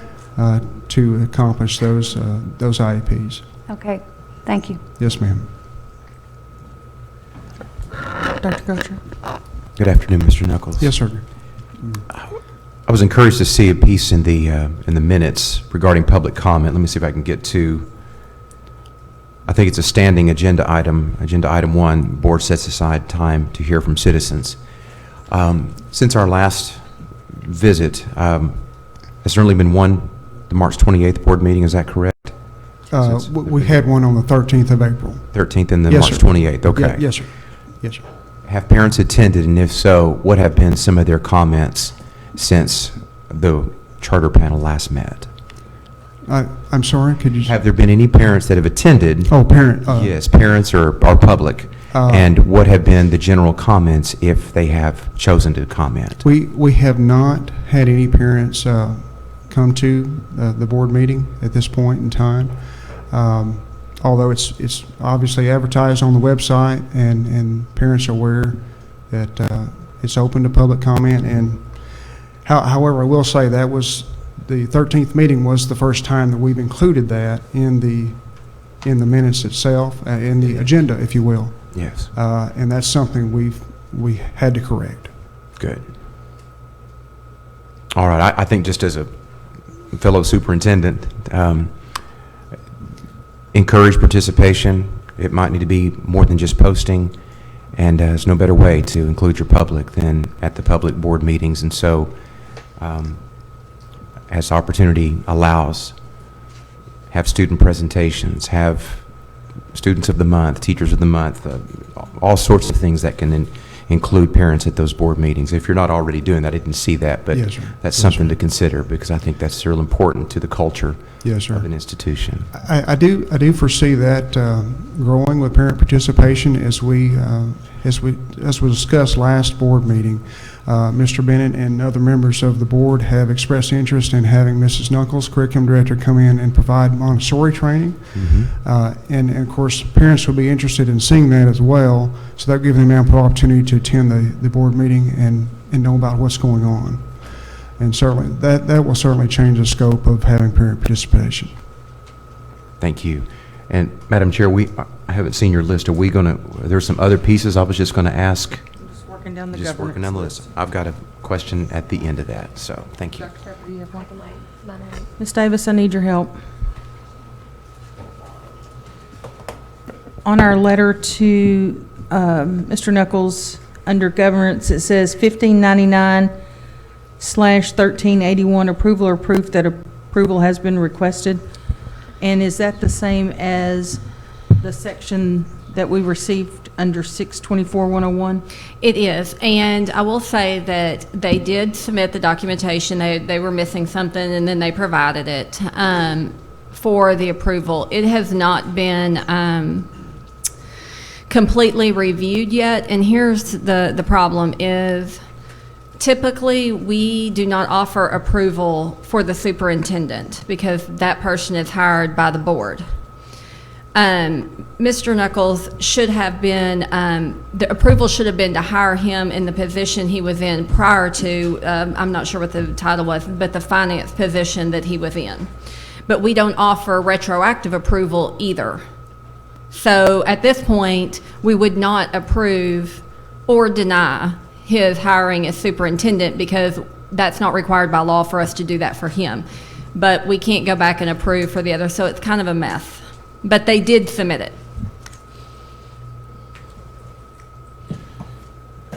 I don't know how to mark that on my list as incomplete or still an issue. At this point, there's nothing to approve. They did submit it, but we would not approve it because it's not required approval by law for him to have this.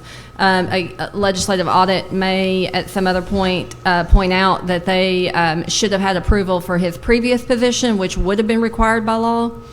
So, but there's nothing that we could do about that at this time.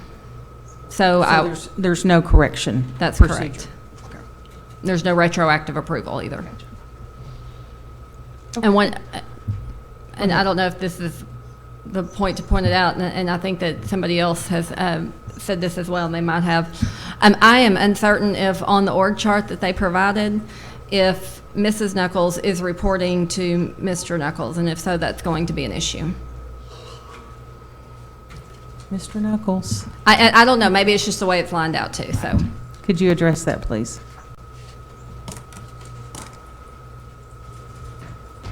Yes, ma'am. So per the org chart, it does appear that way in the reporting process.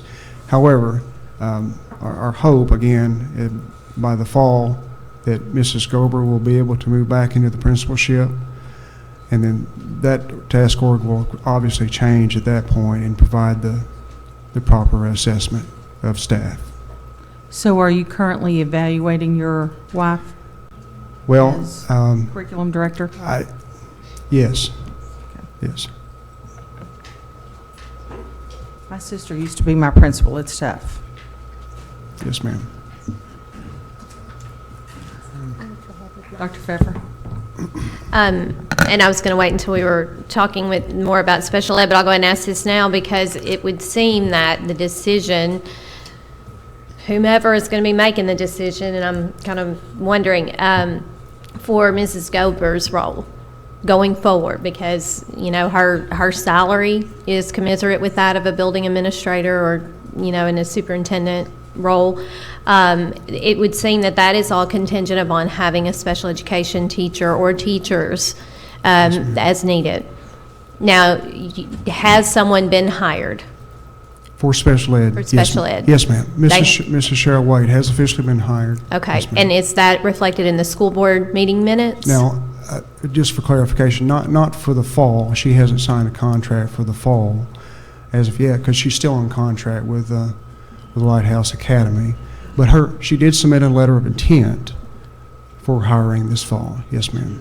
Okay, so because I had understood the other day when we visited that you had hired her for the fall, and so you do not have a special education teacher employed for the fall. That's correct. Yes, ma'am. Right now, the only person would be Ms. Gober because she is working on an ALP. Yes, ma'am. That's correct. Okay. Ms. Haley? So you've hired Miss Wade right now, or she's under a contractual agreement? That's correct. Yes, contractual ma'am. agreement? Yes, ma'am. Okay. Yes, ma'am.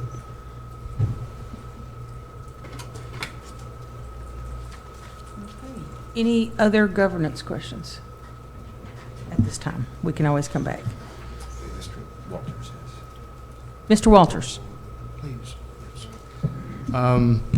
Thank you. I hope this is the appropriate time, and obviously it's not. I'll come back, but I thought this might be the appropriate time to address the governance situation and our services and what that all look like going forward.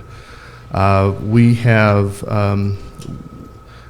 are going to enter into new agreements with Rockbridge for additional services as we're under now with them concerning finance issues and also governance/policy issues. And those were just finalized. I think those were just signed by Mr. Knuckles on Monday night, and those require making some changes in the leadership. And that not to include current employees. Not to include current employees being the leader of the school. There's nobody picked out and anything like that, but that was one of the conditions of our going forward with providing the additional services. And so we will be moving forward and assisting them in those areas. One of the conditions of the agreement also is hopefully that the person, the new superintendent, would be somebody agreeable to both the department and the APSRC. And what's your timeline? The agreements will run through June 30, so somewhere in that timeline. So, to translate what I think I heard you say, is that before June 30th, a new superintendent will be put into place, or a new superintendent will be put into place effective July 1? That we will go ahead and go through that process and hopefully have somebody installed by the end of that period. Okay. But it's the thrust of the agreement is to make sure that process goes through and is done. And Mr. Walters, am I hearing that purpose of that is to assist with the relationship between the current superintendent and curriculum director to try to remove those pieces that are currently problematic? Yes, and to also try to address some of the issues that have been brought to bear by this panel. Agreed. Anything else? Okay, next on the list is special education.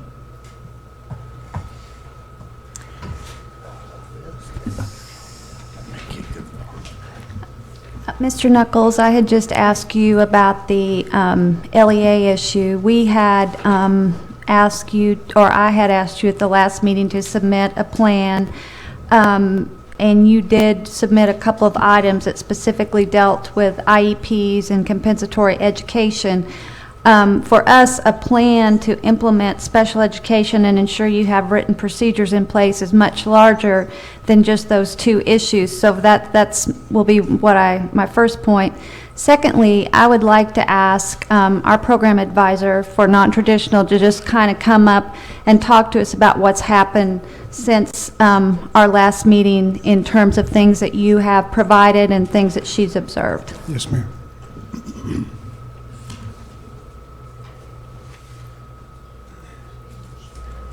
You'll state your name and title for the record, please.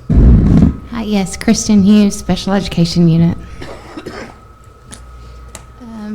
Since the last charter panel, I have been to Rockbridge once with the intent to review some updated evidence. When I got there was not at that time updated evidence to review. I answered just kind of some general questions at that time.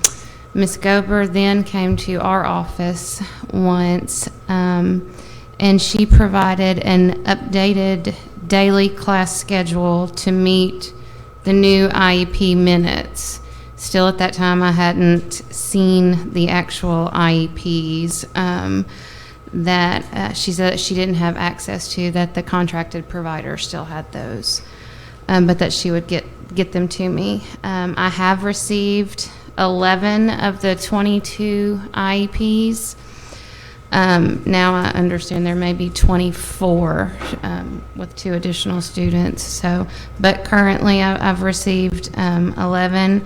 IEPs. I'm not certain if those are the IEPs that were presented in the IEP meetings, because they don't have the signatures, the appropriate signatures on it. I'm not sure if that was a draft or what.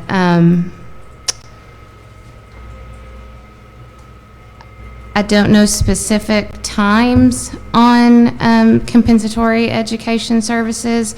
I have received an email stating that they have calculated 72 days of missed instruction for students on IEPs. So they are in the process of planning how that's going to be provided. I don't know how much comp ed individually per student. I've received some more emails as of about 1 o'clock today. I haven't had the opportunity to compare them to the other IEPs. Some of them were duplicate students. So I'm not sure if those were updated, if the conference has occurred. Again, I don't have that documentation with me to compare it to, since I just got it at about 1 o'clock. So when you were at Rockbridge, you visited once, you said? Yes, I visited once prior to the last charter panel, and then once this after the charter panel. So I've been there twice, just meeting one-on-one. Okay, and so the last time you were at the charter panel, you were in the special education classroom? Right, well, it's kind of like an open concept. So Okay. they do have a designated special education classroom setting, yes. And so generally, what did you see going on at the charter? When I arrived, Ms. Gober was providing instruction to 3 students. They then went to their general education setting so that she could visit with me. It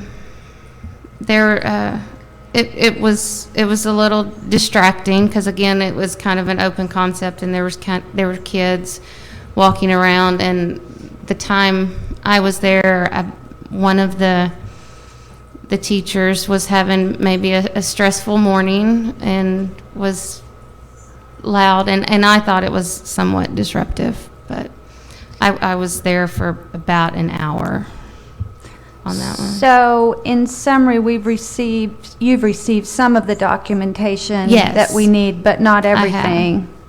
Correct. And the written procedures we received are limited to the IEP meetings and the compensatory ed. Was there anything else? She's provided updated class schedules to meet the IEP minutes that she said was in the IEP goals. Again, I don't have all of them yet to cross-reference, but I have received a class schedule and then another schedule for the compensatory services, where they were going to provide instruction for that during the same time other students were receiving their minutes. So basically, the plan was the students who had not received services were going to be put in the same classes that are already going on, added to those classrooms, and that be the compensatory services? That is currently my understanding. Okay. And did you see any documentation that the other teachers had been provided copies of the IEPs and accommodations and all that sort of thing? No, I don't believe I have. Okay. Do y'all have any questions for Ms. Hughes?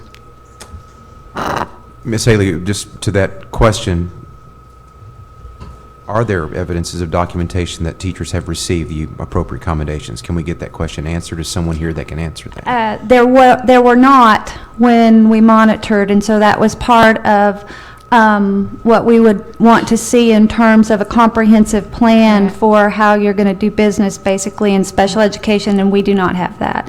Now, Ms. Gober might be able to answer that question. Mr. Knuckles might be able to answer that question in terms of if now teachers do know what accommodations are to be implemented, and if there is documentation that that's actually going on, and all those sorts of things, but it was not based on what we reviewed before. Right. And we have not received evidence. And nor was the progress on the measurable annual Right, goals. progress on goals. Understood. So kind of going back to what Mr. Knuckles said earlier, you commented that you just kind of had conferences recently and had gone back and held all these special ed conferences, like in the last, what, week, or? Yes, ma'am. Last week, we did have parent-teacher conferences for all parents. Okay. And some of those IEPs were conducted during that time. The Okay. IEP conferences were conducted during that time. So have your teachers received their accommodations for their students, or is that something you're still working through? We are still working through that process. They do not have them all. No, ma'am. Okay. Thank you. Yes, ma'am. Is Ms. Gober here? Ms. Gober? There she is. Yes, ma'am. Could you give us an Sarah update from your perspective, please? It's been a whole new learning for me, and it's been a lot, but we have updated most of the IEPs. We're waiting on a couple of parents to finish out some. We've had some issues about having to try to reschedule. We have given the teachers the accommodations for their students, but not in a format for every student on one sheet, which is what we hope to, have a spreadsheet for them to know. The compensatory education, we have put students together for the goals. Like if Daniel has, his compensatory education needs to be math, 3-digit multiplication, would have him in with other students that I'm working with that also, like goals, not just making up time. Are your general ed teachers in the room while you're doing the IEPs with the parents? So these last conferences that you've had with parents, have you included the classroom teacher? Yes. Okay, so they're part of that decision-making with the teacher? Yes, I will say that our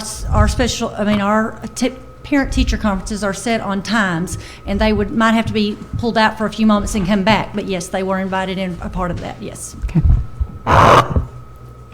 Okay, there's a difference between invited in and participating. I'm sorry, they were there, and we ask our teachers to give it. Because we have no grades, it's up to the teacher and the portfolio that they bring of work to be able to determine the education of the child also. So I'll see teacher names on those IEPs? Yes, ma'am. I won't, but... Yes, ma'am. Yes, ma'am. Yes, ma'am. So, Ms. Gober, can you just kind of walk us through, like, so you had IEP meetings during parent-teacher conferences, basically? Some. Yes. Some we had beforehand. Okay, and so how did you let the parents know there was going to be an IEP conference? We sent out notices many times. Most of the time I would call, because we're wanting them to know that we're going to cover not only rewriting the IEPs, some of the IEPs are not being actually written, just revised. They need to be, yes, they were quite sloppy. And we also need to talk about compensatory education and what we need to do to see the goals to see, and also let them know that if we have to do an extended year because of the compensatory education, that we could be doing that and they would be aware of that. And so we sent out I tried to call most of the time, because that's a lot of information for a parent and a lot of educational jargon that they don't understand. Right. And then I would follow up with many of them, we would send back, the second notice would be a note from a letter taken by the student home. So when you sent notices, what notice did you use? Was it just a letter? What form did you use? I used the on the script program. The notice of conference? The notice of conference, Okay. yes, and with the notes and all that. And so the regular ed teacher was listed as an attendee, and the LEA supervisor and all of that was Yes, ma'am. required, and they were at the meeting? Yes, ma'am. Okay, thank you. You're welcome.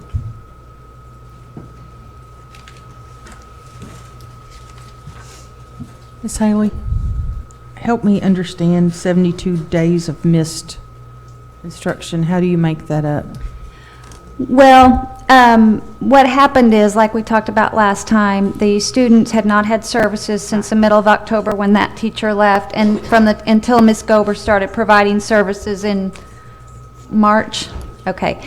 And so what happens is that what would happen with any district is we would talk to the district about meeting with the parent in an IEP conference to determine what compensatory services would be required based on the time they missed. It's not an hour-for-hour kind of determination. It's what should the goal progress have been, what was set in terms of a criteria, and where are the students. So it might be different for every student. But basically, it should not be that a student is just placed in a class that's already going on and that be called compensatory services, because they're pulled out of something else. So unless their IEP was revised, now they're, not only are they getting the compensatory, they're pulled out of a regular class that they probably should have been in. So all those things, we would want compensatory services to be in agreement with the parent. After school, in the summer, in breaks, whatever is beneficial, but just putting them in another class and doubling up time when another group's already receiving services, for every student at least, would probably not be what would be considered compensatory. And I would just add that the Montessori model really adds a layer of protection for that, because we do in Montessori, every lesson there is no whole group lesson. Everything is done in small groups. And so when I tell my teachers that Daniel needs the 3-digit multiplication, she would make sure that Daniel was not in a single lesson during the time that I had him. She would make sure that his small group lesson was either before he came to me or after he came to me. So that's the advantage of having the Montessori, and not only that, we have multi-level classrooms, and so if they're in Mrs. Knuckles' class and they're going over science, and I pulled him out of that particular science to do that, he can take the science even over in Mrs. Stenhammer's class when she does a small group, and it would all be the same lesson, and it'd all be small group and all be on his level, because he would be with other students that were in the grades around him. So when you redid the IEPs, or are redoing the IEPs, do they reflect the compensatory time and the special ed time? Because the important part is the parent knows exactly what's going on. That's what I'm having to tweak. Okay. Mrs. Donna Broyles was very, very nice to come and help one day, along with Kristen Hughes has been a wonderful asset. And so as I would write an IEP, of course, they would have to try to tweak, because this is all new to me also. And so that was something that I had not done to begin with, but after they came in and helped me see what I needed to do, that has been added, and the phone calls went back to parents, this is what's wrong, let me redo that. Yes, Right, ma'am. because And that's the key, that the parent knows exactly, and that students are in the least restrictive environment, which is the regular classroom, as much as possible. Right, and that has increased, totally probably off subject, that has increased my inclusion time versus, not increased my inclusion time, but that my inclusion time, because most of our students try to get the lesson in the classroom, so that inclusion time is where I'm having help to do that also. I have a question for Ms. Haley. For who? Ms. Haley? Yes. You don't have to go to the microphone. You can stay right there. When you hear some of the testimony that's been presented, what is the typical course of action of the special ed department, and what are things that come to mind for you and your folks as you have done and as you move forward? Because obviously we're dealing not with just state issues, but IDEA and guidelines that supersede state. So help this panel understand your concerns as a special ed director for the state of Arkansas. Well, we're very concerned. There are findings of noncompliance, but they're not just compliant procedural findings. They're kids who haven't received services. And for quite a substantial amount of time. And then we have a staff who is trying to do the right thing, but don't have a good understanding of the requirements of special ed yet, which are many.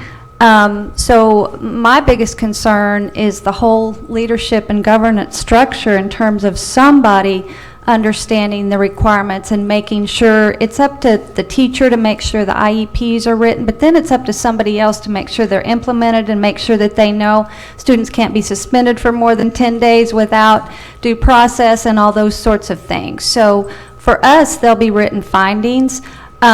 We have ordered compensatory education. We'll make sure that that happens. But that's what we'll do at the state level.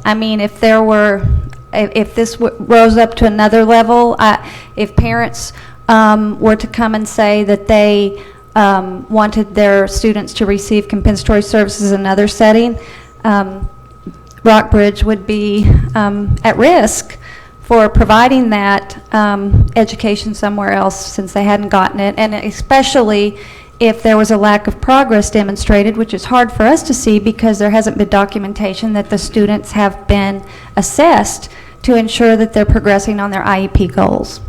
Thank you. Mr. Knuckles, have you taken into consideration or planned for what additional costs there may be to run a summer program to meet these requirements? Yes, ma'am, we have discussed that, knowing that Mrs. Wade's intent again is to still come on actually as early as the 1st of June when she finishes her course of instruction at Lighthouse to assist us with a compensatory education, since Rockbridge will still be in session until mid-June, 15th of June. So that will certainly give us an opportunity to make progress in catching up on those hours. And then, of course, the remainder, of course, we will have to staff that as long as it takes to get the children where they need to be by the end of summer. And so there is still money allotted for special ed, and we certainly will be able to tap into that, so that won't be a problem on that end, given the pot of money that's set aside specifically for special ed. Other special ed questions?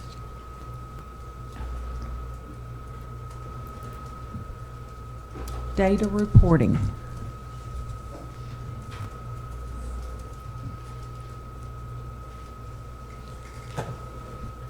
Who wants to take? So who has so from our people at ADE, has the data is the data correct at this point? Yeah. So I believe in special education, the data has been corrected. Is that right, Jody? Correct. Okay. Okay, were there other numbers in e-school, enrollment numbers, anything like that, or title, all those numbers are good to everyone's knowledge? Mr. Knuckles, are you aware, or what changes, or what have y'all put in place? Yes, ma'am, I am. I made those changes myself, specifically in e-school and MySped, so that those numbers currently match, especially concerning the 1 December count that was required by the state, with pardon me, making sure that those numbers were accurate.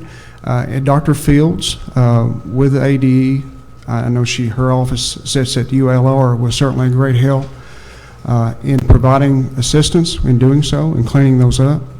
And that, in fact, I believe it is in your packet, the correspondence between myself and Dr. Fields, knowing that she was primarily the expert there and guided me through that process to make sure the numbers are correct. Ms. Yes. Kaufman, you had, or Dr. Gochard asked earlier what our procedures will be. So what will happen, Dr. Gochard, at the end of their verification, which is coming up soon if it hasn't come to an end, there will be findings, there's no doubt about that, and there will be compliance action plans that the Rockbridge will have to determine why certain things happen and what their plan, written procedures going forward, such as how are you going to make sure that teachers have accommodations and that they understand how to implement them and all those, and we will be monitoring that closely. So there's further action still to come beyond the charter panel in terms of special ed. Thank you, Ms. Halen. All right. Is David Tomlinson still here? Mr. Tomlinson, if you would give us an accreditation report. Nath Tomlinson Standards Review. Rockbridge had a on-site standards review. We were on their campus on January 27, 2017. We use our new transitional checklist, which is a very modified version of what we used to use. Several of the items that we go through, we do from a desk audit, and some of the other items we can find on site by assessing their handbook and their board minutes and things of this nature. There were a few findings, and as we arrived that day, Mr. Knuckles was very accommodating And as we went through the process, I sort of noticed that deer in the headlight look, because he had not had access to our checklist. We had sent it to the school and to Mrs. Knuckles, and somewhere in between it got lost. But as we went through the process, he was very willing to help every way he could, and we tried to relieve the stress as much as we could. The few findings we did have, and I kept wondering why, until I looked at it, they opened in 15-16, the fall of 15-16. Our unit used to do workshops on everything that was covered in these areas, and since their school had started, we no longer do these workshops, such as our workshop on website requirements. There were just 2 areas there, and he said if he had known, he'd had them there. The parental involvement was not on the website, and then the accept reports. I showed him what we were looking for, what we wanted. They did have a sort of a light parent involvement policy. It wasn't what we would look for, and they have updated that.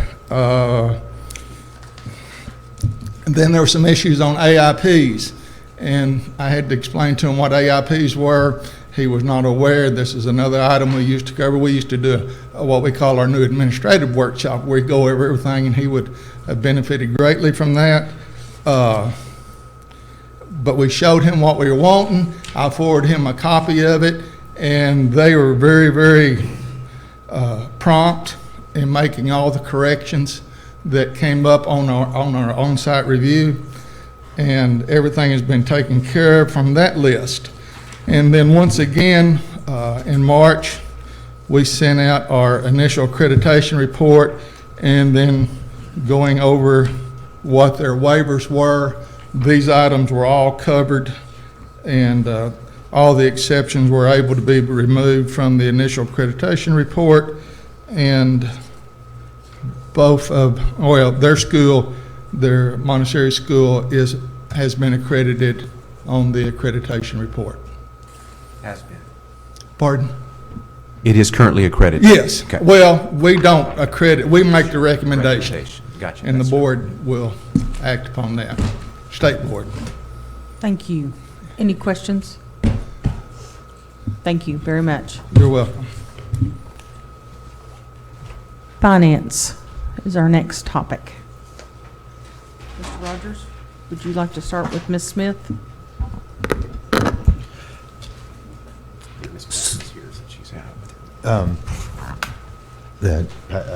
Cindy had to leave. So you've adopted a policy manual that had finance in it. Was it a complete finance manual? I mean, I know that Tripp referenced bid procedures, but I guess I'm kind of wondering what all is in it. Yes, sir. So the charter panel does, the charter policy manual does address procurement and things of this nature. And APSRC has had a great take in constructing that for us. However, I know that some of those guidelines are very general, and we need additional help in providing specific guidelines that will be in addition to help in Rockbridge for future bidding processes. Knowing that there were some failures on our part in moving ahead and doing those properly.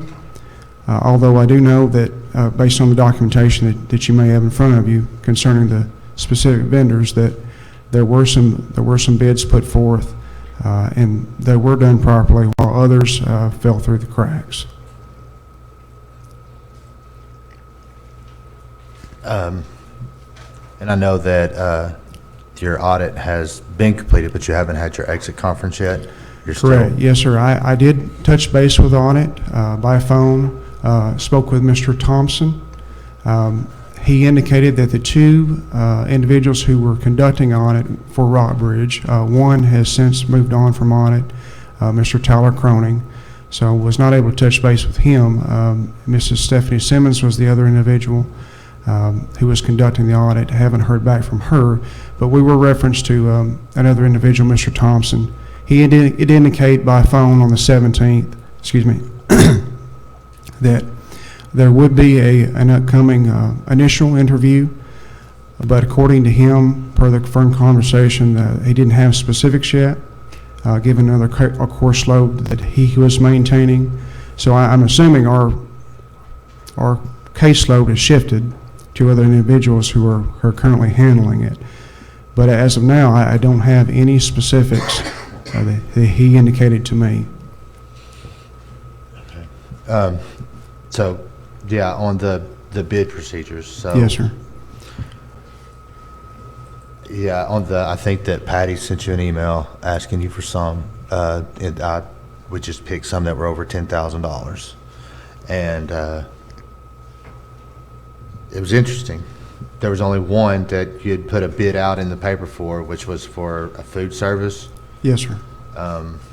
But then Linda Mooney, I understand she's is she still an employee?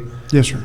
But she was being paid under a contract, And an independent contract. Was this in addition to her salary contract with Rockbridge?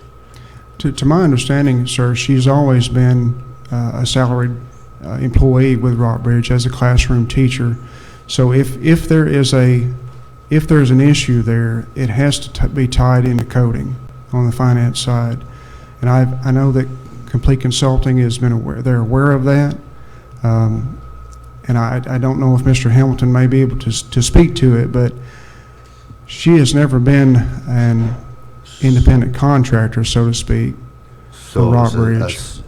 So you think it was just a regular salaries? Yes, sir. Coded to contracts. Yes, sir. That's correct. Can we bring up Mr. Hamilton? Mr. Hamilton?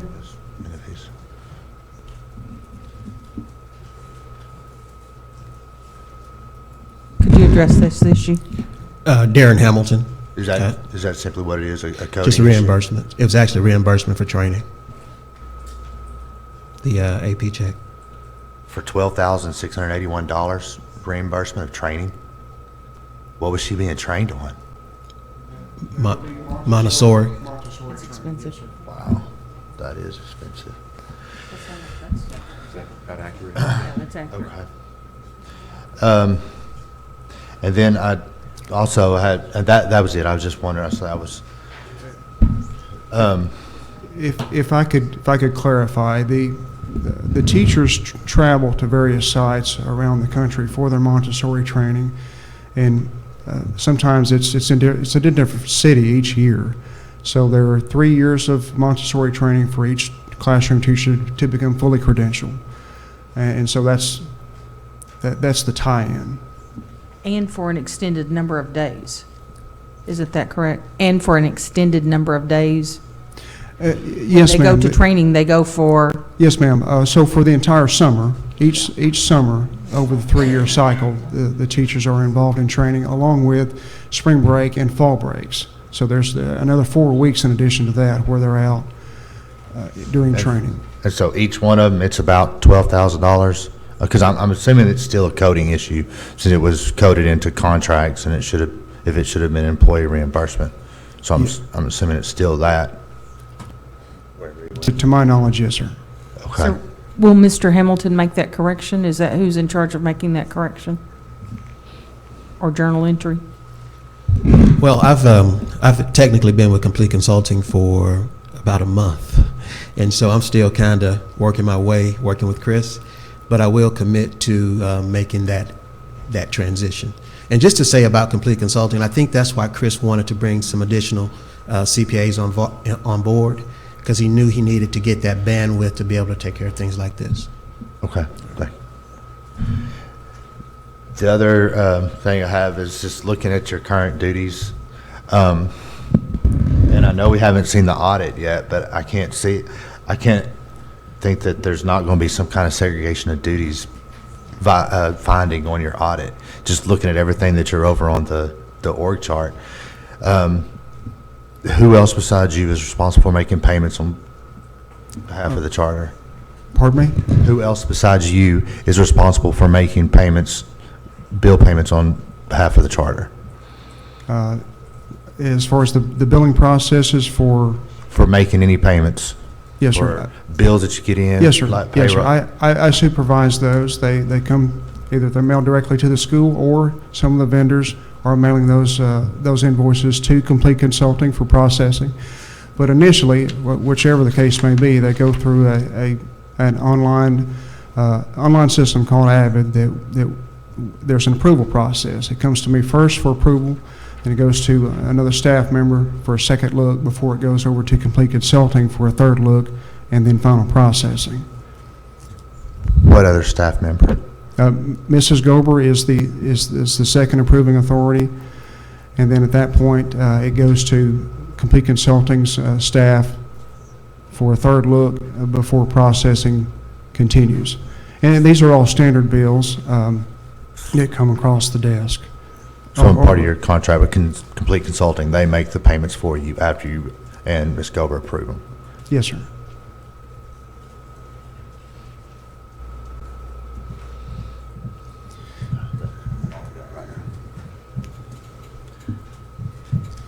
Ms. Haley? I just had, we brought this up last time, but the charge for the cleaning service, and I don't think that was bid, it was like over 70,000. It was more than the food service $82,000. for the year.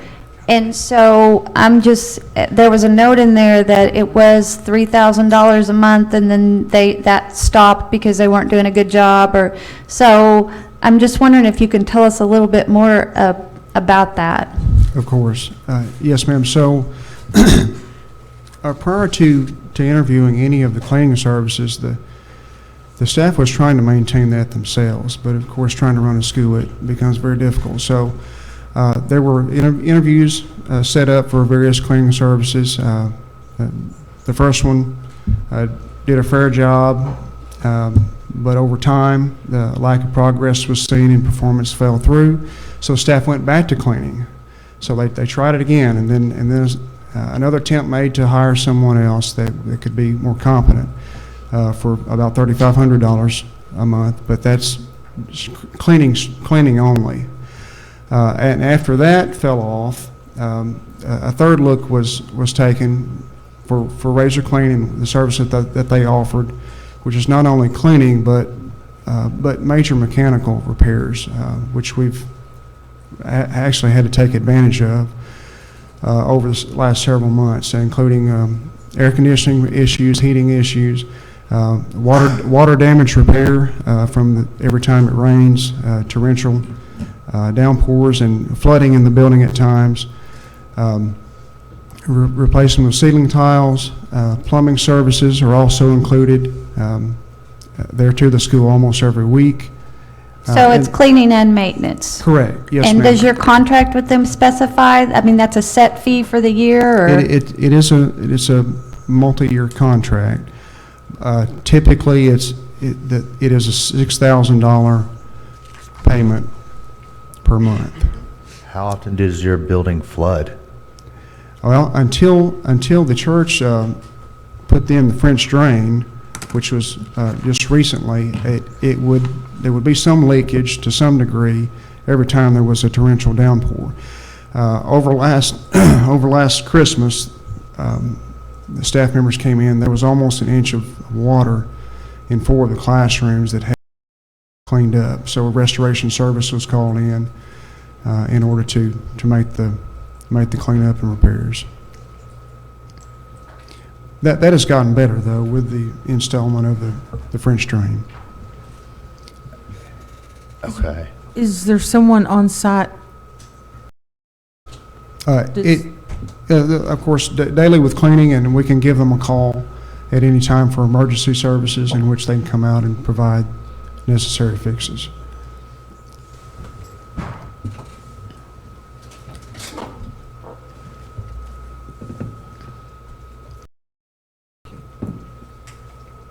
Do you pay for anything additional, such as cleaning supplies? No, ma'am. Materials? No, ma'am. That's all included in the fee. Cleaning supplies and the storage thereof, they bring them out as needed.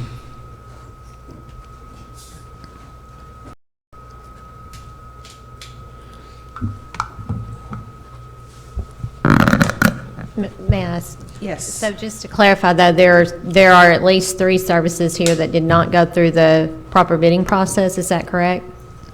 With the vendors they're currently using? It was over 10,000, yeah, that's just the ones that we pulled. So of those, yes. Mr. Knuckles, in your new relationship or your upgraded, improved relationship with APSRC,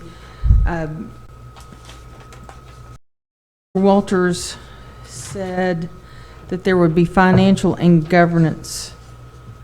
Will that financial replace complete consulting or be in addition to? We are certainly looking at that as an option. And also in talks with another financial firm that may be able to provide the accounting assistance as needed. That decision has not yet been made, but those are options that we're looking at. The board has certainly been active, a big part in looking at other options that could assist us, especially on the accounting side.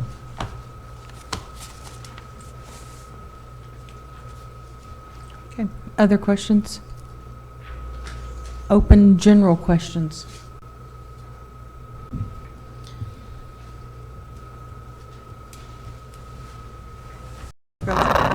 Yes, thank you, Madam Chair. Mr. Knuckles, since our last time, Yes, sir. how would you rate, in any way you want to express it, just your responsiveness to this panel's requests? How would you rate your team's responsiveness to these requests? I think the entire team has worked aggressively the past month to make improvements. Granted, there's still much to be done. Obviously, but it has certainly been at the heart of our operation at Rockbridge to see improvements made so that the school can be provided with the correct education that the children deserve, and certainly to provide them with something unique, something that they may not have otherwise, except in a private setting. So again, there's much work to be done still, but I know that per the panel's request and the notes via the letter, that much of that has been corrected. We look ahead to making further corrections so that we'll be in compliance, and knowing very well that there's still much to grow on. Thank you. I think my only follow-up, just as a comment, while I believe you, and I know that you've been responsive, but the evidence has got to match the responsiveness, and I think that it's working, but still definitely concerns, as you have said. So thank you for your candid answer. I appreciate Yes, sir. it. Thank you. Ms. Perry, is there any person that we need to hear from?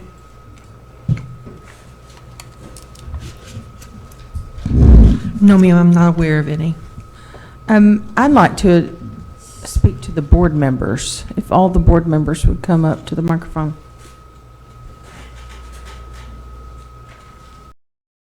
I'd like for you, if you would introduce yourself and then kind of give us, you've heard this conversation now.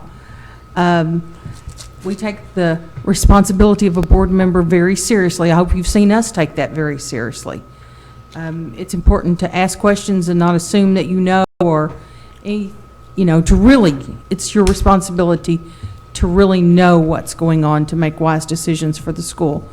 So will you kind of talk to us about what you've heard, what you're processing, what we can expect from you? Well, my name is Jack Syack, and as previously stated, I'm the board right now. In general, I'm very encouraged, as Mr. Knuckles said, with the level of effort that's been put forth to satisfy the concerns that are raised here. Not only in terms of the actual effort, but the spirit in which it was conducted, and as he said, for the benefit of all involved. I've only been on the board myself for about 6 weeks now, and I'd already had a large list of to-do items in my mind, which continues to grow as a result of this. But quite honestly, I'm looking forward to the opportunity to put more of these things in place that will certainly give you folks comfort, give us comfort, and just overall in general, yes, I appreciate the severity of what's going on. I actually look forward to serving in this type of role, of the oversight role, and I think it will be an incredible assistance to the staff to have a functioning board that can do that. And everything I've seen from the meetings that we've been in attendance, we're inclined to be moving in that direction. Thank you. I'm Roy Albert. I'm the secretary. I'm more so by the makeup and the members of the board itself. It's been a transition from, I'm sure, the previous board members, but the members that are on the board at this time are enthusiastic, they're knowledgeable, and they really want to do what it takes to get the school where it needs to be.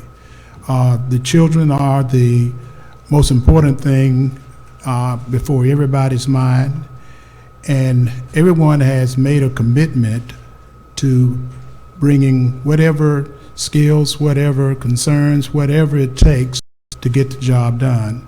Rockbridge has a bright future if the board is in the stewardship, and that is directing the ship. And we are going to direct the ship in the manner in which it has to be done. While we've made progress in the last month, we still have a lot more to go. After hearing the testimony today, I know we've got a lot of things left to do. We would like to address everything, get everything back on track. The special education program, I would like to see that thrive and see we can provide the services for the children that we need. I see a lot of potential with this school. I think it's wonderful that that this charter is able to provide a Montessori education to a lot of children that may not have access to this type of education, and I think it's a wonderful and unique opportunity for the citizens of Central Arkansas. And I look forward to the challenge of the board working with Mr. Knuckles and the staff at Rockbridge to ensure that this school can grow and thrive and continue to progress and educate our children. Thank you, gentlemen. Thank you. Board? Additional questions, comments? It's just a comment. I just want to say this. This is a charter that's in its second year. It's not one that's been around for a long time. It's in its second year. Within the charter ADE, we recognized in the last year that there had been so many charters that we didn't have the capacity to support as needed. And one of the areas that we saw that lots of charters were struggling was in the area of governance. And I think we've seen that several times reflected. We've added to the charter office, Mr. Scott specifically, to assist with boards at charter schools. I kind of think when I look at the timeline of when this charter was approved, and I look at the issues that they have right now, I think some of them go hand in hand with areas that we've identified here at the department to provide more support. I think they're kind of hand in hand. And that's at no fault. I think, one, it's been the growth of the number of charters and the responsibilities that we have at the department to assist.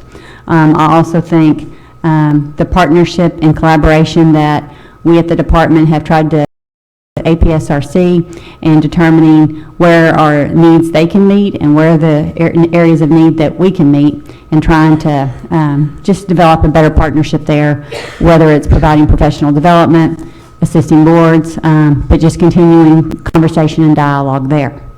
I thought it was kind of telling when we talked about the accreditation report, and many of the things that were on the cited accreditation list, we quit providing professional development to that area. That to me, and those were areas that they were not aware of. And at this point, our charter office was not providing that information. Things that we have to consider. I think that a lesson that I have learned, in especially today, is before approving a charter, making sure that that charter understands the governance piece and the responsibility of the board of directors. I think this charter, while the intent was pure and what they wanted to achieve, and their passion is evident. Opening a school is not just as easy as opening a school. There are lots of laws, especially federal laws with special education, that have to be followed. And I can tell you most general ed teachers, they themselves are not aware of the special ed laws or requirement. Most elementary, middle school, secondary principals, they've had a crash course in it, but they really rely on their special education teachers and LEA supervisors to guide them in those areas. And so these are areas that I think we need to identify at the department and our partners at APSRC, and making sure that we're providing the support for people to be successful. I think some of the areas here, I don't want to take the responsibility off of your shoulders as the superintendent, because I said it last month, receiving a waiver does not waive your responsibility to know what you're supposed to do. So it's still your responsibility. So as today, I look at this as a second-year charter. They're not in academic distress. They will receive their first compliance citing in special education, which to me is a normal first thing that would happen to any school district. They have expressed today plans to correct. I think they still have a long ways to go. I visited this school yesterday. They were very willing to show me around and show me what was going on. I saw some really good things going on. And then I saw some things that that need to be improved. But I think this is a second-year school. I don't think we're in the same boat as we were in other schools that we've listened to or talked to. They have a long ways to go still. I will say I appreciate you were asked very direct, pointed questions, and I felt like that you answered those questions with integrity today, even when the answers didn't show favor on you. So I do appreciate that. Those are just my comments that I wanted to make to the board. To the panel. Ms. Haley? We're still concerned about special education moving forward because, for one thing, we don't even know if there's going to be a licensed teacher next year. And so the lack of understanding and just the written procedures that were submitted to us is evident about no one not wanting to do the right thing, but not understanding the comprehensive nature of what the right thing is in terms of procedures and practices. And for me, it's a combination of waivers, and I'm talking about waivers for the principal, waivers for the superintendent, and that kind of thing. So I think one of the things that we were told, I think, is we could decide to revoke a waiver as an action. Is that correct? Yes, you can modify the charter. Right. It would be a modification of the charter. Okay. Because even though superintendents and principals don't know a lot, they are responsible, and they have a little bit of knowledge about this is the required thing to do under federal law for lots of different areas. And I'm afraid that that's missing. And I don't know if Mr. Walters, when he said that they were going to be in charge of bringing in a new superintendent, if that's going to be a certified person or If I may briefly address it, it will be the board's responsibility, not ours. That's just a condition of our enhanced services going forward. That's a condition that you made with the board. Well, with the school, yes. And is the condition that the person be certified or just a new? Okay. That's not in the agreement.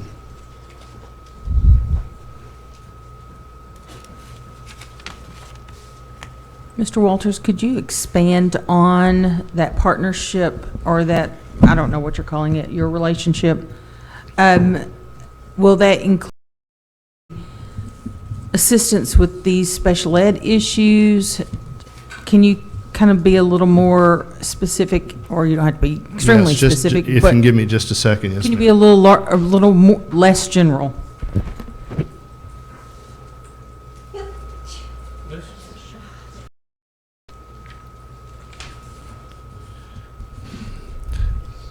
Basically, what what the services will provide is we're going to have somebody during this period over at the school on a weekly basis to help provide administrative oversight with various processes and systems. Special education budgeting is part of the things that we are going to do. Assistance in preparation of the budget, review of staffing needs, contracts, helping with various data entry items such as Industar, those type of issues, any corrective action plans that are required, and technical assistance going forward as needing once the audit findings and exit conference comes around. On the governance and policy piece, address the issues, or help the school address, I should say, the issues that you have brought forward, and any other compliance pieces that are necessary to get them back to correct any issues they have with the department as a whole, and also policy procedures review, and up to 6 hours of board training, and continued attendance at the school board meetings, if that helps kind of flesh out our thoughts. So, Mr. Walters, you said special ed budgeting, but what about special ed in general and items? Are you going to, is part of what you're going to do provide support for that as well? Well, we certainly can, in conjunction with, to the extent that we are able, in conjunction with any staff that they have. And is this agreement one that's been then approved or assigned by their school board or governing board? It was brought before the board for permission, I think 2 meetings ago, to enter into an agreement, and that agreement has been executed, as I understand it. Our Rockbridge is in, and it's about to be on ours. Dr. Gocher?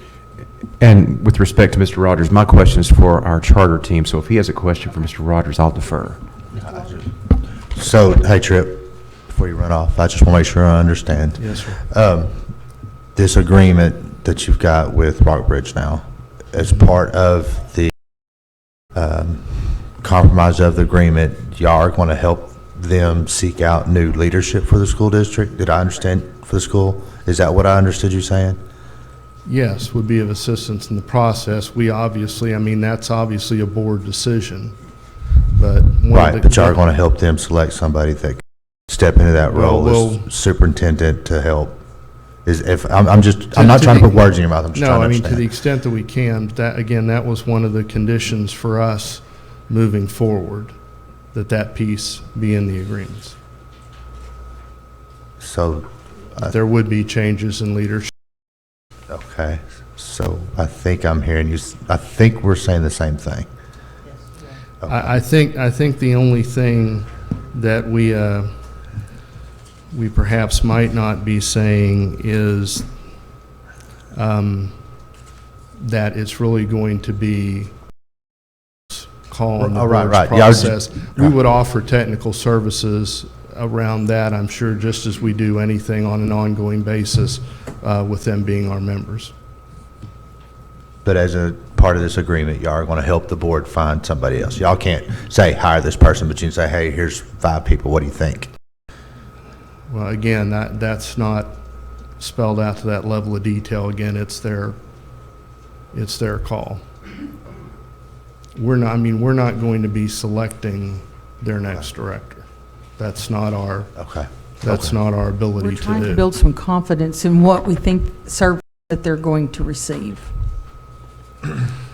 Right, and as to that piece, again, it was a condition for us to provide additional services going forward, that there be leadership changes as I've expressed.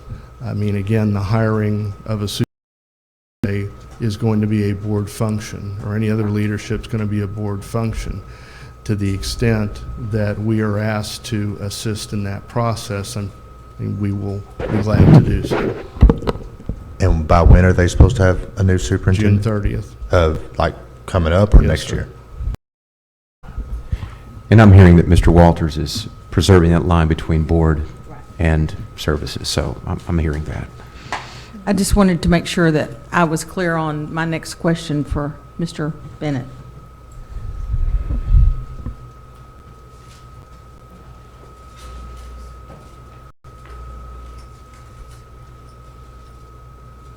Mr. Walters is a very good attorney, and he doesn't give a lot away. But what I picked up from what he said was, it's up to the board to make the right decisions and to ask for the right assistance. Did you hear that? Yes, ma'am. Okay, so if you're not getting the service you need, he said to you, you need to keep asking for the right things. Yes, ma'am. Okay. And that's what we will do. Okay, I wanted to make sure you heard what I heard. Okay. Great Thank point, you. Madam Chair. Thank you. I work right beside a whole group of lawyers, so I'm used to it. So I do have a question. So just for my fellow board members here. Yeah, no.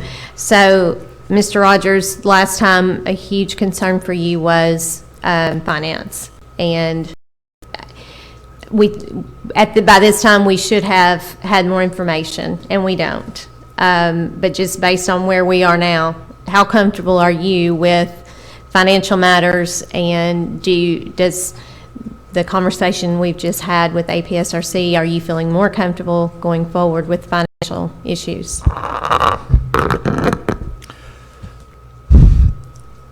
In a word, no.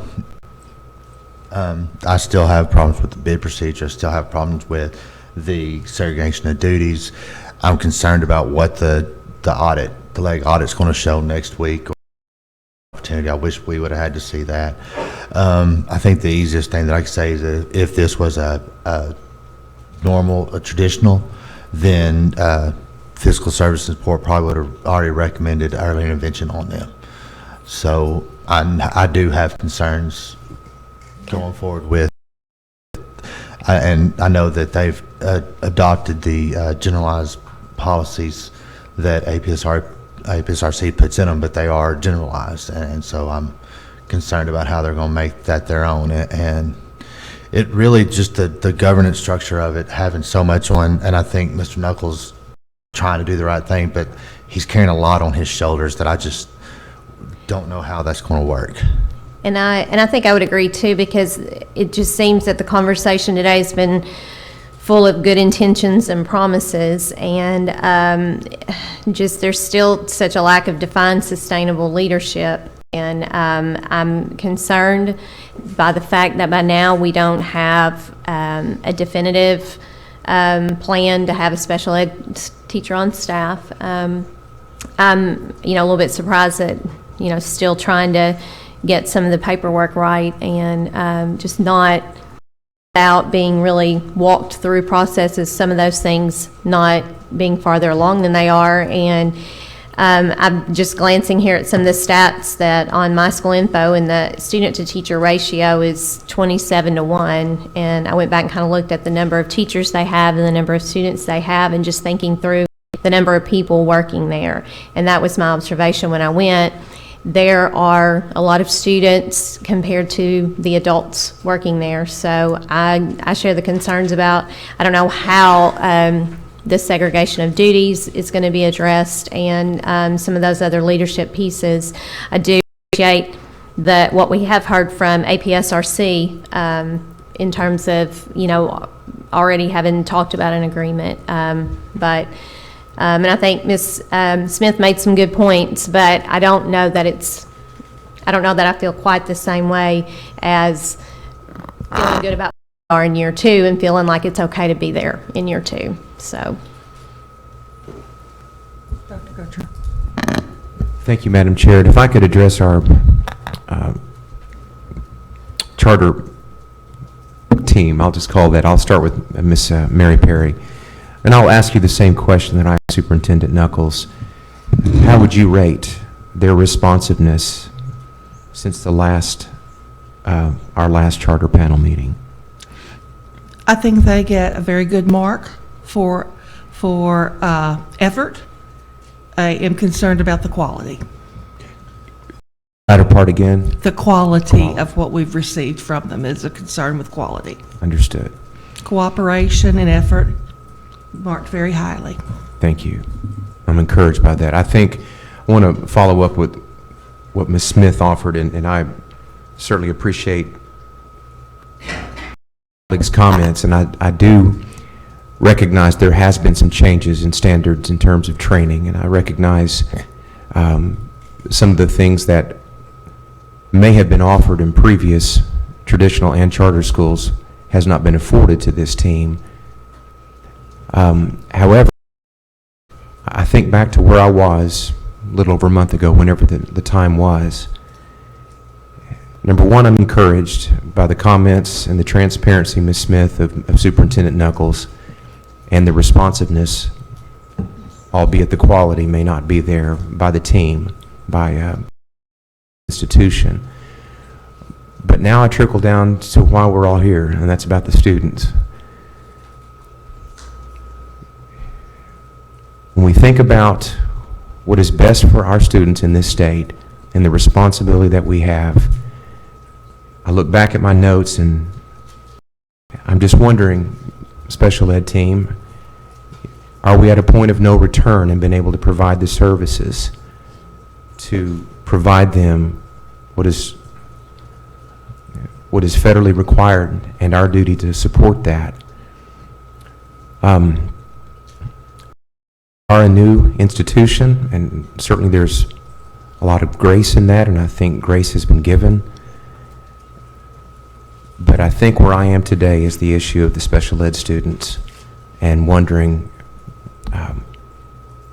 can we move forward knowing the inadequacies that have existed at this point? So. Okay, so maybe I misunderstood, so I need to clarify some things. If I heard or understood correctly, you do have a contract, an intent for someone to come and work in the fall that is special ed certified, that currently works at the Lighthouse Charter. Yes, ma'am, that's correct. And has your board already hired that person for next fall, or you just have the intent for that person to come? She has given us a letter of intent for employment at Rockbridge in the fall. Yes, ma'am. Okay, and have you taken, so has there been action on that for her to be hired for next year by the board? No, ma'am. Okay, No, so no action. we're waiting for the act, okay. Correct. Yes, ma'am. That same person you currently have under contract to come and supervise your Ms. Gober. So they come, that same person who is special ed certified comes to your facility now and assist Ms. Gober in her duties while she's under her ALP. Yes, ma'am, that's correct. And that is a special ed person. Yes, ma'am. Mrs. Cheryl Wade. She is licensed with Lighthouse Charter in Pine Bluff. Ms. Gober, are you currently in courses or classwork for your? You'll have to come to the microphone, please.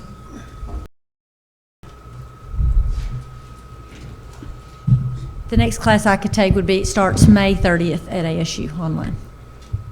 With the changes occurring and the new special ed teacher coming in the fall, are you planning on still taking courses and enrolling in that course on May 30th? I am currently doing that, yes, but the board meets between now and then, and there may be a reduction of force because of where I was brought in to where I am now, and that will determine that.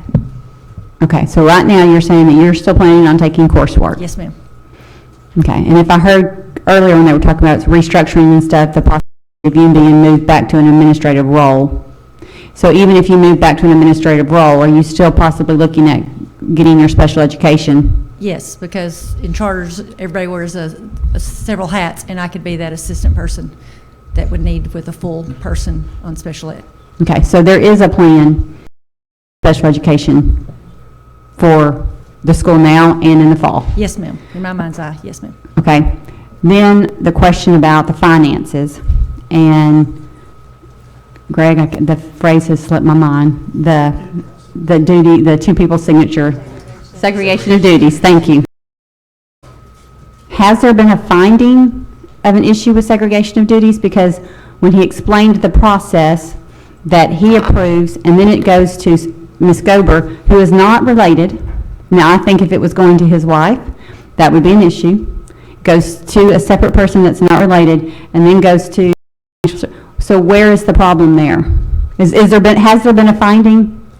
I don't know yet because we haven't got the legislative audit yet. Okay. That's the whole thing but when you look at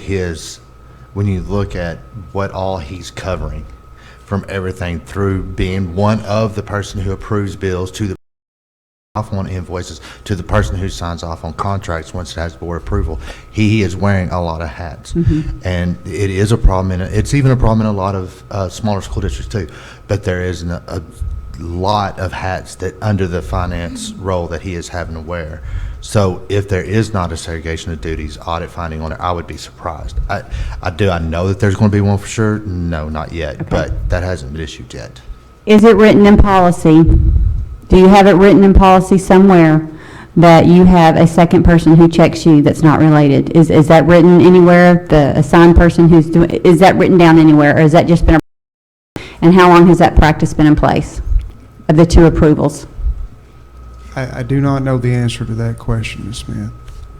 Since you've been the superintendent, have you always had a second person approve your finances once you approve them? Yes, ma'am. Has that person always been someone that's not related?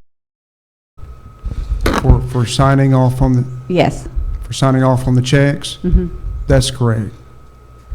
But without a written policy, to which they just adopted now, and I don't even know what's all in it, that will be a finding. If it is not written, when the auditor comes and look at it, if they don't have a policy bid for segregation duties, who approves it, who doesn't, those can potentially be findings. I'm not saying they are, because I haven't seen it. I want to keep saying that. I'm not saying that they're going to have any findings. So if they do have findings, and earlier you said, based on everything that you've seen right now, if they were a public school, they would have been put into fiscal intervention, early intervention, not fiscal distress. No. Early intervention. Okay. I guess for me today, in contrast to where we've been from someone who was academic distress, physical distress, long-standing academic distress, to brand new, I think two different places. I'm still saying there's issues that have to be corrected, but I did hear a plan about special education today. I did hear a plan that at least had a balance, or seemed to be some balance in the accounting procedures, but they still have cleanup to do and a plan on how that could be corrected. So I just wanted to clarify some of that today. Dr. Clifford? And Ms. Davis, you alluded to this earlier, and I want to follow back up on it.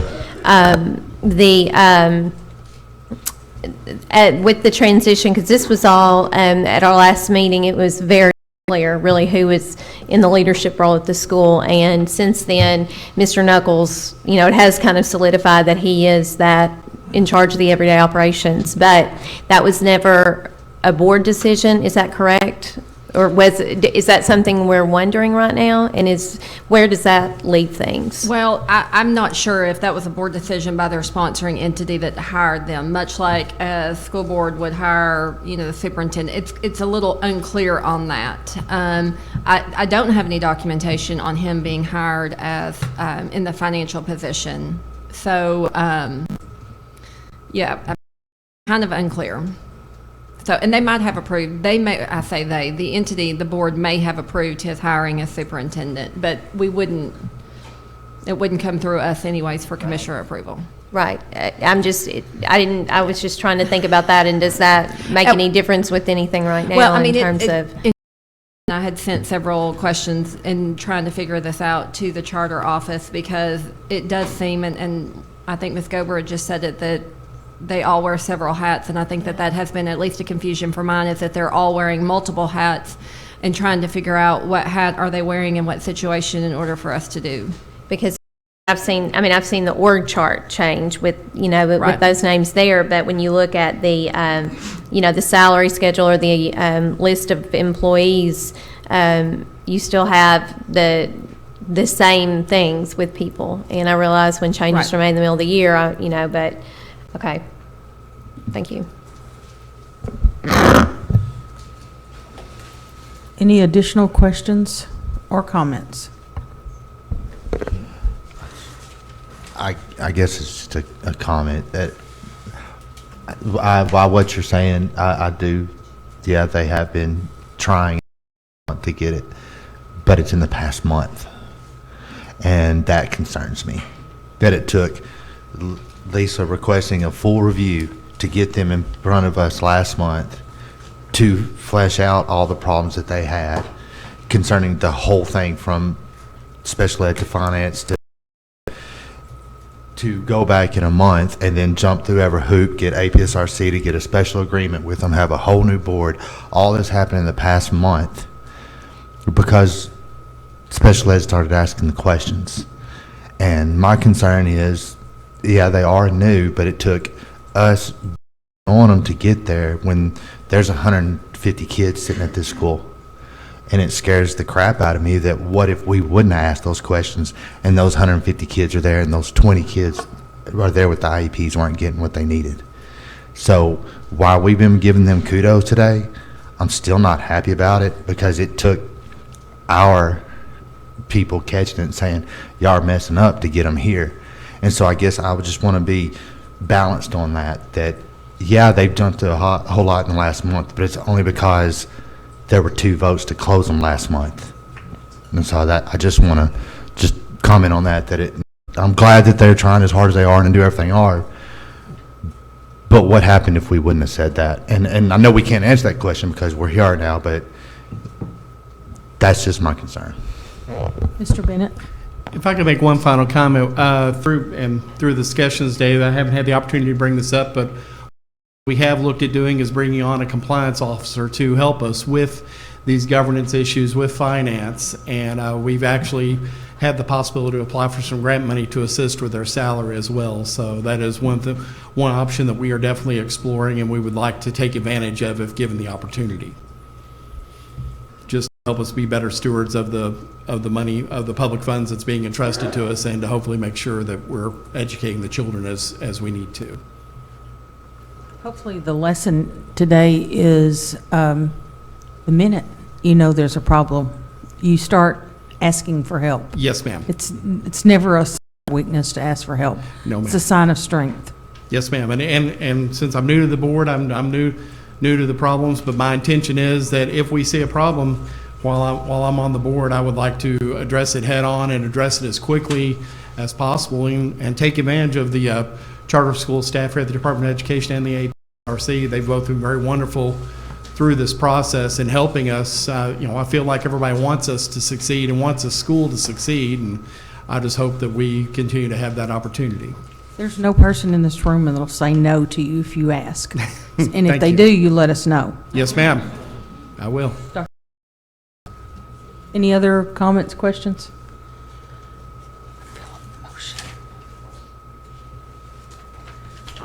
I'll accept a motion when you're ready. And a question for Ms. Davis? Ms. Davis, are there any remaining issues that we need to discuss? I do not. I'm sure y'all have covered it all. And the same. We do like to be thorough. And the same 4 options. Yes, set you upon can us take as- no action, you can modify their charter, you can place them on probation, or you may revoke them. Let me ask a clarifying question on the take no action. So we tabled last month. If the board decided to table to come back in and check, do they automatically pick it up next month? Or could they table to a further out time? Generally, you table to the next meeting. Okay. So, Thank you. and I say that just so that way, if you decided that you wanted them to come back in 2 months, then that would be another full hearing, just to let you know. Okay, thank you. That's very helpful. And one special ed clarifying question. 72 days of missed instruction for students. Ms. Haley, is that could be made up through before the start of the second school year? And if that doesn't happen, I'm just still not clear. What if kids are underserved? So it's not, like I said, hour for hour. So Sure. it doesn't necessarily mean if they miss 72 hours, they're going to provide 72 hours of compensatory education. It means whatever they determine is appropriate, once we review and accept that.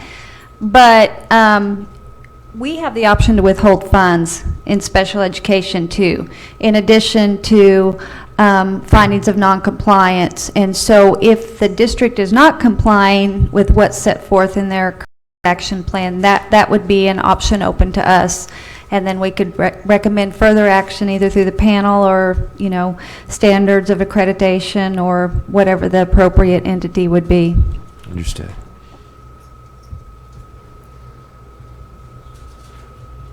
I'm ready for a motion.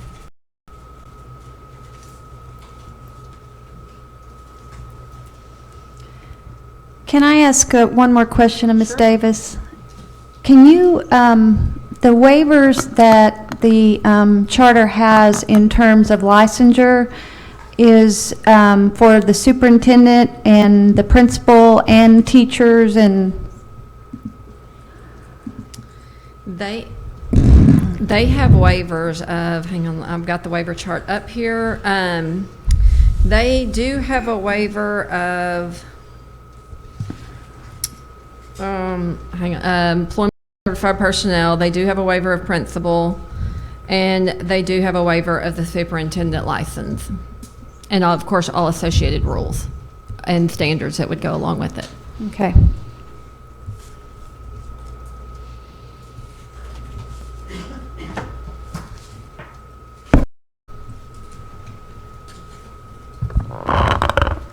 I'd like to make a motion to put Rockbridge Montessori on probation, and within that probation, they have a 90-day report. Every 90 days, they submit a report to the charter office addressing the areas of special ed, governance, finance, and required reporting. With 90 days, if the charter office sees that there is a problem, they can bring it to our attention at the charter authorizing panel. But it's not about them coming before us every 90 days, it's them putting in a report with the charter office for them to check on those specific 4 areas of concern.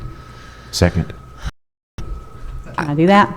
No? No, you can do that. That's fine. I just would probably say that instead of maybe putting a time limit on how long they're going to be on probation, that maybe at some point you would like for them to come back maybe in a year for a complete review by you or something of that nature. So that way it's not just on the charter office for every 90 days and that they may stay on probation perpetually, but they're doing great or not doing great. Okay, so within a year, then it would be reviewed to determine whether or not they're off probation or they continue on.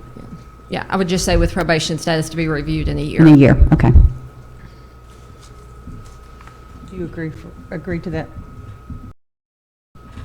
So there would be 4 reports, 3 reports submitted to the charter office. The 4th report would be an annual review with us. And before I second, it doesn't change our opportunity to bring them back at any time if, We exactly. can bring them back at any time. Right, and you could do that on your own information or on any of the reports from the charter office.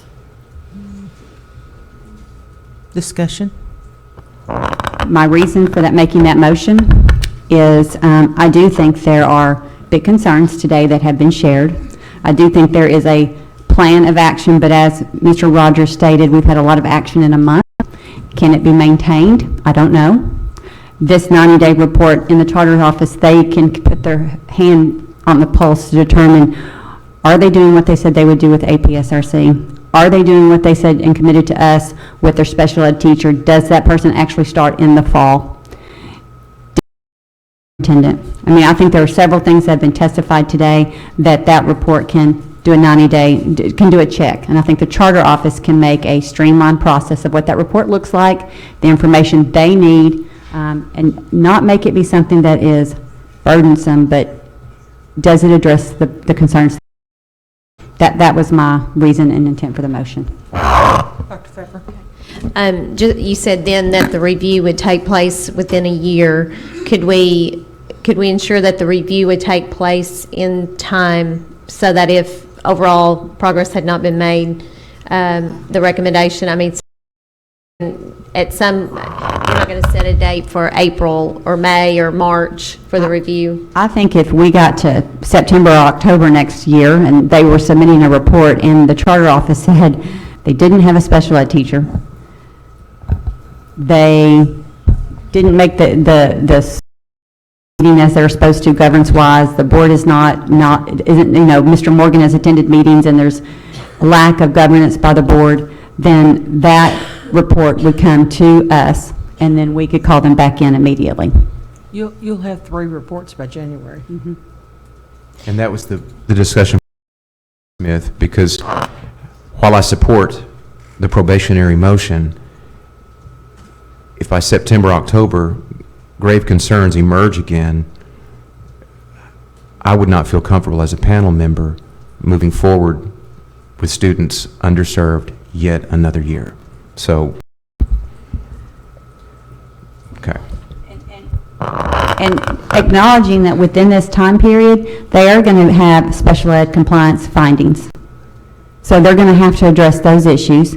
Mr. Lester today asked about Title I, and, are they going to follow up on it? There are several things that, whether or not those have been addressed. And the exit legislative audit also. Yeah, the legislative audit piece that's coming in there. I mean, I think those things only time are going to, but I think at the same time, we do have concerns. If they're not corrected and we're not satisfied, then at any time you can bring them back in. But I don't think we need to drag them in here every month. And I don't think they need to come before us every 30 days. I think that's why we have expanded the charter office with more people so that they can address some of these specific. Would we need to have an end date, though, when either you will be off probation or a determination will be made? Do we need to have some type of... There's a review. There will be a full review in 1 year from now? Okay. Within. So probably February, if not before. Any other discussion? Motion's been made by Ms. Smith, seconded by Dr. Gocher to put Rockbridge Montessori Academy on probation with a review within 1 year by this panel, with 90-day reports going to the charter office. The gist. That's a very good gist. All right. I'm going to take a roll call vote. Dr. Gocher? Place on probation. Ms. Haley? For the motion to place on probation. Mr. Lester? For the motion to put on probation. Dr. Pfeffer? For the motion to place on probation. Mr. Rogers? No. Dr. Saunders? Not in here. Ms. Smith? For the motion. Okay. 1, 2, 3, 4, 5 to 1. Motion carries. If you'll give us a moment to write out the reasons, and then we'll read those reasons to you.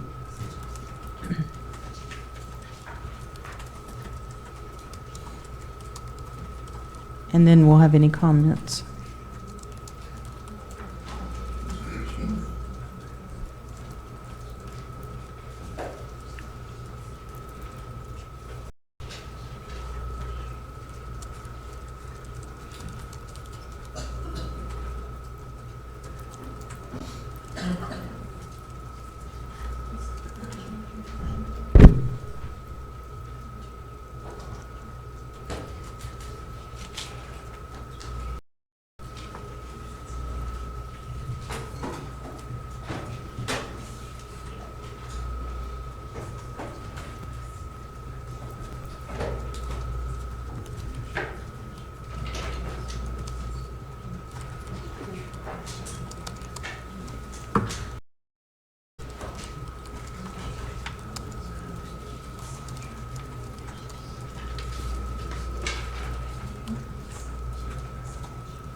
I voted for the motion to approve the probation.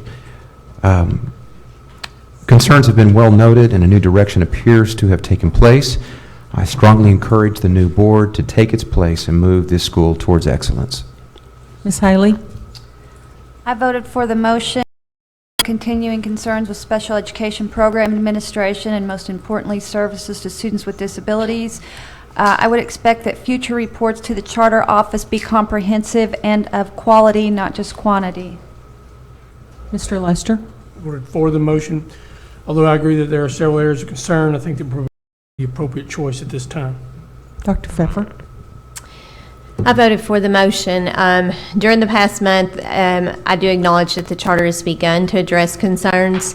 I think that the probation sends the message that this is a limited time in which we expect that changes will begin, not just addressing, but seeing the real change. So I did vote in favor. Mr. Rogers?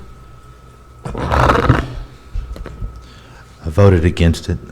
While I appreciate the charter's sense of urgency to change or adopt policies to address our concerns, I still have a lot of concerns with finance, sped, and overall governance. I hope the charter takes this opportunity on probation to continue to improve. Ms. Smith? Voted for it. I believe probationary status will address the concerns of this panel. I would encourage Rockbridge to continue to work with the charter unit and APS. Any final comments? I do appreciate your sharing of information today.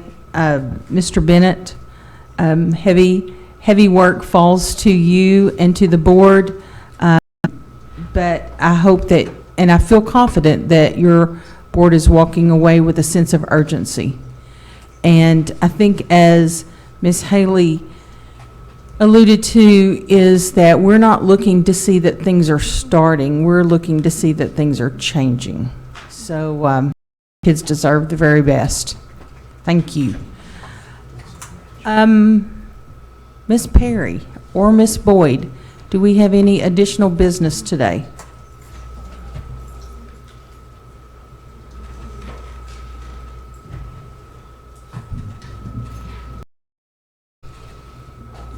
No, ma'am. We're glad to have you back. I'm glad to be here. Thank you. I'll accept. Yeah, please stop falling into Dr. Gocher's claps for me. He's just hamming it up. I don't deserve that. I'll accept a motion to adjourn. So moved. Aye.